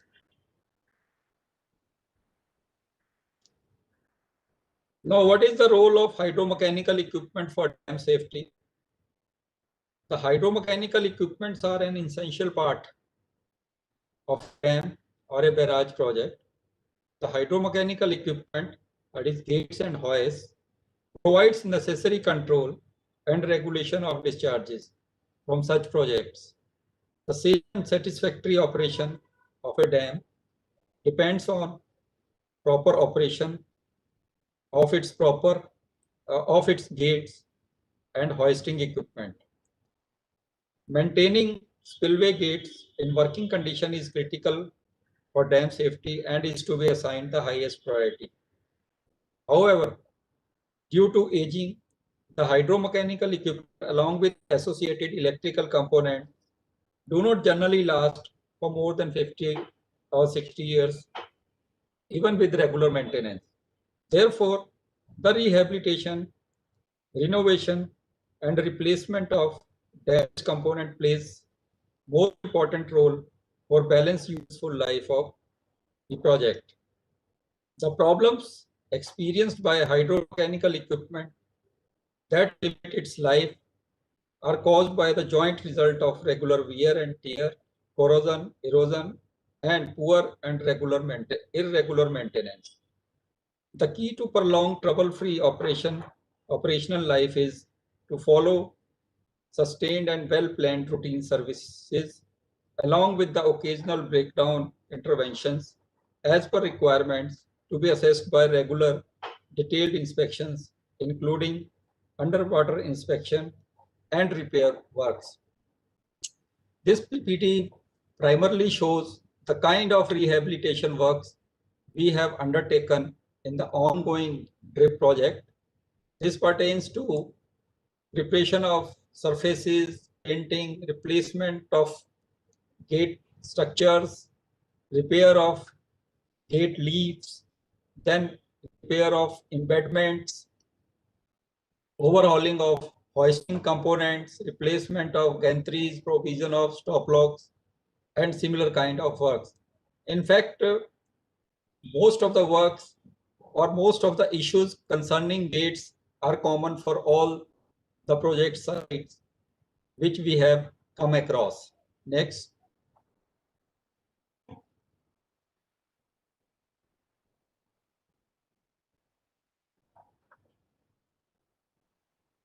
Next, please.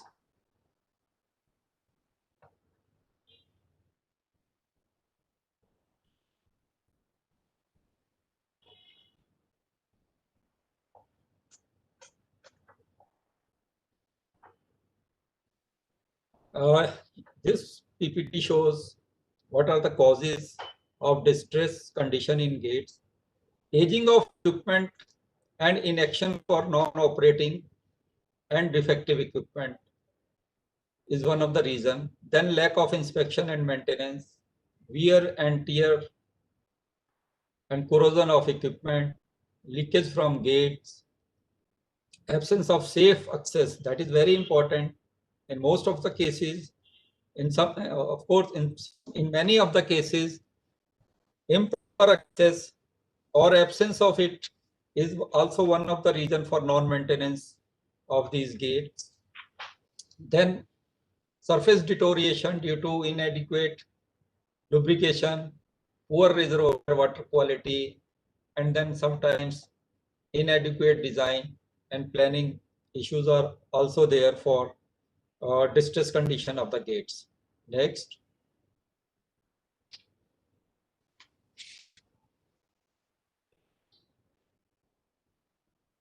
Or how we come across our scope of work under the scheme is as usual through visual inspection. Sometimes underwater inspections are also mandatory to inspect the condition of embedment. Then ultrasonic tests are also carried out. Physical verification of dimensions and alignment is then testing, hardness testing, dye penetration testing, and magnetic field particle testing, ultrasonic flaw detection are the various methods employed to decide about the condition of gate. Next.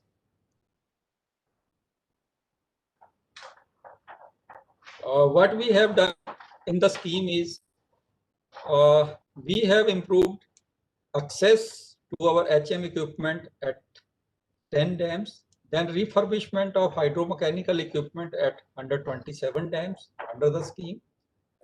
Hydromechanical equipment have been provided at additional spillway. This was necessitated due to review in design flood.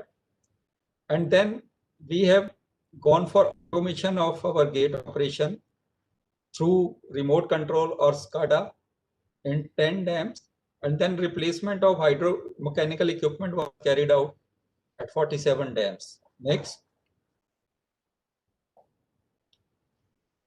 As I said, new gates and hoist at additional spillway have been provided at Bulathara Dam. There we provided 4 number gates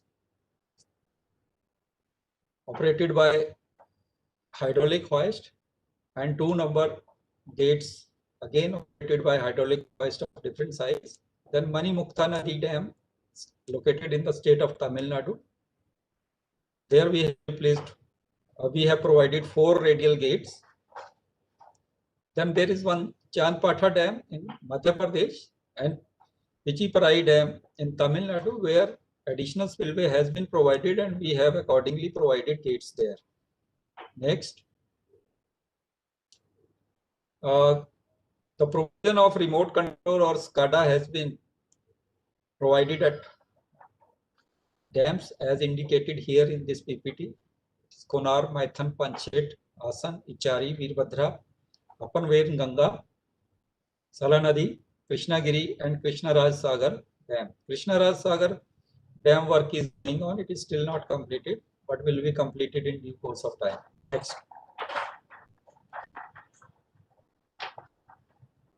Next. Improvement in access to the gate and hoisting equipment have been provided at some of the projects. It basically comprises of provision of catwalk bay or trunnion bridge to access radial gate trunnion and deck bridge at top of the dam and to access the hoist. Then steel catwalk bay, footbridge and all this kind of arrangements are provided so that inspection becomes easy and corrective measures are taken once the dams are inspected through these accesses. Next. Now this is one particular project in Karnataka. This dam needed major rehabilitation in respect of hydromechanical equipment. This picture shows the condition of dams. The gates were pitted due to rusting. Excessive leakage from side seal was observed. Even while fabricating the gate in first place, there was no proper matching of skin plate and vertical stiffeners. Horizontal girder and vertical girders were found damaged. Vertical stiffeners were bent, and there was large gap and non-functioning of guide roller on radial gates. Bulging of rubber seal was also observed. There we took the rehabilitation. Next. What we have done is we have done the rectification of spillway wall plate and stop lock groove and side seals. Strengthening measure of spillway gates by replacing corroded steel plates, horizontal stiffeners. Replacement of worn out damaged rubber seals. Zinc metallizing protective coating to critical gate components, and painting of spillway gates. Installation of new 84-ton capacity gantry crane with lifting beam for the operation of stop lock. Installation of one set of stop lock, additional set of stop lock was also provided there. Next. Like Narayanpur Maithan Dam, owned by Damodar Valley Corporation, was also one project where major rehabilitation of hydraulic gates was undertaken. There again, the issue was non-operation of 3 radial gates and 5 under-sluice gates and their hoists. There was profuse leaking from spillway radial gates, rusting, poor condition of trash rack hoist components was also observed there, damages and missing of electrical parts, several deficiencies such as improper lifting beam, protective covers, missing limit switches, electrical parts in gantry crane used for stop log and upstream emergency gate was found. Next, this is what we have undertaken over there. We have rehabilitated 75-ton and 40-ton gantry crane there. Then intake gate and under-sluice emergency gates were rehabilitated. Underwater inspection of gate groove using ROV was carried out.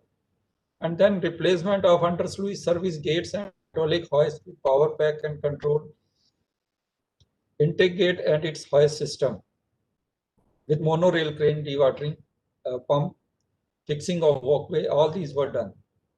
Then here we took up this installation of remote control panel, all electrical fittings, including cables, switchboard, wire fan light, MCCB, AC, and XLPE insulated cables. Next. Krishnagiri is one more dam. There we had to take the rehabilitation of our gates on a bigger scale. Rehabilitation of all 8 shutters with hoist was carried out in 2015. But then again, after 2 years, a spillway shutter got failed due to sudden rise in water inflow in reservoir due to cyclonic storm. The gate was removed and replaced after lowering of reservoir level.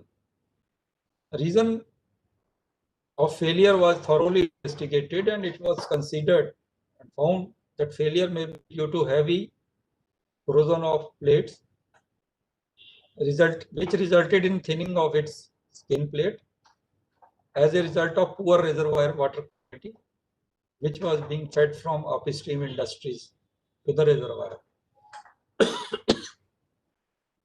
Structural strength and plate thickness of all remaining 7 shutters was also investigated.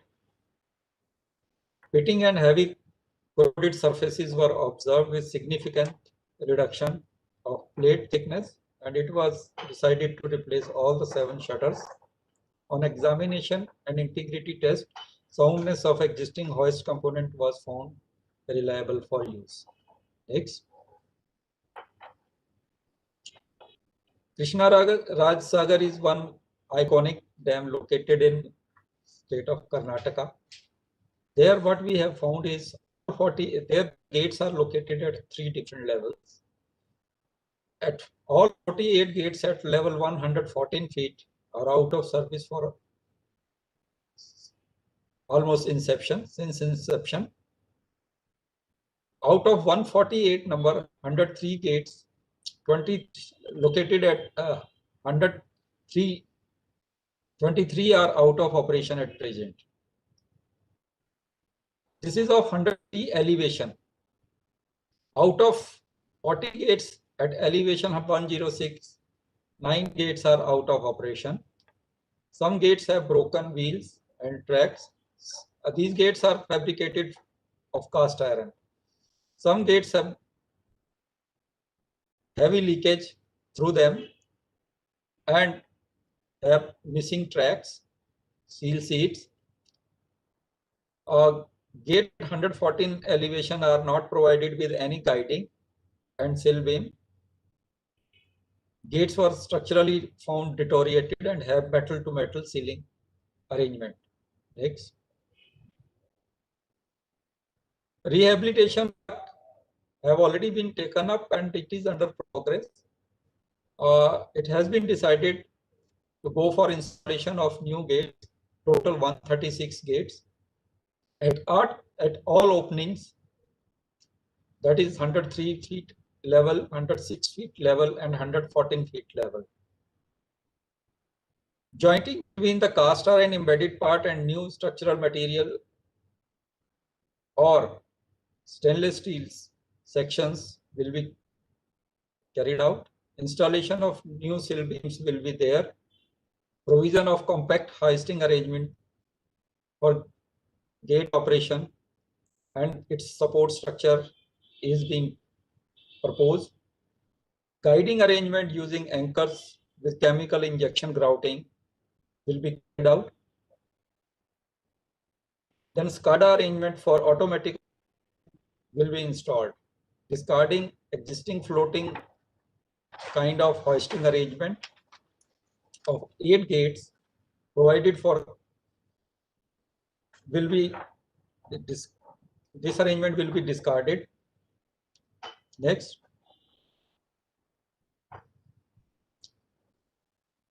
In the end, I would like to state that DRIP is expected to act as a pilot scheme for achieving fully operational and safe conditions of Indian dams in a technically and financially sustainable manner, in addition to building needed capacity for monitoring the performance of dams. With increasing economic development and population growth downstream of dam, a more holistic approach to dam safety will be developed with the assistance of this project. New techniques and innovation at par with international practices would be utilized for rehabilitation of the dams. The safe and satisfactory operation of a dam to large extent depend upon proper operation and operation of its gates and their hoisting equipment. Maintaining spillway gates in working condition is critical for dam safety and is to be assigned the highest priority. Inaction by the project owner for the required rehabilitation of hydromechanical equipment over the years at times may have very serious repercussions, as it could lead to catastrophic accident or may cause sudden flooding. The sustenance of gate installation for a longer and useful service life demand a regular operation and maintenance, timely replacement or renovation or replacement of damaged component of structures and control equipment with new technology for enhancing the reliability of equipment needs to be done. With such objective, rehabilitation of hydromechanical equipment under DRIP has been initiated and implemented in India. Thank you. So once this keynote address is over, now the next presentation is to be delivered by Dr. Shripad Naik, and he will be speaking on geodetic structural monitoring of concrete gravity dams, a case study. It's over to Dr. Shripad Naik. Excuse me, sir. Good afternoon, sir. Instead of Dr. Shripad Naik, myself, K. Sudhakar, I'm going to present this thing, sir. So I have uploaded that video presentation.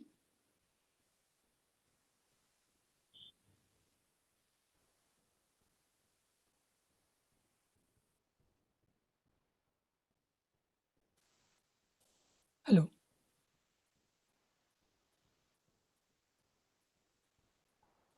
Case study authored by. Yes, sir, you are audible. Please. Respected chairman, co-chairman, and distinguished delegates. Good morning, all of you.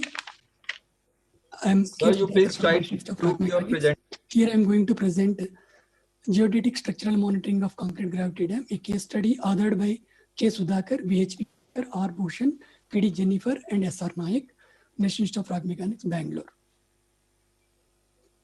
As an introduction, engineering structures like dams, bridges, and high-rise buildings are subjected to deformations due to rise in water levels and changes in groundwater levels and environmental stress, structural overloads, tidal and tectonic movements, etc.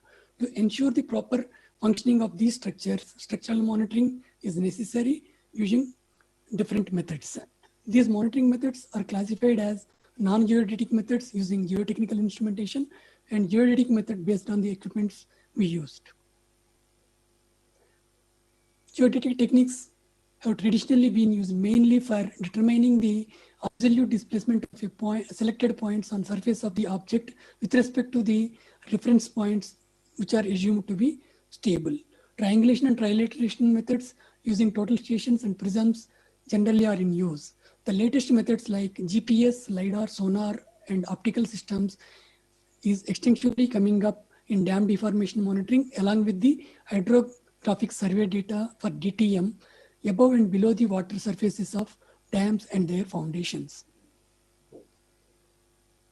The case study here, we are Sardar Sarovar Concrete Gravity Dam.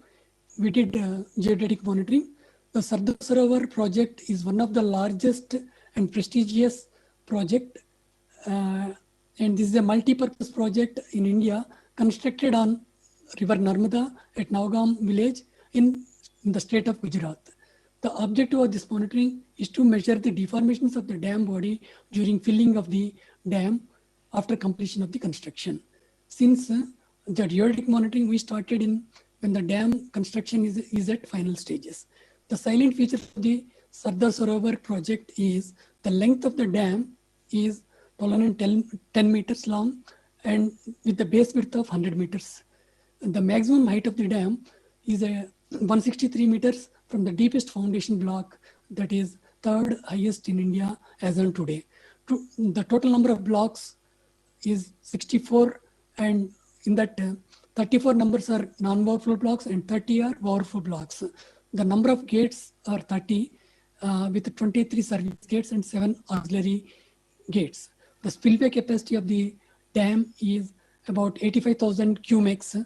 The installed power of the project is 1450 megawatts. In that, 1200 megawatts from underground riverbed powerhouse and 250 megawatts generating from canal head powerhouse. Installed, the Narmada main canal length is about 532 meters long, and this is the world's longest concrete line tunnel, which caters about 18.5 million hectares of the cultivation and drinking water purpose for Gujarat and some parts of the Rajasthan. The methodology here we use for geodetic monitoring is it initially requires selection of location of the control point, selection of the monitoring points, and the monitoring points on the dam structures. The later, in the second stage, it consists of establishment of the control point network with the DGPS survey and installation of monitoring points on selective dam blocks and monitoring of the target points installed on dam blocks and periodical verification of the control point and data interpretation and results. For initially, for establishment of the control points, it was installed the control points with 0.5 by 0.5 meter deep, 1.5 meter depth. Pedestals were prepared for the establishment of the control points. Once the control points were construction is over, you can see in the pedestals, the control points were over, and for establish the control points, the DGPS receivers were established in all the 4 points. So, and to collect the data for 48 hours continuously, and with that data, so the control point coordinates were established using WGS coordinates, and later it was converted to UTM coordinates for monitoring purpose. You can see here in the network, the DGPS P1 to P4, the 4 control points were established, 2 on left bank and 2 on right bank side of the dam. For monitoring points, we installed in the first phase about 7 points were installed on non-overflow blocks. In that, 4 from the right bank side and 3 are from the left bank non-overflow blocks. Here we used GPR 112 and GPR 11 prisms, and these points were installed at 142 to 140, in between 142.17 to 146 meter in between levels. The monitoring instrumentation here we used is, for control points we used GPH1P prism, and for control monitoring points we used GPR11 and GPR112 prisms. And the total station here we used is Leica TDF I005 with an angular accuracy of 0.5 second with a standard measurement of 2 mm plus 2 ppm were used.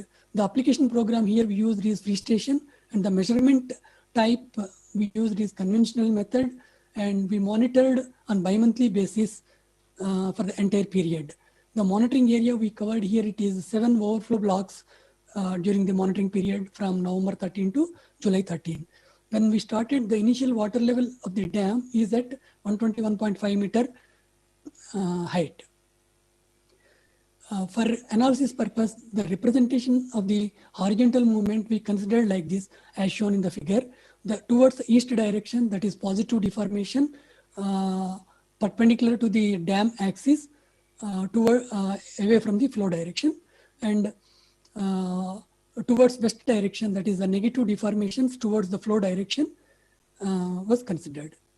You can see from these plots, we monitored about 7 points from non-overflow blocks. Here we showed, you can see in this plot, block number 58 and 52, the deformations were within the plus minus 10 to 12 mm during entire monitoring period. When the reservoir levels was changed to maximum of 130 and minimum to 107, even then the deformations were not varied more than the plus minus 10 mm. You can see here. And the same trend was continued in left bank non-overflow blocks also. The same at block number 7 and block number 11. Here also the reservoir deformations values are varying along with the reservoir water levels, but there was not, it was not exceeded more than plus minus 10 mm for the entire period. Since we don't have any other instruments to compare our monitoring results, so we prepared a UDEC model for simple UDEC model by considering the dam weight and reservoir water levels, reservoir loading for block number 52, and we prepared a model for that one. And you can see here from the table the model deformations and the measured deformations we compared here. And at reservoir level is at 114.5 meter. The model deformation is at 2.5 and measured deformation is at 1.72 mm. And at 118 meter level, the model deformation is at 3.5 and measured deformation is at 4.54. And the reservoir level is at 121. The deformations are at 4 and 4.32 mm. You can see here it is well within the predicted simulated deformations. So the conclusions and recommendations here, based on our monitoring during this period, we provided to dam authorities. The deformation plots along the east-west direction shows that the deformations are varied in a maximum of plus 10.44 mm and minimum of minus 14.13 mm at non-overflow blocks. The deformation variations are responding with the variations of the reservoir water levels in all the cases except few observations. Could not be compared these deformations since we don't have any plumb line data or other instruments like tilt meters and other instruments. A simple UDEC model results correlated well with the measured deformations data at block number 52. So current study of geodetic monitoring has proved that we have certain limitations while measuring the manually with the total stations. Since keeping the long-term monitoring perspective and importance of the dam structure, so it was recommended to go for the advanced automatic monitoring systems including GNSS and GPS, along with the advanced automatic total stations from the established total station manufacturers. Thank you. So, thank you, sir.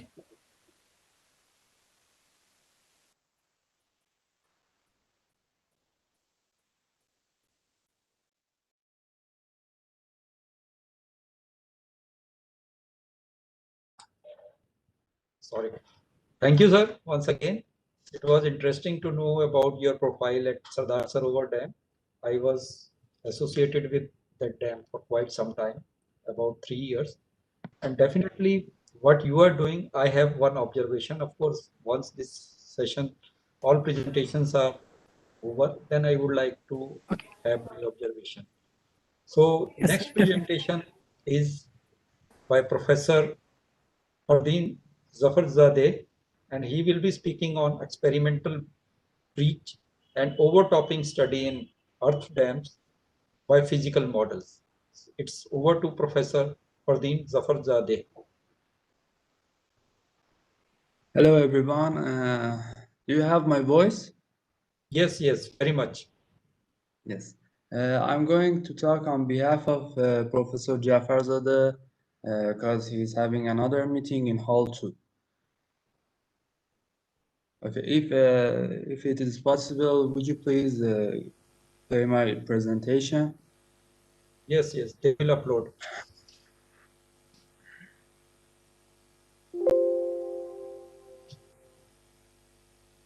This is his other presentation. This is not my presentation. Yes, this is not yours. Yeah. Sir, you can see your presentation. The presentation is experimental Experimental breach and overtopping study in earth dam by physical models. In case it is available, it's okay. Otherwise, he himself can upload it if it is available with you.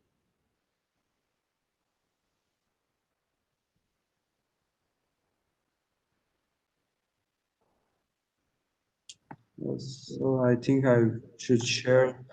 You please, Mr. Aryan, you please upload it at your end.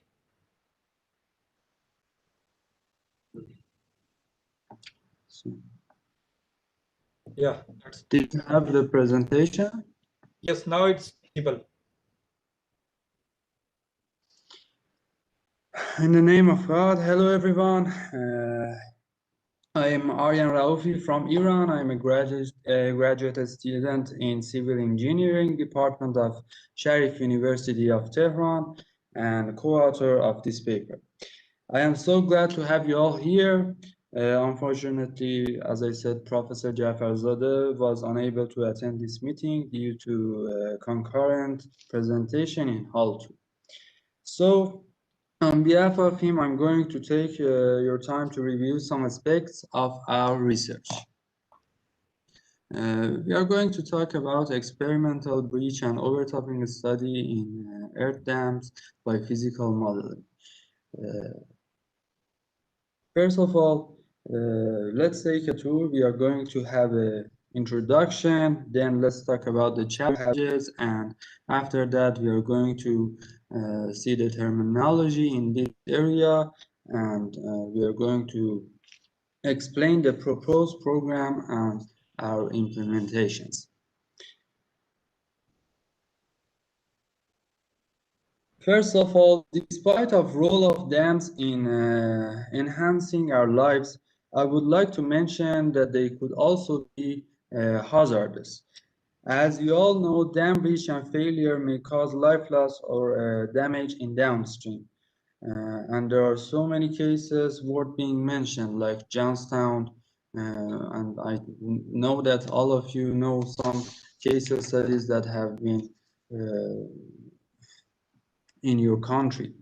So one thing is learning from the history and these unfaithful phenomena in order to reduce the damage and also be prepared for this unfortunate phenomena with most accurate predictions.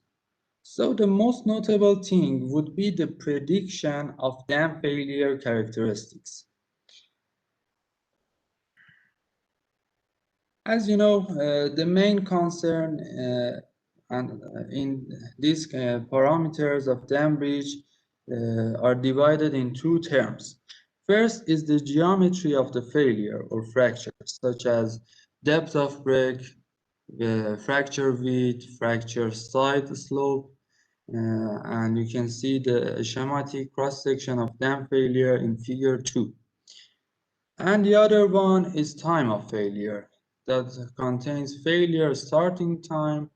That is not a very important matter, but crack expansion time or time of fracture or time of failure is a very important matter because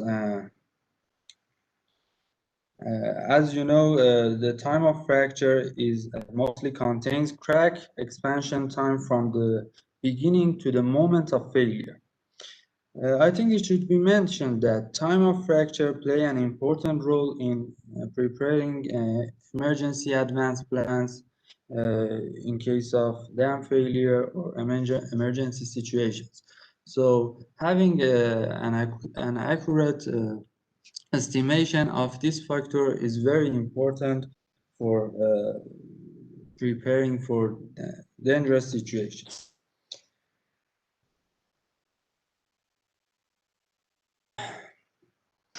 So there are many, in this slide I'm going to talk about the challenges that are seen in this area.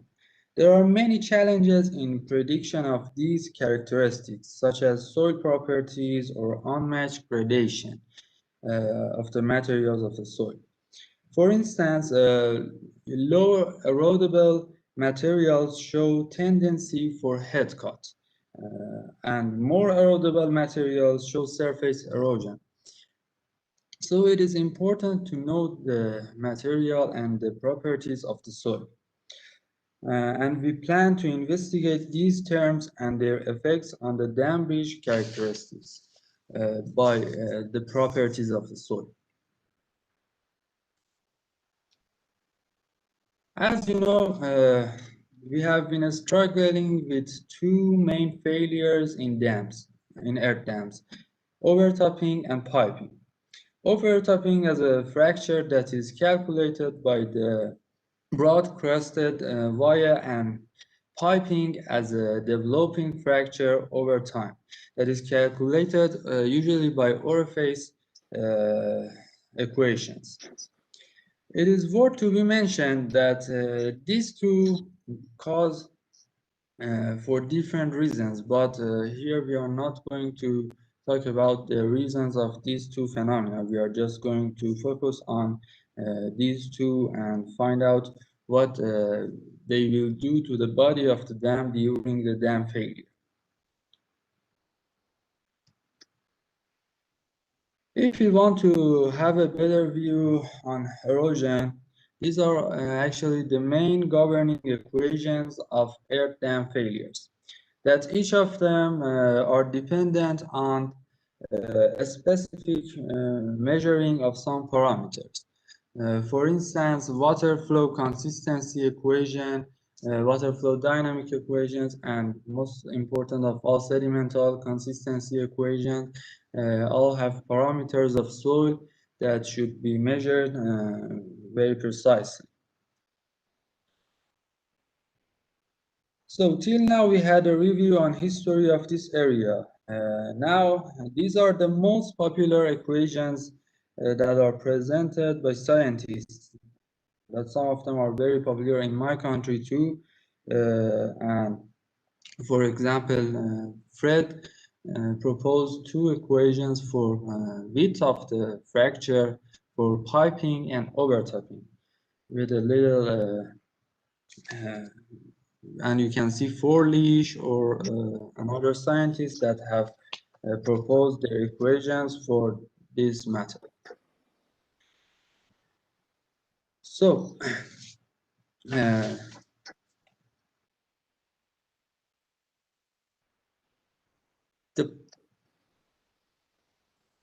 there are so many references for estimating the characteristics of dam failure. and all of them have been validated, and some of them have been validated by case studies, some of them have been validated by numerical modeling. But I want to ask you a question. Is it acceptable to use an equation for all kind of dams? We believe that there is a way to establish a standard procedure to have a more specific estimation on dam failure. We have a three-phase plan that consists of a laboratory experiments based on physical modeling and validating by numerical modeling. And at the end, there is going to be a comparison of the results. It should be mentioned that this research's main focus is the extent damage to the body of homogeneous earth dams. At each individual type of failure, we are going to see overtopping and piping individually. The main purpose is to explain the procedure of failure in time of fracture.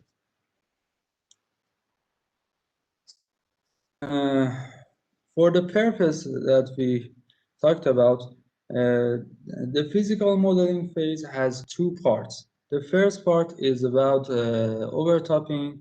As you can see in figure 4, there is a schematic setup for overtopping physical models, and we have used a plexiglass box with a length of 5 meters, width of 1 meters, and height of 1 meters. There is an earth dam that is modeled, and we have a fixed water level behind the earth dam, and we are going to monitor the changes with the built-in cameras. The next model for piping, actually, this model has 1.4 meters length and use a water source behind the model dam that has a larger water head than the height of the dam, that increase the rate of water seepage. And by experiment, we found that 20 centimeters to 40 centimeters can give us a critical headwater for this setup. For numerical modeling, the embryo model found by Mohammed and Morris will be used to evaluate the failure, and also we are working on a new model based on Abacus program. In the figure, we can see embryo models that nowadays has been used with an app. It is a breach erosion process in time that is used by Mr. Morris, and it is developed in 2019.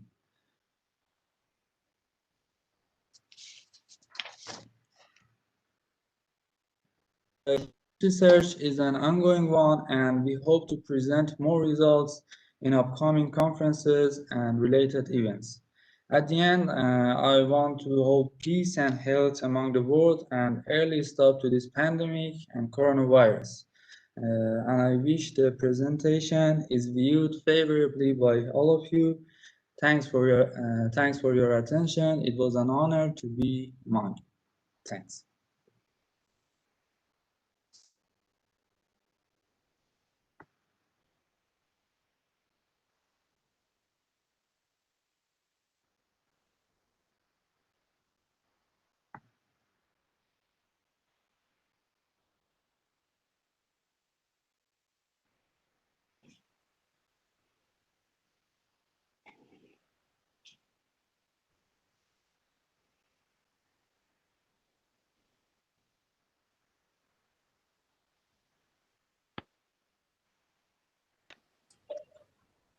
Thank you, Mr. Aryan Rauf. It was an interesting presentation. And after this, the next presentation is to be by Mr. Bob Leach on asset management and dam safety. It's over to Mr. Bob Leach.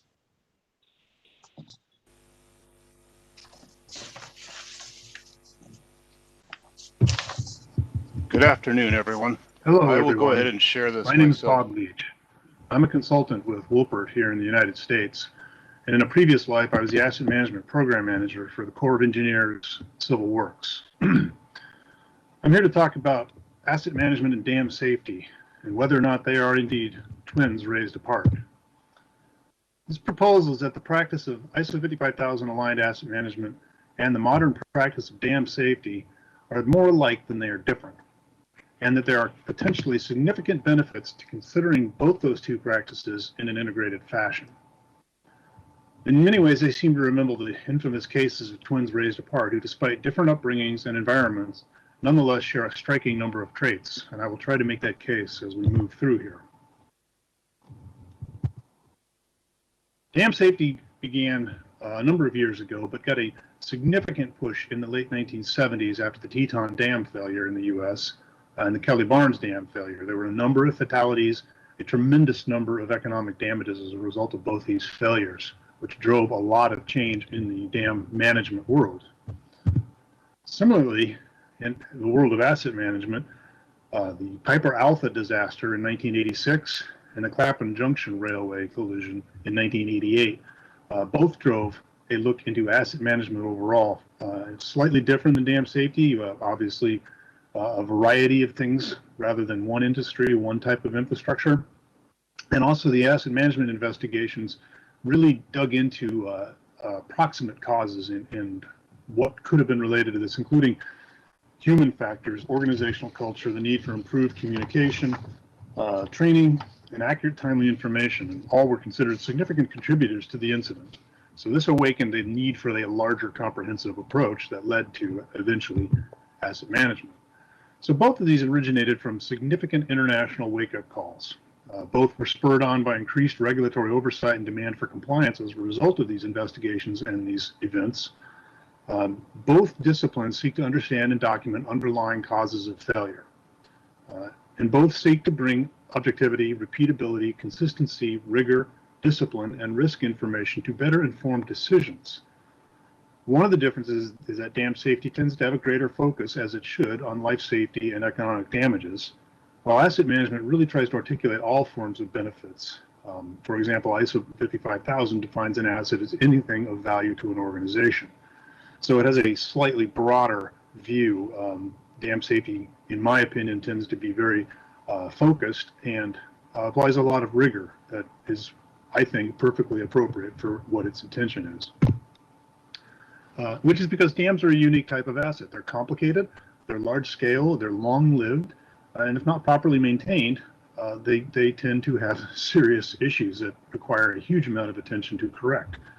Significant potential consequences, downstream flooding of any kind, population or damages, flooding property, anything like that, can increase, and they can create induced risk as well. As you see here, this picture shows you right shortly after the dam was created, very little infrastructure and population immediately downstream of the dam. This picture from the opposite direction shows the amount of growth that's happened in that downstream area. So considerable risk exists under dams. So rightly so, they need to be looked at very carefully. Also, dams they have the unique feature, if you will, of really combining multiple values and multiple benefit streams that are often competing and often possibly conflicting. They can be any one of these things that's listed here on this slide. An example I often use is the pool elevation behind a dam might need to be drawn down for environmental reasons or safety reasons, and yet at the same time there can be a competing need to maintain a certain level of pool for water supply or navigation or recreation or a competing environmental reason. All those things are true.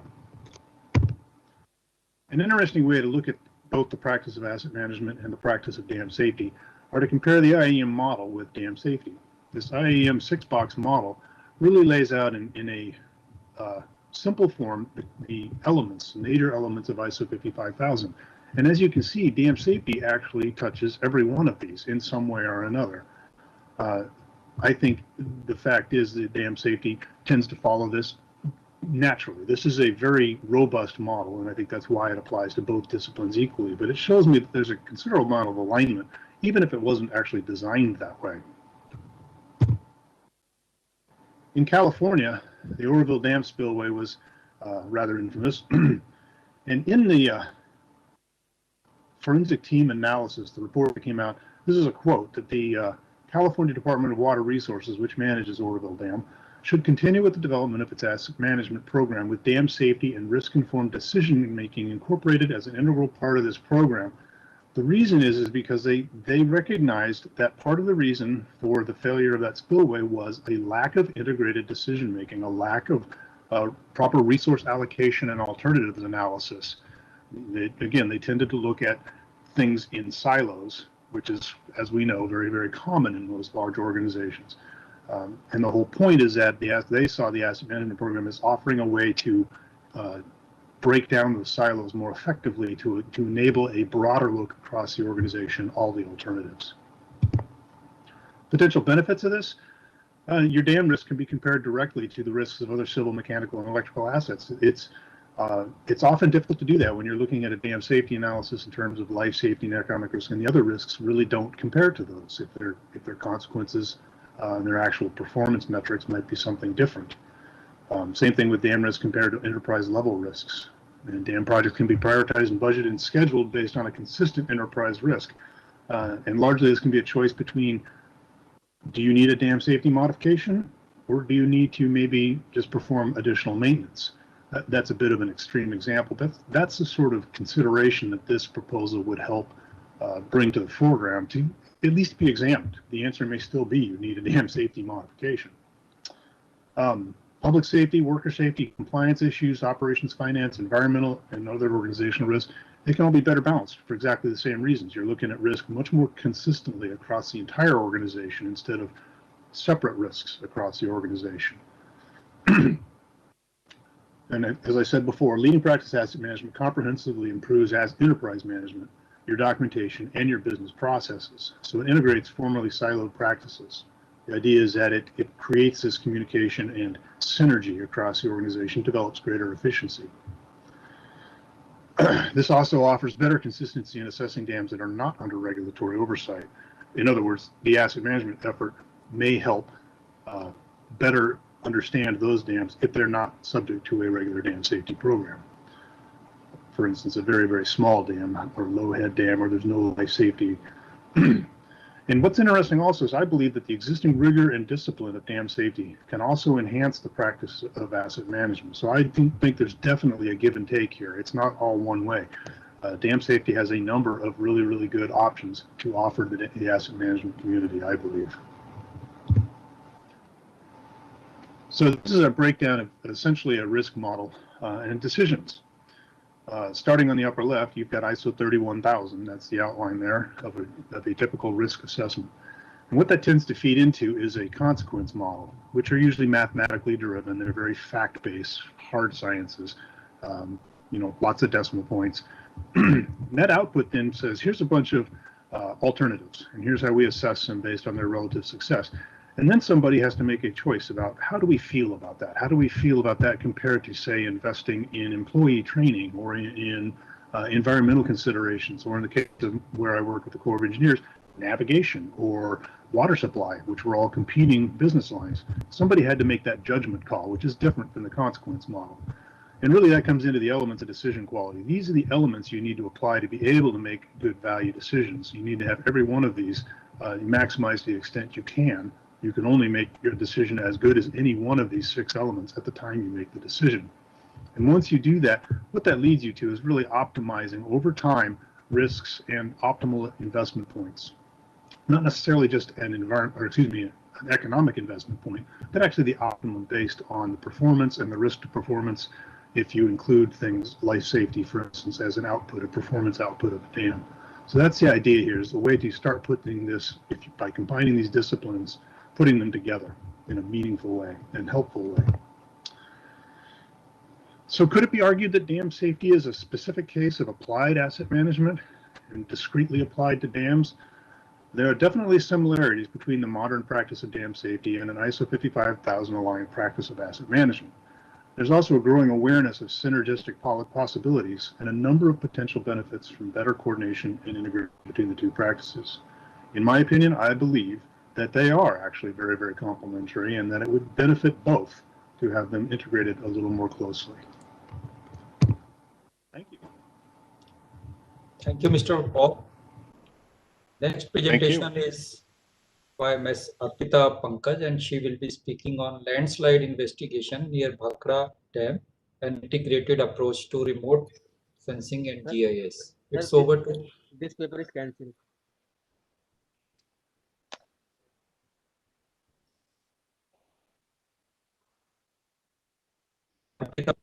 Arpita Pankaj. Yes, sir.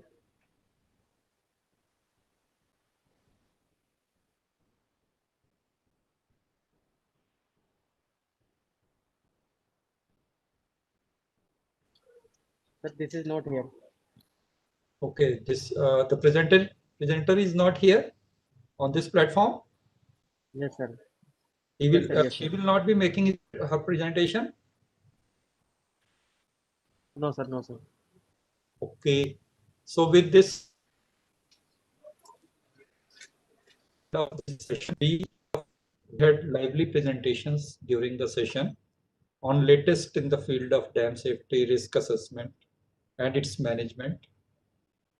These presentations touched various aspects of dam safety like hydromechanical equipment, structural technique, etc. The presentations must have been found useful to the audience, of course, on virtual mode. And now I request for any question on presentations made so far. So it's now over to audience for their observations or questions.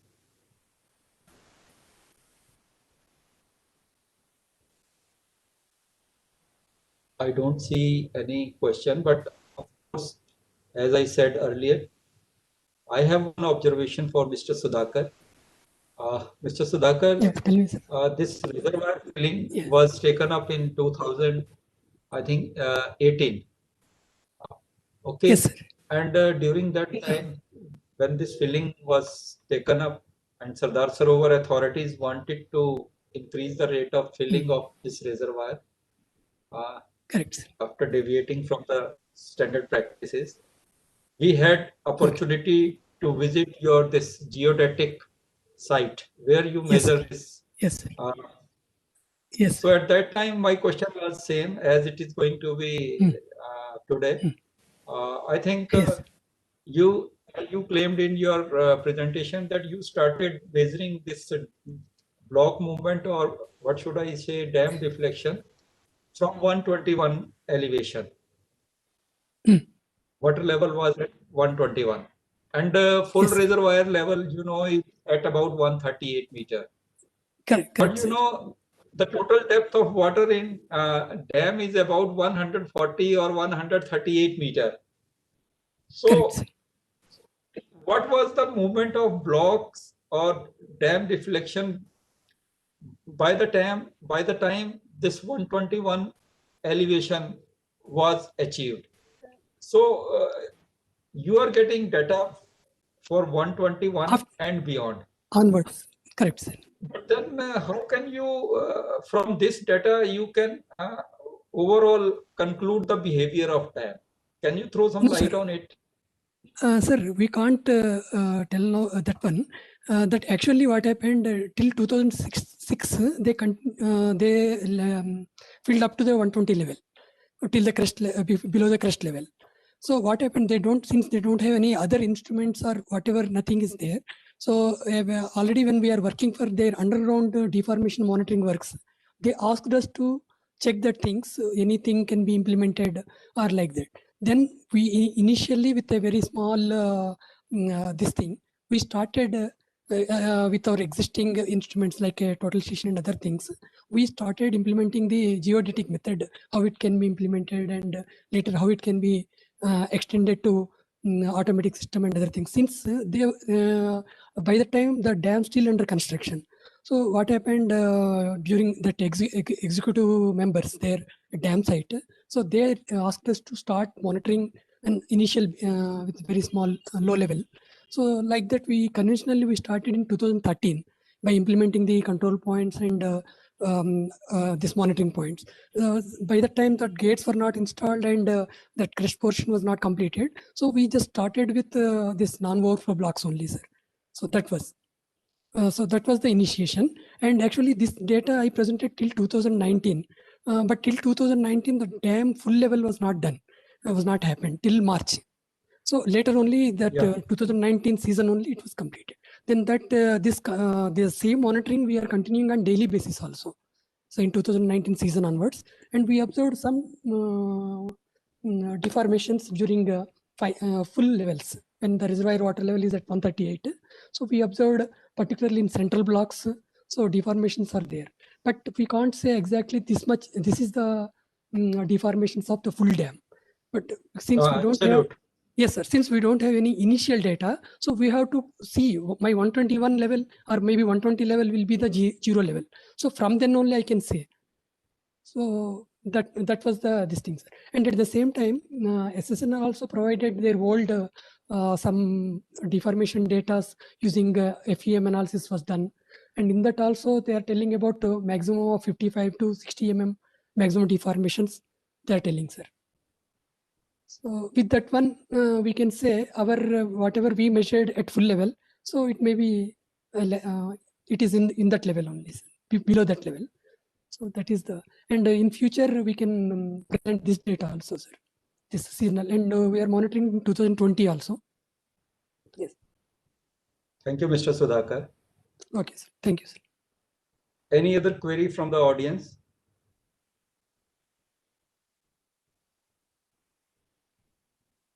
I think there are no more questions. Thank you, Yes, sir. gentlemen, for being here on this platform. Thank you very much once again for joining us. Thank you. Thank you. Thank you, sir.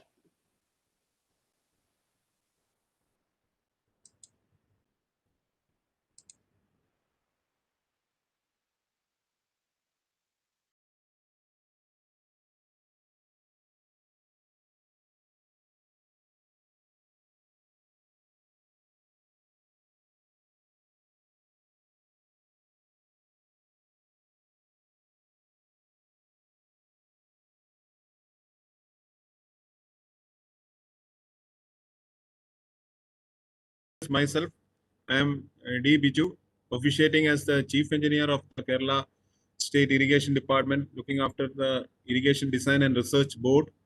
And I'm working as also the Nodal Officer for the Dam Rehabilitation and Improvement Project of the Kerala Water Resources Department, aided by the World Bank under the norms of the framed by the State Central Water Commission.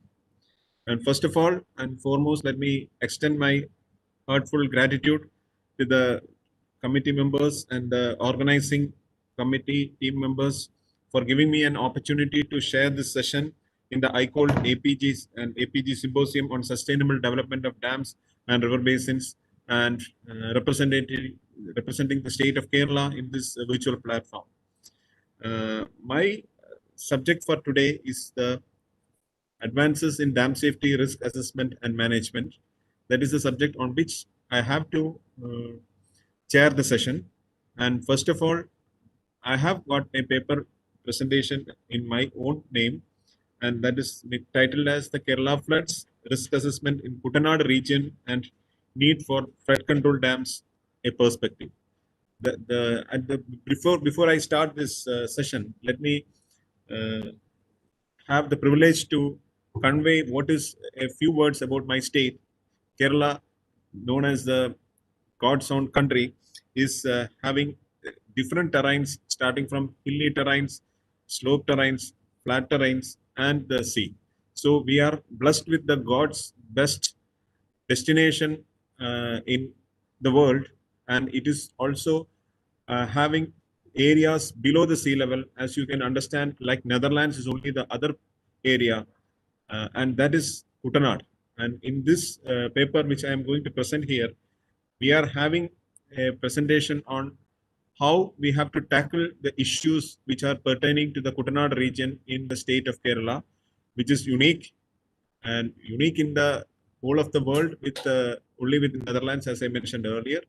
So, but we were cursed with the floods during the 2018 and 2019, which was one of the biggest disasters which hit our state in the year, in that year, particular year, which has taken lives and the damages up to more than around 4,000, 5,000 crores was damage had taken place in our country, in our state. So with on basis of this, we had to come up to certain solutions and thought process how to sustain such damages and such occurrences when we have to come across similar incidents in the future. And that is the basis of my presentation, in which I'm taken exclusively the Kuttanad area, because since it is the, as I told, it is again, it's an unique area. So we have to attack that floods in such a manner, even though there are many possibilities. All the other areas are equivalent to other area, maybe equivalent to other areas in the state or in the world, but this area is very critically complex, and the terrain is very complex, and the areas are very complex, and the land pattern is very complex, as well as the soil characteristics also having very complex, because the N value of the Kuttanad area is found to be 0.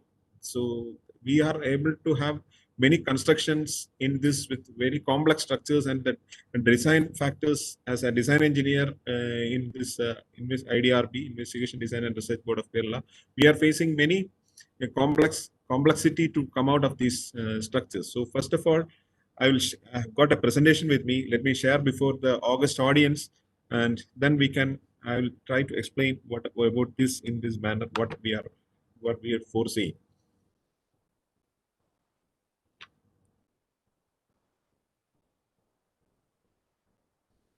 I hope you can see my presentation.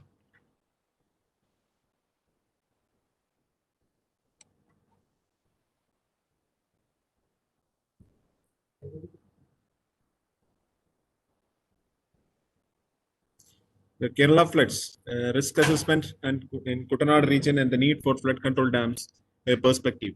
This is the title of my presentation.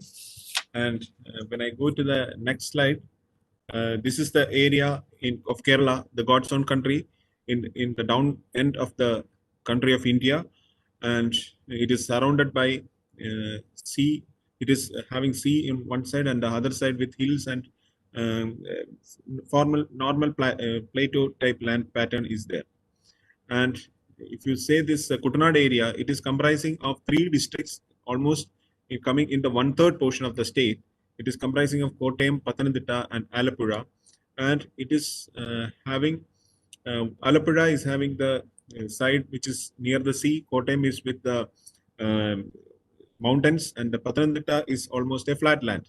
So, and it is having different river basins which are feeding these areas. That is we are having the river Muvatupuzha, the Meenachal River, the Manimala River, and the Pamba Basin, and the Achankovil River. Out of these, we are only having headworks or the dams in this Pamba Basin as well as the Muvatupuzha Basin.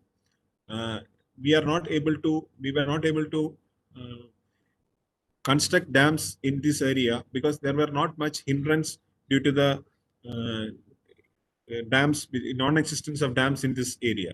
So, but if you take up the Kuttanad, all the effects of these water flowing coming from this particular 5 rivers, that is from the Muvatupuzha Basin, the Meenachal Basin, the Manimala Basin, the Pamba Basin, as well as the Achankovil Basin, it is hitting the low-lying area of Kuttanad, which is below the sea level. So we had to find out some solutions, and we have to identify this based on the experiences which we gained in this 2018 and as well as the 2019 floods. As you see, this is the total stretch of this area, and these areas are having a very minute streams as well as which are confluencing. It is like a leaf, the river basins, and the watershed is coming like that, and so it is almost feeding all these areas in a very small small streams are contributing much amount of water to this area. And actually the Kerala floods 2018, it had marked the occasion of yet another flood event after the devastating floods a year, almost a century back. And the highest levels which were marked in the 2018 floods was found compared with the similar big flood in the century back flood also. So usually in Kerala there is one peak flood event which is occurring every year in Kerala, and out of this in our during our 2000 years, 100 years, 2018 had and 2019 was also having the maximum flood discharge and the issues which are relevant to this flood. Actually, to combat this event, an assessment was made on the approximate design flood in this region, considering the similar values elsewhere in Kerala and with similar influencing parameters. And this was evaluated by the critical sequencing method of by the Central Water Commission. So to absorb this and to mitigate the flood, we had to release these at controlled intervals as flood levels will not increase beyond the permissible higher levels. So we had thought of suggestions, and we had long interactive sessions, and we had brainstorming sessions with experts in these fields, and how to find out solutions for the risk assessment for these floods. So it was important that how much damage was done during these floods, the data of the expenditure which had increased in this, because this average yearly damage for the flood was to be more than the cost which has to be incurred by the construction of the flood control dams as per the CWC 2010 norms. So in having a detailed discussions and detailed understanding of this phenomenon, we had to go for design, or we have to opt for suggestions, or we have to opt for proposals to come into these conclusions, and what is the relevance of these dams, as well as what is the effect of these dams, and what are the present dams. Actually, we are having more than 50 dams in the state, out of which the 16 dams are owned by the Water Resource Department, and the other dams are owned by the Electricity Board and the Water Authority wing. So one of these was the maintenance of these dams, where there was actually siltage was there. Now what we have employed is that we are trying to remove these silt in this, and this is the one of the first exercise which is being done in the country itself. And we had our details were also shared with the Central Water Commission, and we have started this, and it is moving in a very good phase, very good phased manner in those particular dams, and we are going to continue with the other dams also. So as you see, as I earlier told, this Kutanad area has a total drainage network with a very complicated clusters of small areas of water which is coming, small streams and joining the rivers. And there are also areas in this one Manimala river where the water is coming in one direction, and whereas it also returns in the other direction. That is why I told this Kutanad area is having a very complex design. So if you see this slide, and when you have this understanding, this main issue which has happened during this floods in 2018 was that during this 15th to 17th August of 2018, during those 3 days, the water which has come to the Vembanad Lake is around 1,634 million cubic meter of water had come, and out of that, it was the areas was having this Kutanad area is only having 2 outlets, which is coming in the later slides, and the possible discharge from these areas was only 605 million cubic meters, and the remaining runoff of 1,029 million cubic meter had created a very drastic rise in the water level, causing loss to the agriculture, properties, men, and other livestock, and all the other animals were also having the effect, and the structures which were built was also having damages. So this had created very immense damage to the state, and then we had identified that there were, as we told, the Tanirmukam barrage and the Totapalli barrage is only the 2 areas where we are having this discharge. So recently what we did is that we opened up this Thotapalli spillway, which is having this 360 meters. We were opening only 60 meters, but this year what we did in the 2020, we opened this the spillway to the maximum width of 360 meters, and the water came down very drastically, very well and very fast, and it was creating a very good effect for the drainage of water. So people were less affected during this 2020 flood. So this was one of the mitigation measures we understood and we deployed quickly on this site. And the Tanirmukam barrage was also having some desilting issues. That also we removed the sand and which was accumulated in the front of this structures. So that also had a very connectivity for the floodwater to go to the sea. These all things helped us to bring more water towards the Thotapalli spillway and also the discharge to the Tanirmukam barrage.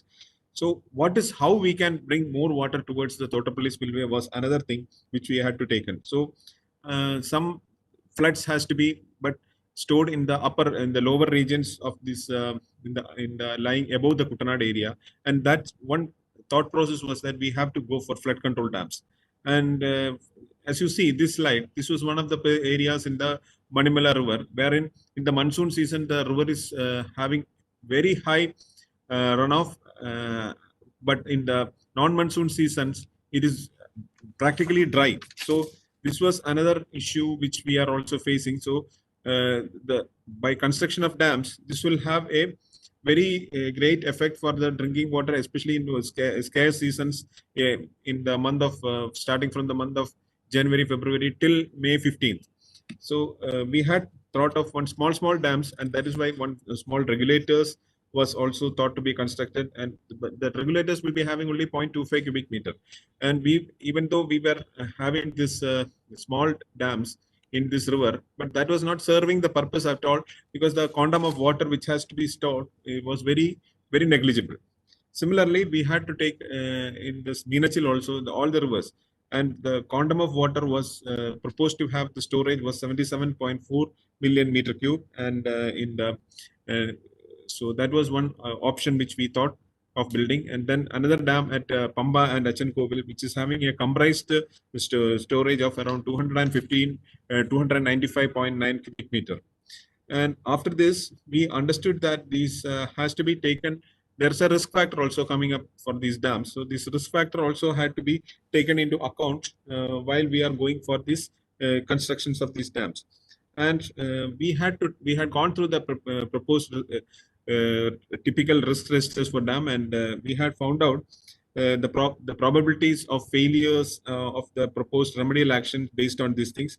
And we had found out this even when we are going to construct a small dams, it will not be of much impact which might be happening in this area, because it is not a earthquake are not very much prone in this area. It is not an earthquake prone, and there is no attacks, and only normal things which are happening is there. So there is no tunnels, and all these things were not reported in these areas. So this exclusively, if you take the dams in Kerala, we had found out that the flood control dams is the best option for overcoming these floods and to serve the people for having the proper water during to resolve the water scarcity. Because we understood that the total loss in the 2018 floods in Kutanad was around 400 crores, but in the 4,000 crores. Whereas if you are building these 4 dams in these different rivers of Pamba, Achenkovil, and Manimala, and Meenachil River, we will have to spend only 400 crores, which is only 1/10. And as I told earlier, this Manimala and Achenkovil doesn't have any dams or reservoirs, and so this new proposal will definitely have good impact on the prosperity, economic prosperity, as well as the safety, and also it will enrich the agriculture, and it will be enriching the drinking water scarcity in this area. So this is my presentation, and I hope I have cleared all the things in this presentation within this small duration.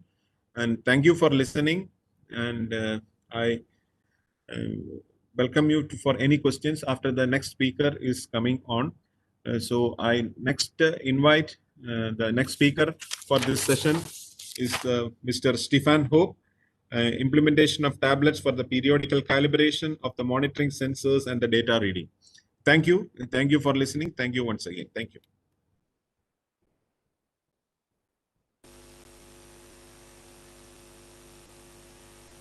Hello, I'm Stefan Hoppe. I work as a civil engineer in the field of dam safety and dam monitoring in Icold. Today, I would like to present you the way how to use.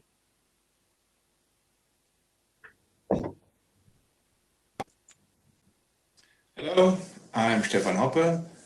I work as a civil engineer in the field of dam safety and dam monitoring in Icold. Today, I would like to present you the way how to use or how you can use mobile devices for the management of monitoring data and calibration of sensors. First of all, I will give a short introduction on dam monitoring and data management, and then I will show you an example of how to make manual data readings and calibration works with mobile devices. And in the end, I will give a short conclusion. Many people say that surveillance is useless, and actually sometimes they are really right, because if the monitoring system does not work properly, it's useless. So you have to maintain it and work on it and guarantee that it's still working properly. But you also have to make the readings, and you have to make them in the right way. And this data has to be processed and available. But surveillance is still useless if you have a data, if you have a monitoring system, but if you don't analyze the data and do not use the information for dam safety management and decision making. In my presentation, I would like to focus on the first 3 points because they are mainly related to field works, and it's especially there where mobile devices are very useful. So the idea of all this is to make surveillance more useful and optimize monitoring tasks and improve data quality. But if you want to improve something, maybe we should have a look at first where are the typical sources of error or erroneous data. So on the one hand, we have the data reading, and a lot of errors already occur when you make the reading. The technicians don't know exactly which sensors they have to read or how they have to read it. So if you have already some proceedings, then this is very important, and especially for the if they have to be read once a week or once a month, so that you don't forget any sensor. When you take the reading, sometimes there are errors because of the units or the decimals. Liters per second are suddenly liters per minute, or millimeters are centimeters. And of course, the confusion of the sensor direction. Here in the photo, you can see a three-dimensional joint meter, and sometimes the radial movement suddenly becomes a horizontal or a lateral movement. In the phase, when you have the data, then you process the data, but there are also some mistakes that might occur. You might use the wrong formula or wrong material constants, then you transpose the digits, you read 1, 2, 3, but write 1, 3, 2. And of course, when you have paper forms, then there might be mistakes when you copy the data later to a database. And of course, the sensor performance is important. It has to be maintained and cleaned, but you should always compare manual readings with automatic readings and do calibration works. This works, in order to improve it, you should not be isolated. You should integrate it in the whole monitoring process. And this should be managed with a comprehensive monitoring platform in order to share the information with other stakeholders that are involved in monitoring. And especially the personnel on the field, the technicians, should share this information with the dam safety engineers, also external consultants, or even the responsible authority. Such a management platform encompasses all monitoring tasks from the beginning, from the acquisition of data to the storage, but should also give tools in order to help you to evaluate the data, prepare your reports, and use it for operation and emergency preparedness. I would just want to show briefly what could be the different features of such a monitoring platform. I want to show some main features from them data. We had some really good experience in more than 300 dams. And for example, a classical view is a SCADA view. It gives you an information about the current safety status of the dam in one view, where you can see the latest data. Of course, you should include the calculation of the engineering values and comparison with threshold values, charts that help you to understand the data and compare them, interpret them, and report layout in order to make very good and nice reports. And of course, alarm management, that you're directly informed if some values, some threshold values are triggered. A statistical model helps you to enter in more detail, make a more detailed analysis of the data. A document manager to have at hand the additional information, an inventory of your sensors. A GIS can also be helpful if you have a lot of dams. And last but not least, the mobile data acquisition. Now I want to enter into more detail in the mobile data acquisition, show you how we can do this. So the idea is not just having a tablet and make some readings sometimes. It should be organized and managed. This is done with a centralized databases where you can at first choose the kind of reading or the kind of field work that you want to do. If it's a maintenance calibration work or if it's data reading, and then precise it if they are related to a certain kind of sensors, to the sensors that are read once a month or once a week or half a year. And the responsibles who has to make these works. Then you can schedule these works, say if it has to be done periodically, once a month in the beginning of the week. And in this way you have an overview of the next tasks that have to be done, that are pending, that have been done, or that have already been revised.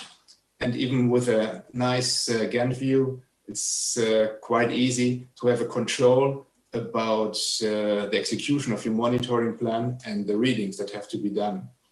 When it's planned, then it is synchronized with the tablet. The technician on site, when he switches on his tablet, synchronizes with them data, and then he directly gets the readings or the routes that he has to perform today or during this week, and then he can organize himself. So he gets a list of the sensors that has to be read, and always has a control which sensors are read or which are still have to be controlled. So it's a nice progress control. Making the data reading, of course, he has to fill in the value that he wants to read, but it's also possible to add additional information about some observations and the reason maybe if he cannot make the reading. This information will also be stored in the database and won't get lost. So it's additional information to the reading. And very important is you also provide in the field the previous reading. So we can directly make a comparison with the last reading and see if it's a similar value or if it's very different. And in this case, you can automatically repeat the reading, because if he realizes after the reading in the office, then he won't go back and repeat the reading, and then it's actually a lost reading. So it's good to have this information directly in the field. Photos can be taken to get also better documentation of the data reading. And if necessary, it's also possible to see not only the last data, but data from the last weeks or months in order to see the tendency of the evaluation of this variable. After finishing it, he can synchronize with them data, and the engineer or himself on the in the office can review the status is updated, it has been finished, and then the data can be confirmed. And you also got directly the information about triggered alarm values. maybe it's important to say that you should always be prepared for traditional readings. Handhelds are very useful, but you should sometimes they are smashed or not working, so it's good to have an alternative. That's why we also included a print version, so you can print your form, and even in this paper form, the last reading that is available on the database is included, so that you also have this quality control directly on site with this methodology. And of course, we have an interface for including manually or uploading files with the data, so you don't only depend on the mobile devices. There are also dams that have automated systems, and this automated system does not mean that you don't have to make manual readings. You do less readings, but you have to do readings, especially in order to confirm the automatic reading and see if your system is still calibrated. And these works require maintenance work and a review of the system performance. This has to be done also with manual rate sensors, but it's even more complex when you have automated systems, because errors might occur on the sensor, but also in the automation system or in the local SCADA system. Therefore, we prepared different or customized forms for the calibration of sensors and visual inspections. For example, here's an example of a thermometer or piezometer. And the idea is that the technician does not make the reading in the conventional way. He goes to the raw values, can make the reading with a multimeter of the sensor in the automatic system, and the software directly on site calculates the engineering values that are usually inside the system and compares them directly with the latest available values that are usually measured with the system. And by defining an acceptance range, these values are valued, and it is defined if they're within range or out of range, and if we have to recalibrate the sensor. And of course, we can add some additional information about this calibration works. This information is not lost. It is also within the system and can be reviewed by the engineer in the centralized platform. So when you evaluate the data, you always have the information from the visual inspection and about the calibration report, and know if you can really trust this data or if it might be discalibrated. As a conclusion, monitoring tasks also include maintenance work. It's quite often forgotten, and it's not just data reading, processing, and evaluation. Clear procedures for maintenance of monitoring systems and reading campaigns are essential for providing representative monitoring data. We incorporated different workflows where the technician makes the readings, the engineers can confirm it, and all the works are planned in a central way. So we have a very effective workflows. And the mobile devices help to organize workflows and improve the data quality. Sources of error of traditional readings are reduced. They are not limited, but we can really reduce them.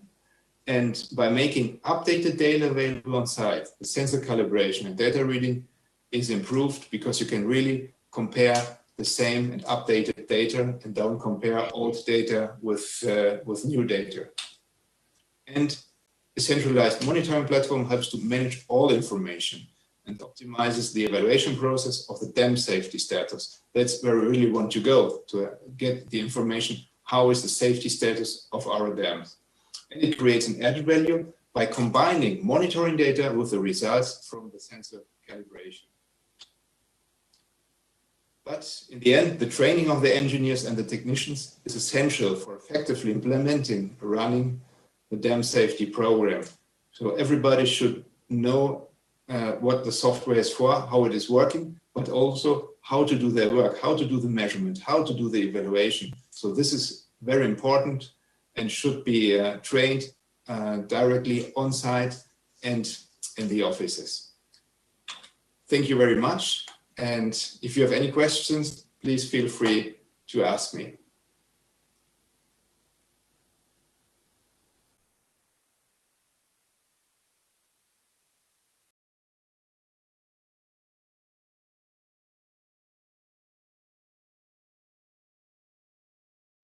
Sir, please unmute your audio. Sorry. Thank you, Stefan, for the very good crafted presentation which you are made in this venue and regarding these aspects and various aspects regarding this data reading and the managing fieldworks and all other associated aspects in this regard for the periodical calibration and the monitoring aspects of this. I request Mr. P.V. Timbadia to have the presentation regarding the dam break flood wave analysis from Ukai Dam in the lower Tapi River of India. I welcome Yes, sir. P.V. Timbadia. Thank you. Thank you, sir.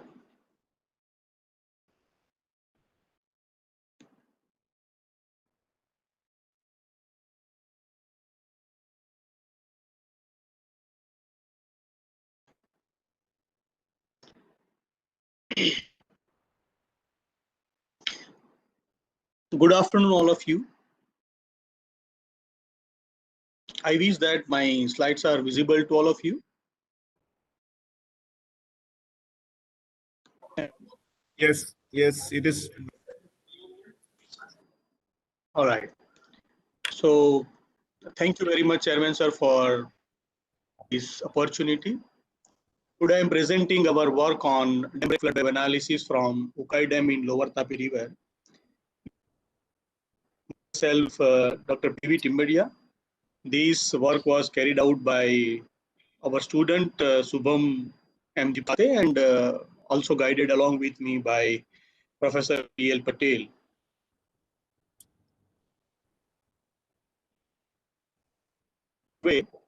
First, I will discuss the introduction.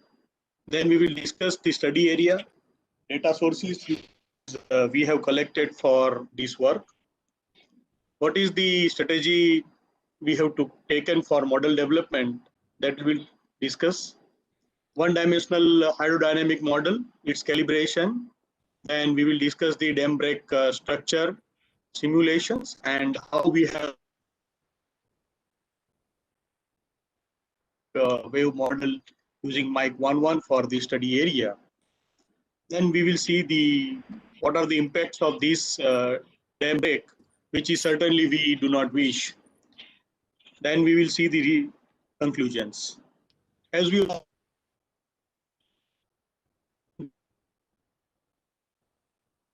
created for the storage of water for irrigation purpose, water supply purpose, power generation purpose, flood control and recreational purpose. But sometimes it fails. And we have seen in the past there are failures.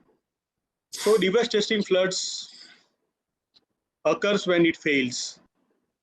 In India, the failures are due to the breaching due to flooding. And about 25% are due to the overtopping on spillway.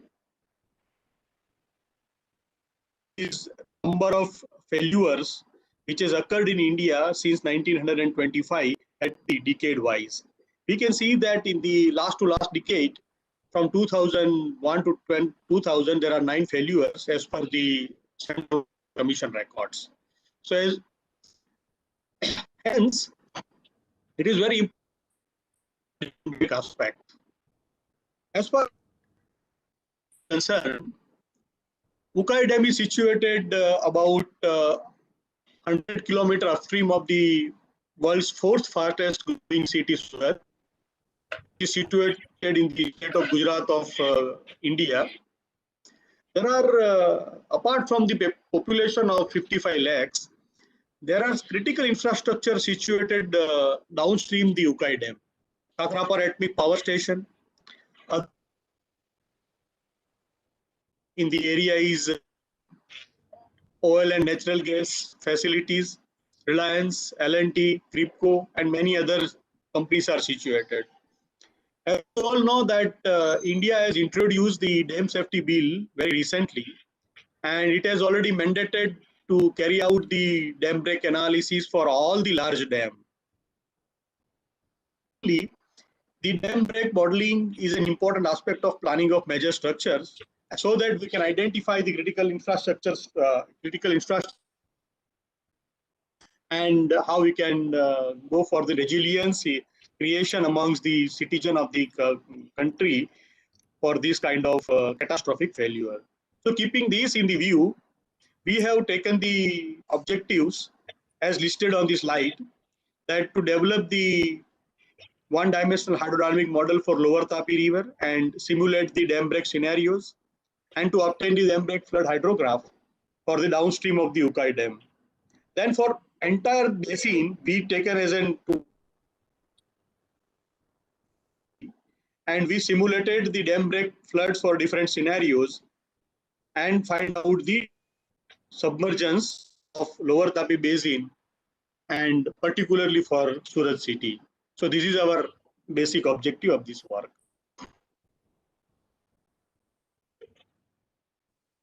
The Tapi Basin.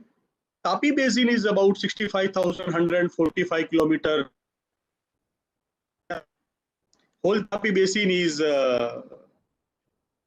whole Tapi Basin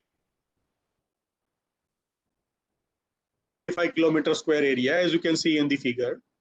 The Tapi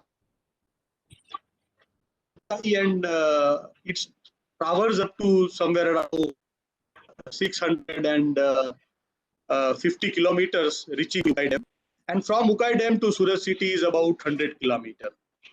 So I have shown here the of Ukai Dam, and then from Ukai Dam, the Tapi River transfers the 100 kilometers and reaches to this Surat city. From this Surat city, there is an Arabian Sea where there is a deltic region of the Tapi, and it merges with the Arabian Sea. So from the total area, that is lower Tapi Basin area, is about 2,600 kilometers square. And if we see that this Ukai Dam, the salient features of this Ukai Dam is, Ukai Dam is having a crest at 91.14 above mean sea level. It is FRL level is 105.165 meter, and highest flood level as 106.99.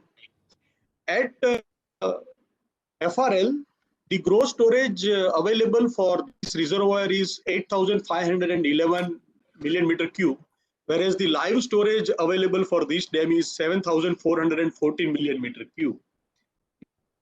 Object discharge is the construction of 1972 is 24,470 meter cube per second, but the design discharge for this dam spillway is 49,490 meter cube per second. So when this dam was created, about 97,000 hectare land was submerged into the creation of the reservoir. So this is an idea of lower Tapi Basin. The Surat city is having about 7 zones. All these 7 zones contains the total population at this point of 55 lakhs people, and this district is having population is about 70 lakhs. To get the model of dam break analysis, we have considered boundary conditions at Ukai Dam as upstream boundary condition, and C as a downstream boundary condition, that is tidal levels. Between Ukai Dam to the Surat city, there are different gauging stations which is managed by Central Water Commission of the India, and Kakrapar, Dhala, these are some of the stations which is managed by them. Now, different data were collected for. We have developed the one-dimensional flow model, in which we required the area of the topography of the area. So complete topography of the area is divided into the 3 parts, because this is a lower Tapi Basin. The city area is already taken by from the contours surveyed by Surat Municipal Corporation. Surat Municipal Corporation surveyed the complete area and 0.5 meter interval contours were given by them. Outside the Surat city, about 600 kilometer square area is surveyed by Surat Irrigation Circle, and they have also provided the data. And remaining data we have taken from survey of India topo sheet. So these study do not include the data of SRTM, DEM. So the topographic accuracy of this data is quite higher than the different study in the past people have done. The discharge data for calibration of this model is availed from State Water Data Center and the Surat Ukai Civil Circle and Central Water Commission. Whereas the National Remote Sensing Agency has given the land use and land cover data of the entire lower Tapi Basin. So the methodology we have first created in one-dimensional model and calibrated for Manning's and value in Mike 1.1. We have calibrated it for two floods, 1998 floods and 2006 floods, so that we can confidently say that the values of the Manning's is okay. And then what we have done is we have created in bridge parameters using Froelich formulas. And for those bridge parameters, we have created the outflow hydrographs for different scenarios and using dimensional model, and then we have simulated complete inundation and the hydraulics of the inundation. So this is basically a methodology of this work. During our model calibration, we find that models have given good results. Independent calibration has shown that the value of 0.03 is suitable for taking the Manning's and for river part of this area. And we have taken the hourly discharge, which is observed from Ukai Dam, and we have taken the tidal levels of Arabian Sea, corresponding tidal level, which is also observed database and collected from the field. There are two structures also available, and on that two structure also we find that the results which we have calibrated for one-dimensional model is found to be suitable for 0.03 Manning's, and you can see this from value of RMSE, we can see that. Now, if you see that the dam break structure, this is the 2006 flood hydrograph, and this is the elevation capacity curve of our Ukai Dam. We can see, as I already mentioned, that at FRL, this is having about 8,511 million meter cube of the capacity. This is this FRL, and this top level is this one, and about 10,000, which we never filled it.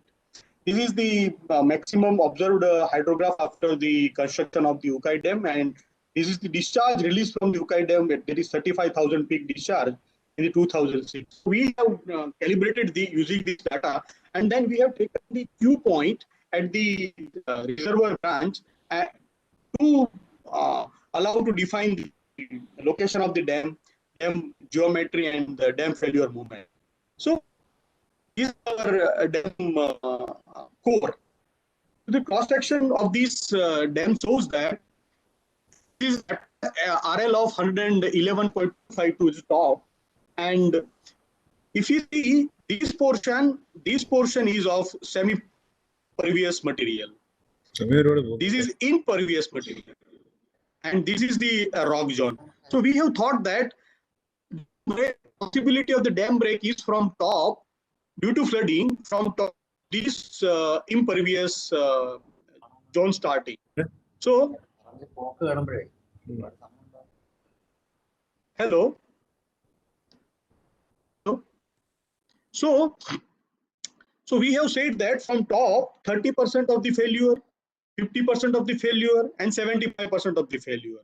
If the failure is of 30%, then failure width as per Froelich formula is 434 top, and the top width of the failure is 445 meter, and bottom width is 423 meter. Likewise, for 50 meter, 50% and 75%, it has started increasing. We can also see that for we have considered this K value 1.3% for overtopping failure and slide slope as that is Z is 1 for the computation of this data. So this is the Ukai Dam washout we have considered for this study which we are presenting today.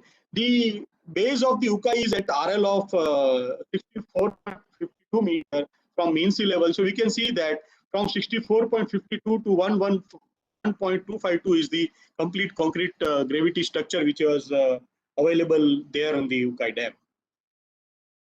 The two-dimensional model we have created using the complete data of, as I have already discussed, that is a topographical data we have collected, observed topographical collected data, and we have taken the and for each cell of 25 by 25, 30 by 30 grid cell and agricultural, then urban, and then fallow and other land, we have created these kind of data, and then we have simulated those created those hydrographs for 75%, 50%, 30%. These are the peak of those three hydrographs. 30 is about 38,000. 30% is about 38,127. For 50% is 57,200 meter cube per second, and for 75,000 it is 79,000 meter cube per second. So these are the dam break flood hydrograph, and that this is we have put up as an extreme boundary condition for our complete two-dimensional model of lower Tapi Basin.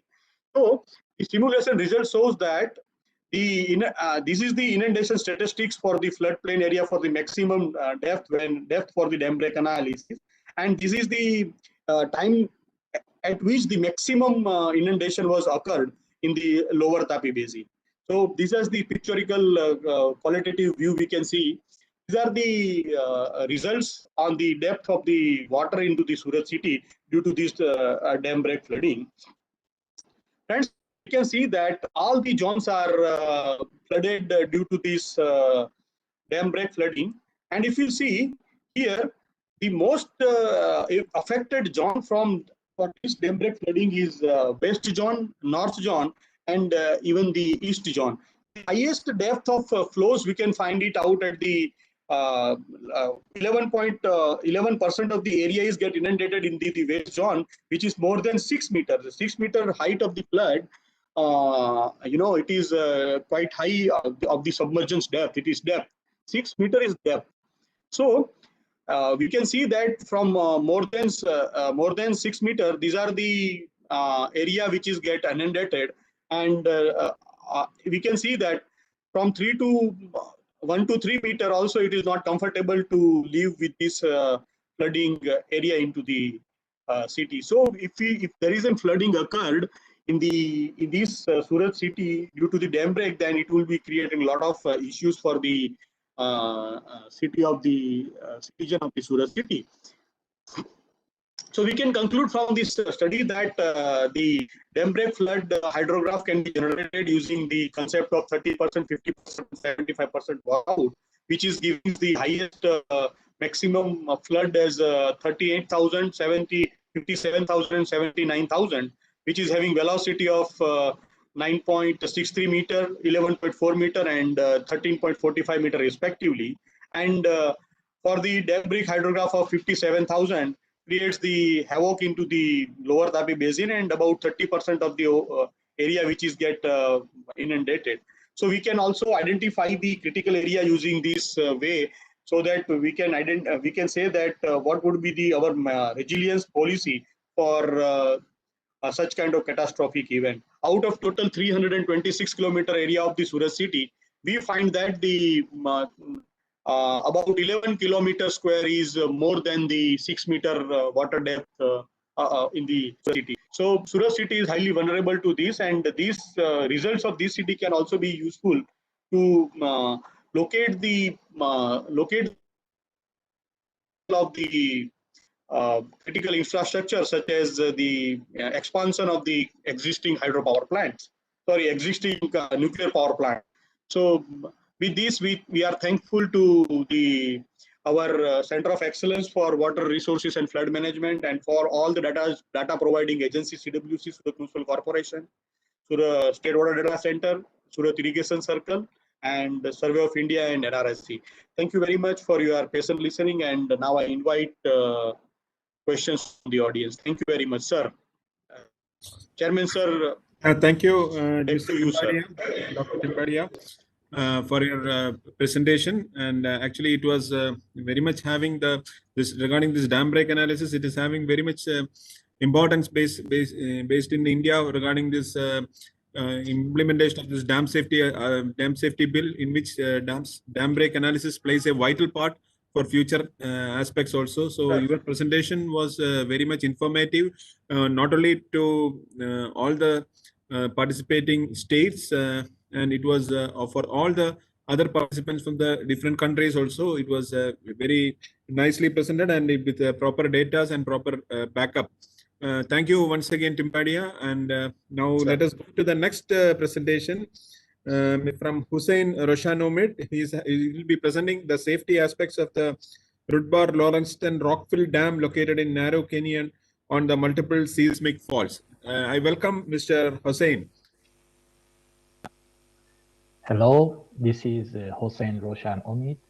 I am geotechnical and dam design engineer at EFRI Switzerland Ltd.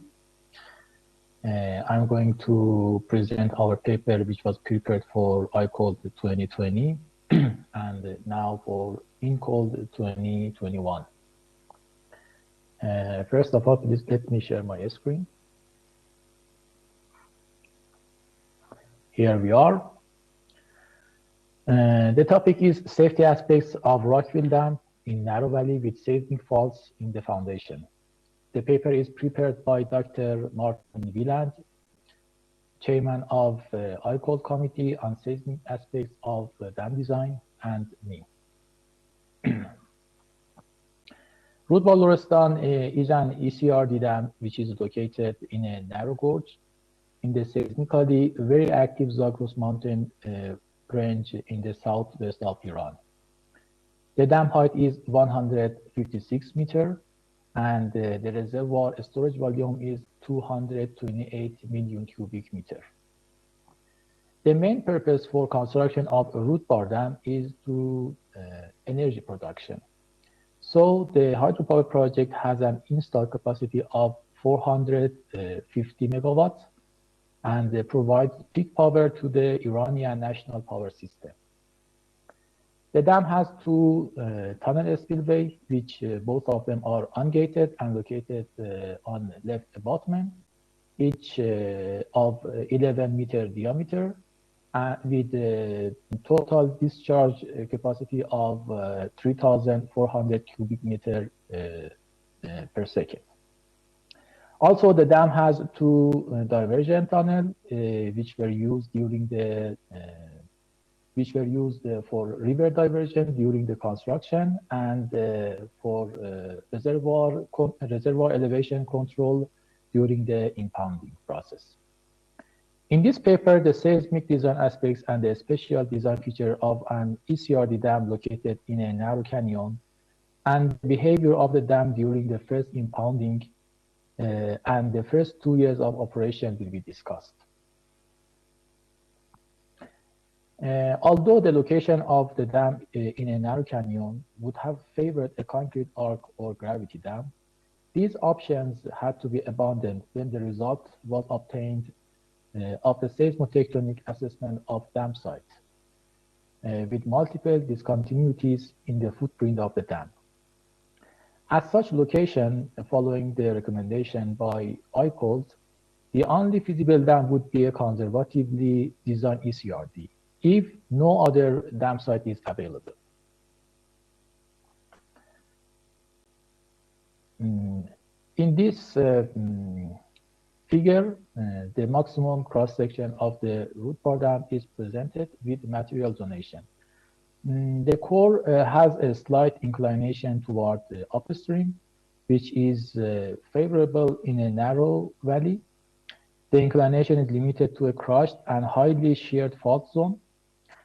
The core width is 62 meters at the bottom, and it decreased to 6 meters at the top.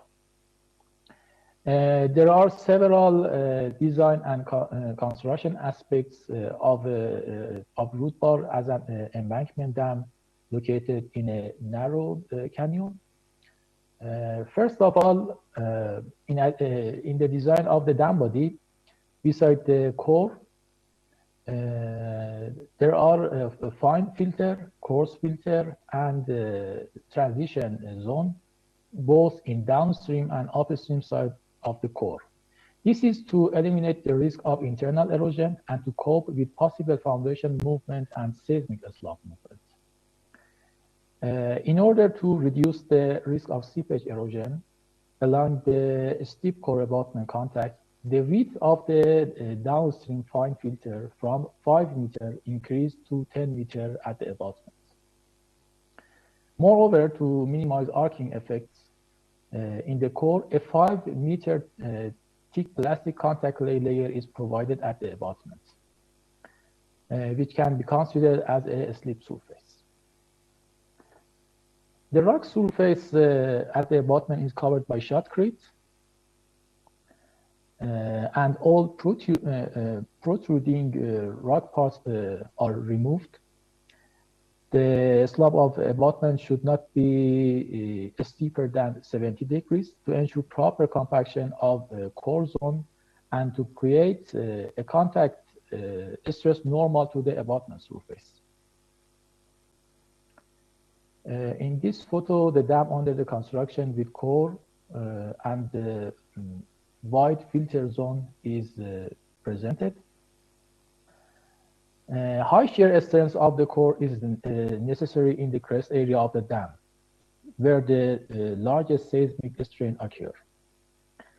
Therefore, the stiffness of the core of the root bar dam was increased to at least half of that of the shell material by mixing the clay material from the bar area with sandy gravel. In the other word, the core of the root bar dam was consist of two types of clay. One GC material, clay mixed with sandy gravel, and the one was the pure clay with a high plasticity index, which was located at the bottom.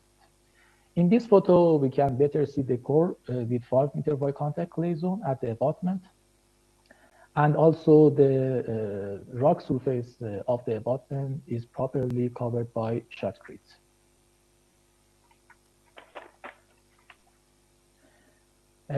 In this graph, root bar river inflow together with the reservoir water level is illustrated.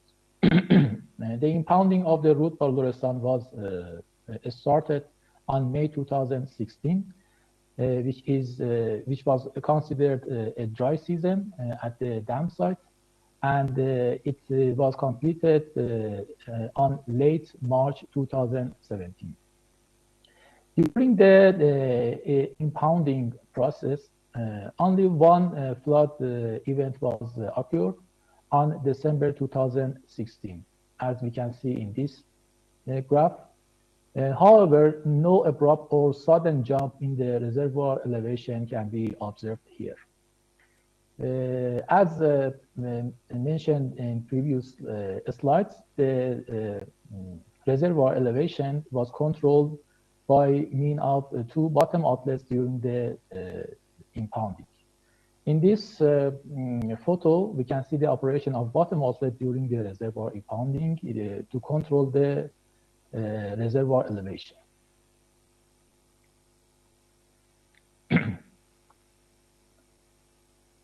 A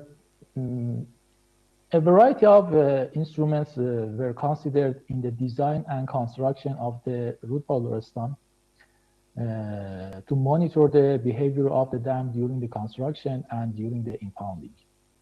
Most of the installed instruments are in operation. However, a few of them stopped functioning during the construction, and also a few of them stopped working after reservoir impounding. Generally, the damaged instruments did not cause problems for the dam safety monitoring. In the case of root bar as an embankment dam located in a narrow canyon with a steep abutment, monitoring of the displacement of the clay core in the contact with abutment is important. For that purpose, time domain reflectometer or TDR were installed at both abutments. We can see in this photo two TDR that are installed at abutment. The TDRs recorded the location where the formation took place in the contact lay zone near the abutment. However, they do not provide the value of the deformation. This can be obtained by the other instruments, for example, extensometers. The horizontal embankment extensometer was another instrument that were used in the construction of the root Balderistan. The extensometers are used to measure horizontal deformation in large earth structures.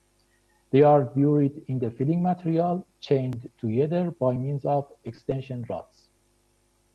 In the root bar project, extensometers were installed in the rock field shell together with the filters and clay core. This chart shows the horizontal deformation time history in clay core 14 meter below crest. As we can see, two sensors are showing more deformation comparing to the others. By checking the location of these two sensors, we found out that both of them are located in the contact lay in the vicinity of the abutment, both 3 meters far from the rock surface at the abutment. The other sensors, which were installed in the GC material, did not recorded any special deformation during the construction and during the impounding. As mentioned in previous slide, the root bar dam is located in very high seismicity area. Therefore, special care were made in the design and the installation of the seismic monitoring instruments. Two systems for seismic monitoring were installed, comprising strong motion instruments or accelerometers and a microseismic monitoring system with velocity sensors. In this presentation, only the results of the microseismic monitoring network will be presented. The microseismic network consists of 7 stations, which are distributed in the reservoir at a distance of 8 to 25 kilometers. On the left figure, we can see the location of these 7 stations. The objective of the microseismic network are monitoring of reservoir triggered seismicity due to the reservoir impounding and operation of the reservoir, detecting faults or discontinuities in the vicinity of the dam activated by reservoir impounding, detecting probable migration of active regions in the vicinity of the dam, and monitoring the effect of water level changes on seismicity. As can be seen on the right figure, the seismic events recorded in the project area from 2015, which was the 1 year before the start of the impounding, to 2018 are shown together with the Servant Baznavit fault, which was the main fault in the dam site. Also, this red arrow shows the dam axis. The great majority of local events have magnitude of less than 1, which cannot be felt by people. These events are shown by white circles in the figure. And there are only 4 events with magnitude in the range of 2 to 3, which they are illustrated by orange circles. And there is no clear indication that these events are reservoir triggered seismicity. A couple of conclusions can be bring out from this paper. The main design features of a root bar as an embankment dam located in a narrow canyon was the widening of the downstream fine filter from 5 meters to 10 meters at the abutment. Also, the arching effects were minimized by using a 5-meter wide plastic contact clay zone, and the abutment slope was limited to 70 degrees. One of the instruments that were used in the case of Ruth Balduristan Dam was the TDR, that they were installed to monitor the slip movement of the clay core in contact with the abutment. This was the first experience that such instruments were installed in a dam in Iran, and they are no longer in use.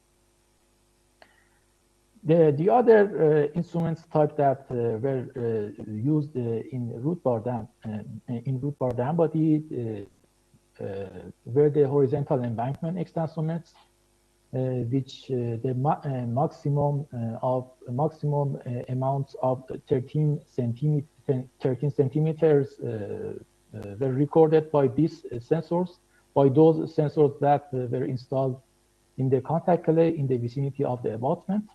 Generally, the deformation were not affected by reservoir impounding.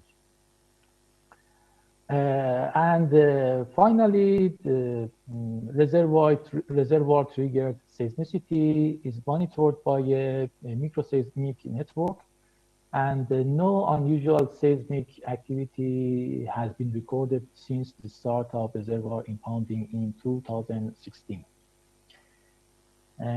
That was a brief argument on the design feature and the seismic aspect of the Ruth Balduristan. Thank you for your attention and have a nice day.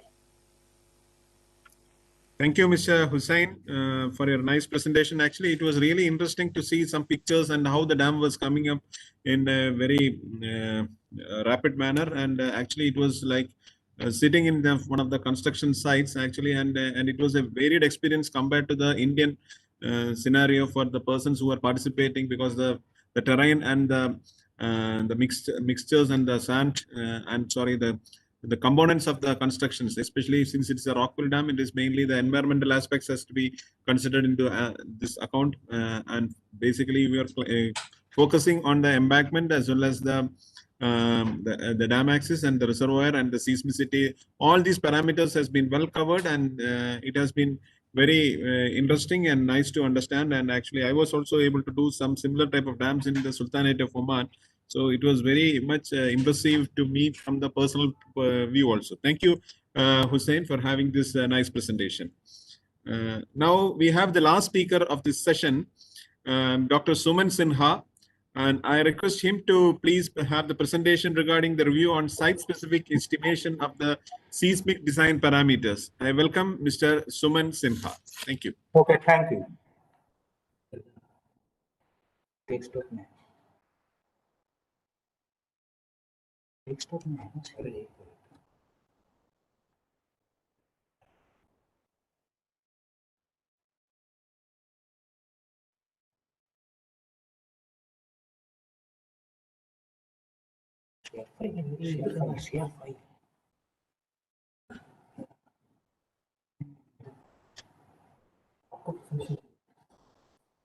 Hello. Hello, we can hear you. Yes, yes.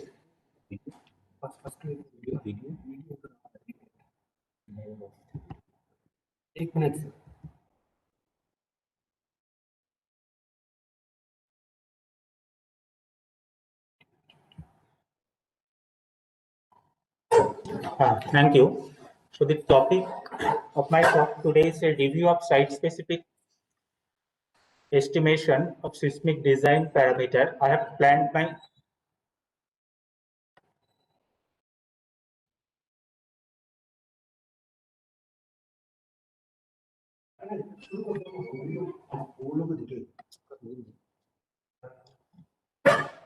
So I have planned my talk in the following way. So I will start with a brief introduction, and then I will briefly describe the two methodologies of seismic hazard assessment, mainly DSH and PSH, and finally I will conclude. So the question that first arises, why do we need to estimate a site-specific design parameter? The answer is it's for safe and economical design of important structure. And to estimate the site-specific seismic design parameters, one needs to perform a seismic hazard analysis. So the question that naturally arises, the next question that naturally comes, what is seismic hazard assessment? The process of evaluating the design parameters of earthquakes ground motion is called seismic hazard assessment, or sometimes it is also called seismic hazard analysis. Seismic hazard assessment is different from seismic risk assessment. So I would like to highlight the difference between seismic hazard and seismic risk. Seismic hazard is usually used to characterize the severity of ground motion at a site regardless of its consequences, while seismic risk exclusively refers to the consequences to human life and property loss resulting from the hazard. So therefore, it may be thought that seismic hazard is the cause and seismic risk is the result. So a strong earthquake event of larger magnitude can have little risk potential if it is far from a crowded place, while a relatively smaller seismic event in a crowded location may cause extensive damage. So seismic hazard analysis can be performed deterministically, which we call DSH generally, where a particular scenario earthquake is considered, or it can be carried out probabilistically when the likelihood or the probability of specific earthquake size and location are evaluated. So DSHA proposes the design of a structure for a maximum earthquake, the earthquake that will produce the most severe ground motion at the site of the structure. So therefore, it is sometimes regarded as the worst case scenario earthquake. On the other hand, the probabilistic method takes into account the likelihood or probability of all the uncertainties associated with an earthquake. So we need to quantify design ground motion. So what are the parameters that we generally measure? The parameters are the target response spectrum, the design acceleration time history is compatible with the target response spectrum, the design response spectrum, and seismic coefficients. Now let me describe deterministic seismic hazard assessment. So which is commonly known as DSH. DSH generally consists of 4 primary steps. The first one is the identification and characterization of all sources capable of producing earthquake. The second step is to select the appropriate source to site distance parameter. The third step, which is the most important in DSHA, is to specify the controlling earthquake. I will explain later what is meant by controlling earthquake. And finally, we will estimate the hazard. That means we estimate the parameters using the controlling earthquake. The first step is the identification and characterization of all sources. The sources might be a point source, it might be a linear source, it might be an aerial source, or it might be a volumetric source. The second step is to find the source to site distance parameter. Now there are different kind of distance parameters. In this schematic diagram, the red dot represents the earthquake epicenter, and this yellow region represents the rupture occurred due to that earthquake. So these are the various distance parameters which I have shown schematically: epicentral distance, hypocentral distance, the distance to the closest point on rupture surface, which is known as rupture distance, and the distance to the surface projection of the closest point on the rupture surface is known as RJB, Wood joiner boot distance, or RJB distance. But in DSH analysis, one generally assumes the shortest source to site distance, and therefore it is termed as worst case scenario. So these are the minimum distances for different kind of sources.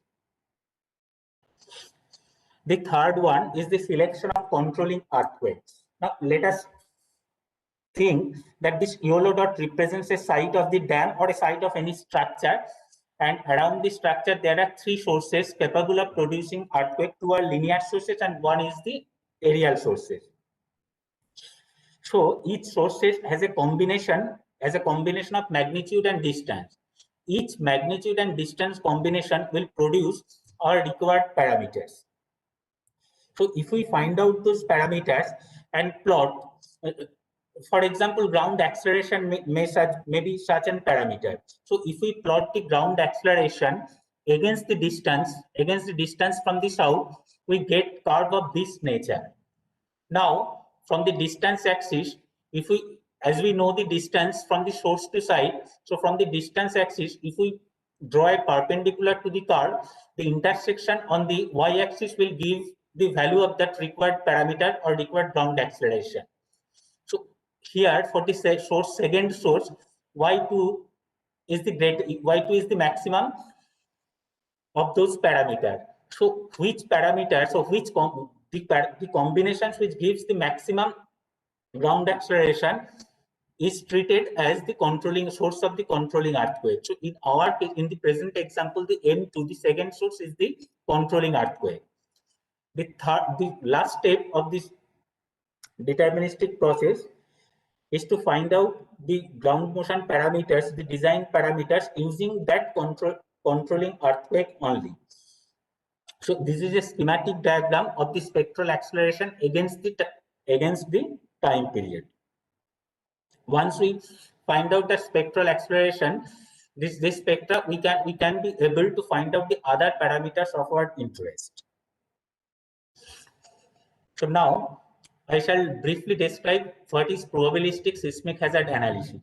The question that naturally arises, so why do we need a probabilistic method when there was already an existing method? The answer is, we don't know when an earthquake will occur. That means there is an uncertainty in the time of occurrence of the earthquake. We do not know where the earthquake will occur. That means there is an uncertainty in the location of the earthquake, and we do not know how big the earthquake will be. That means there is an uncertainty in the magnitude of the earthquake also. So these uncertainties can be taken into account by some probabilistic calculations, and therefore there was a need to a method which is different from the traditional deterministic method. The probabilistic method also consists of four primary steps, same as before, but the computation of probabilistic calculations are completely different from the deterministic method. I will briefly try to give you an idea how the calculations or computations differ in probabilistic case from the deterministic case. So the first step is almost same. It's identification and characterization of all sources. This second step is the characterization of seismicity, and sometimes it is more commonly known as the distribution of earthquake magnitudes. So if we plot the total number of for a particular period, if we plot the total number of earthquakes against the total number of earthquakes exceeding magnitude M against the magnitude, we will get a graph like this. This is an exponential graph. Now, if we take the logarithm of this y-axis, we will get a straight line. We will get a straight line graph. This Nm defines the number of earthquakes which is equal or greater than M. But generally, what we do, we divide the total number of earthquakes by the periods of the catalog, by the periods of the earthquake catalog, and when we divide the total number of earthquake exceeding magnitude M by the periods of catalog, it is termed as mean annual rate of exceedance, which is commonly denoted as lambda M. So this is the relation, this is the equation which governs the distribution of earthquake. Log lambda M is equal to A minus Bm, which is the famous Gutenberg-Richter law, and which shows that the earthquake magnitudes are exponentially distributed. That means the probability distribution function of the earthquake distribution in terms of magnitude is exponential in nature. So if you look at this equation, it's a straight line equation. So if we plot the log lambda m against m, we will get a straight line which we have seen in the graph. And from a fitting of the data, we can determine the value of B and A. The parameter B is most important, which implies the seismic potential of a particular region. Now, let us have a glance at the Gutenberg-Richter relation again. If we convert the equation, if we write the equation in terms of natural logarithm, then the equation becomes, then the equations become lambda m can be expressed as the exponential of alpha minus beta, where alpha and beta is related to A and B by these two equations. Now, this Gutenberg-Richter equation has no restriction on the magnitude m, but in reality, generally low magnitude earthquake, generally less than 3, that is the microseismic event, does not have much application on the structure from the safety purpose, and therefore we always put a lower bound magnitude. So neglecting the events below a minimum magnitude m naught, this distribution is modified as this equation, where m must be greater than m naught, and this factor nu is expressed as by these equations. The inverse of this mean annual rate of exceedance is termed as return period. Sometimes it is also referred as recurrence interval. So this is the definition of return period, which is inverse of the annual rate of exceedance. Now, with this distribution, with a lower bound magnitude, the probability distribution, if we calculate the probability distribution, it turns out to be of the form of this equation. Now, likewise, the Gutenberg-Richter equation has no restriction on the upper bound magnitude also. So magnitude of any value can occur principally, but in reality, there is an upper bound in magnitude. We never see magnitudes of 12 or magnitude of 20. So we always put an upper bound magnitude, and when the upper bound magnitude is, we generally refer it as m max, is taken into account, the Gutenberg-Richter equation is modified as a bounded Gutenberg recurrence law. This has been done by Cornell, and that equation, the equation will be modified like this equation with a probability distribution function given by this. So if you plot this bounded Gutenberg-Richter equation, it will look like this graph. So please see, it will deviate from the straight line nature of the graph. Now, so if we summarize the uncertainty, there will be uncertainty in the location, so the probability distribution function which guides the source to site distance is generally denoted by FR. The magnitude distribution function which I have discussed, there is no time to discuss about the distance source to site probability distribution function. Magnitude distribution function, the effect, there are some established ground motion prediction equation. We need to put this input parameter in the ground motion prediction equations, and we get the value, desired value of the parameters. So this equation expresses the fact that for a particular magnitude m star and a particular magnitude r star, what is the probability of that ground motion parameter, say the ground acceleration, should exceed a value y star. And the uncertainty is time is generally modeled by a Poissonian equation given by 1 minus e to the power minus lambda t, where lambda is that mean annual rate of exceedance. Now, if you compare this graph with the, if you recall the DSH graph, you see the graph is replaced by the probability function. This green part defines the probability. The probability of exceeding a particular parameter, a ground motion parameter, say acceleration or a spectral acceleration, above a certain value, provided a set of magnitude and a combination of magnitude and distance parameters are given. So all the calculation that was deterministic in nature in the previous version have become probabilistic in this method. So let us now just spend some time on the Poisson, and this time uncertainty has a very crucial role in seismic hazard assessment. So this process, if we solve this equation for lambda, we will get this equation, and as I told earlier, the inverse of lambda is return period. So this is the return period. So the return period is given by this equation. Now, so the annual rate of exceedance for an event with 10% probability of exceedance in 50 years, if you put the 10% probability in case of t, and then you will get the lambda value as 0.0021, and the inverse of lambda will give you a return period of 475 years. So a return period a ground motion which corresponds to a return period of 475 years is called the DBE, or design basis earthquake. Mostly the structure for engineering purposes are designed for DBE purposes. If you replace the probability by 2%, if you replace P by 2% probability of exceedance, you will end up with finding a return period of 2475 years.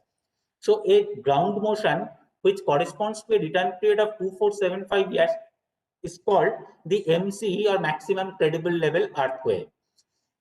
So the main difference between DSH and PSH is that the DSH disregards this temporal uncertainty completely, which means that DSH is unable to quantify the return period of any ground motion. The PSH, the probabilistic method, is defined for a specified return period such that it is not exceeded. That means the ground motion will not be exceeded due to any of the expected earthquakes. From the engineering perspective, some damage which does not impair the ability of the dam to hold the impounded water is permitted under MCE level of ground motion, but a structure is required to safely withstand the ground motion due to DBE. Finally, with this calculation, we can find a number of points y and lambda y, and if we plot the log of that lambda y, log of that ground motion against the new value of y, we will get a curve like this, and this is called a seismic hazard curve. A seismic hazard curve is the ultimate product of any PSH analysis. Given this, if we have the seismic hazard curve, we can estimate any parameters of our interest. For example, I have shown here one uniform hazard spectrum, the spectral acceleration. The point to be noted here that each point on the spectra, that means each spectral acceleration value have the same probability of exceedance. So finally, the conclusion is the DSH approach lacks a rational scientific basis, and selecting the most pessimistic scenario or deterministic most worst scenario is neither likely to represent a reality nor is a good engineering decision. DSH does not provide a means to quantify the risk. By incorporating the effects of various random uncertainties in the input parameters, the PSH approach provides an avenue to arrive at a more objective and cost-effective engineering decisions. Seismic hazard at a site for different frequency ranges is governed by earthquakes with different magnitude and distance combinations. Thus, a single deterministic pair of magnitude and distance is unable to provide the design response spectra with a design confidence level, that is, with a design probability of exceedance for all natural periods. So this is all about my brief presentation about seismic hazard assessment, and thank you.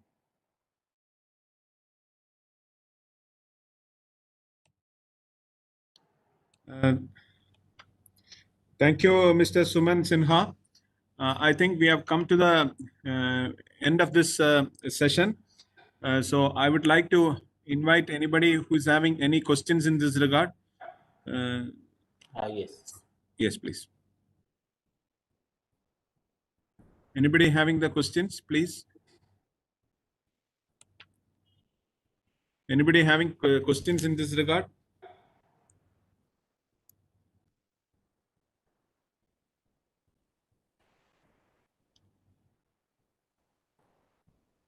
So if there is any questions, if there are no questions in this regard, we can close this session. Actually, the time extended for this presentation and this session was from 4 o'clock to 5:30. Now we have come to 5:30 itself. So we had a remarkable group of speakers in this regard. And thank you once again for the organizing committee of the Icold, and for the speakers and the listeners and the participants who had extended their full support for this session. And as the chairman of this session, I extend a warm regards to all the participants who has been listening to all of us. Thank you, and let us close this session. Bye.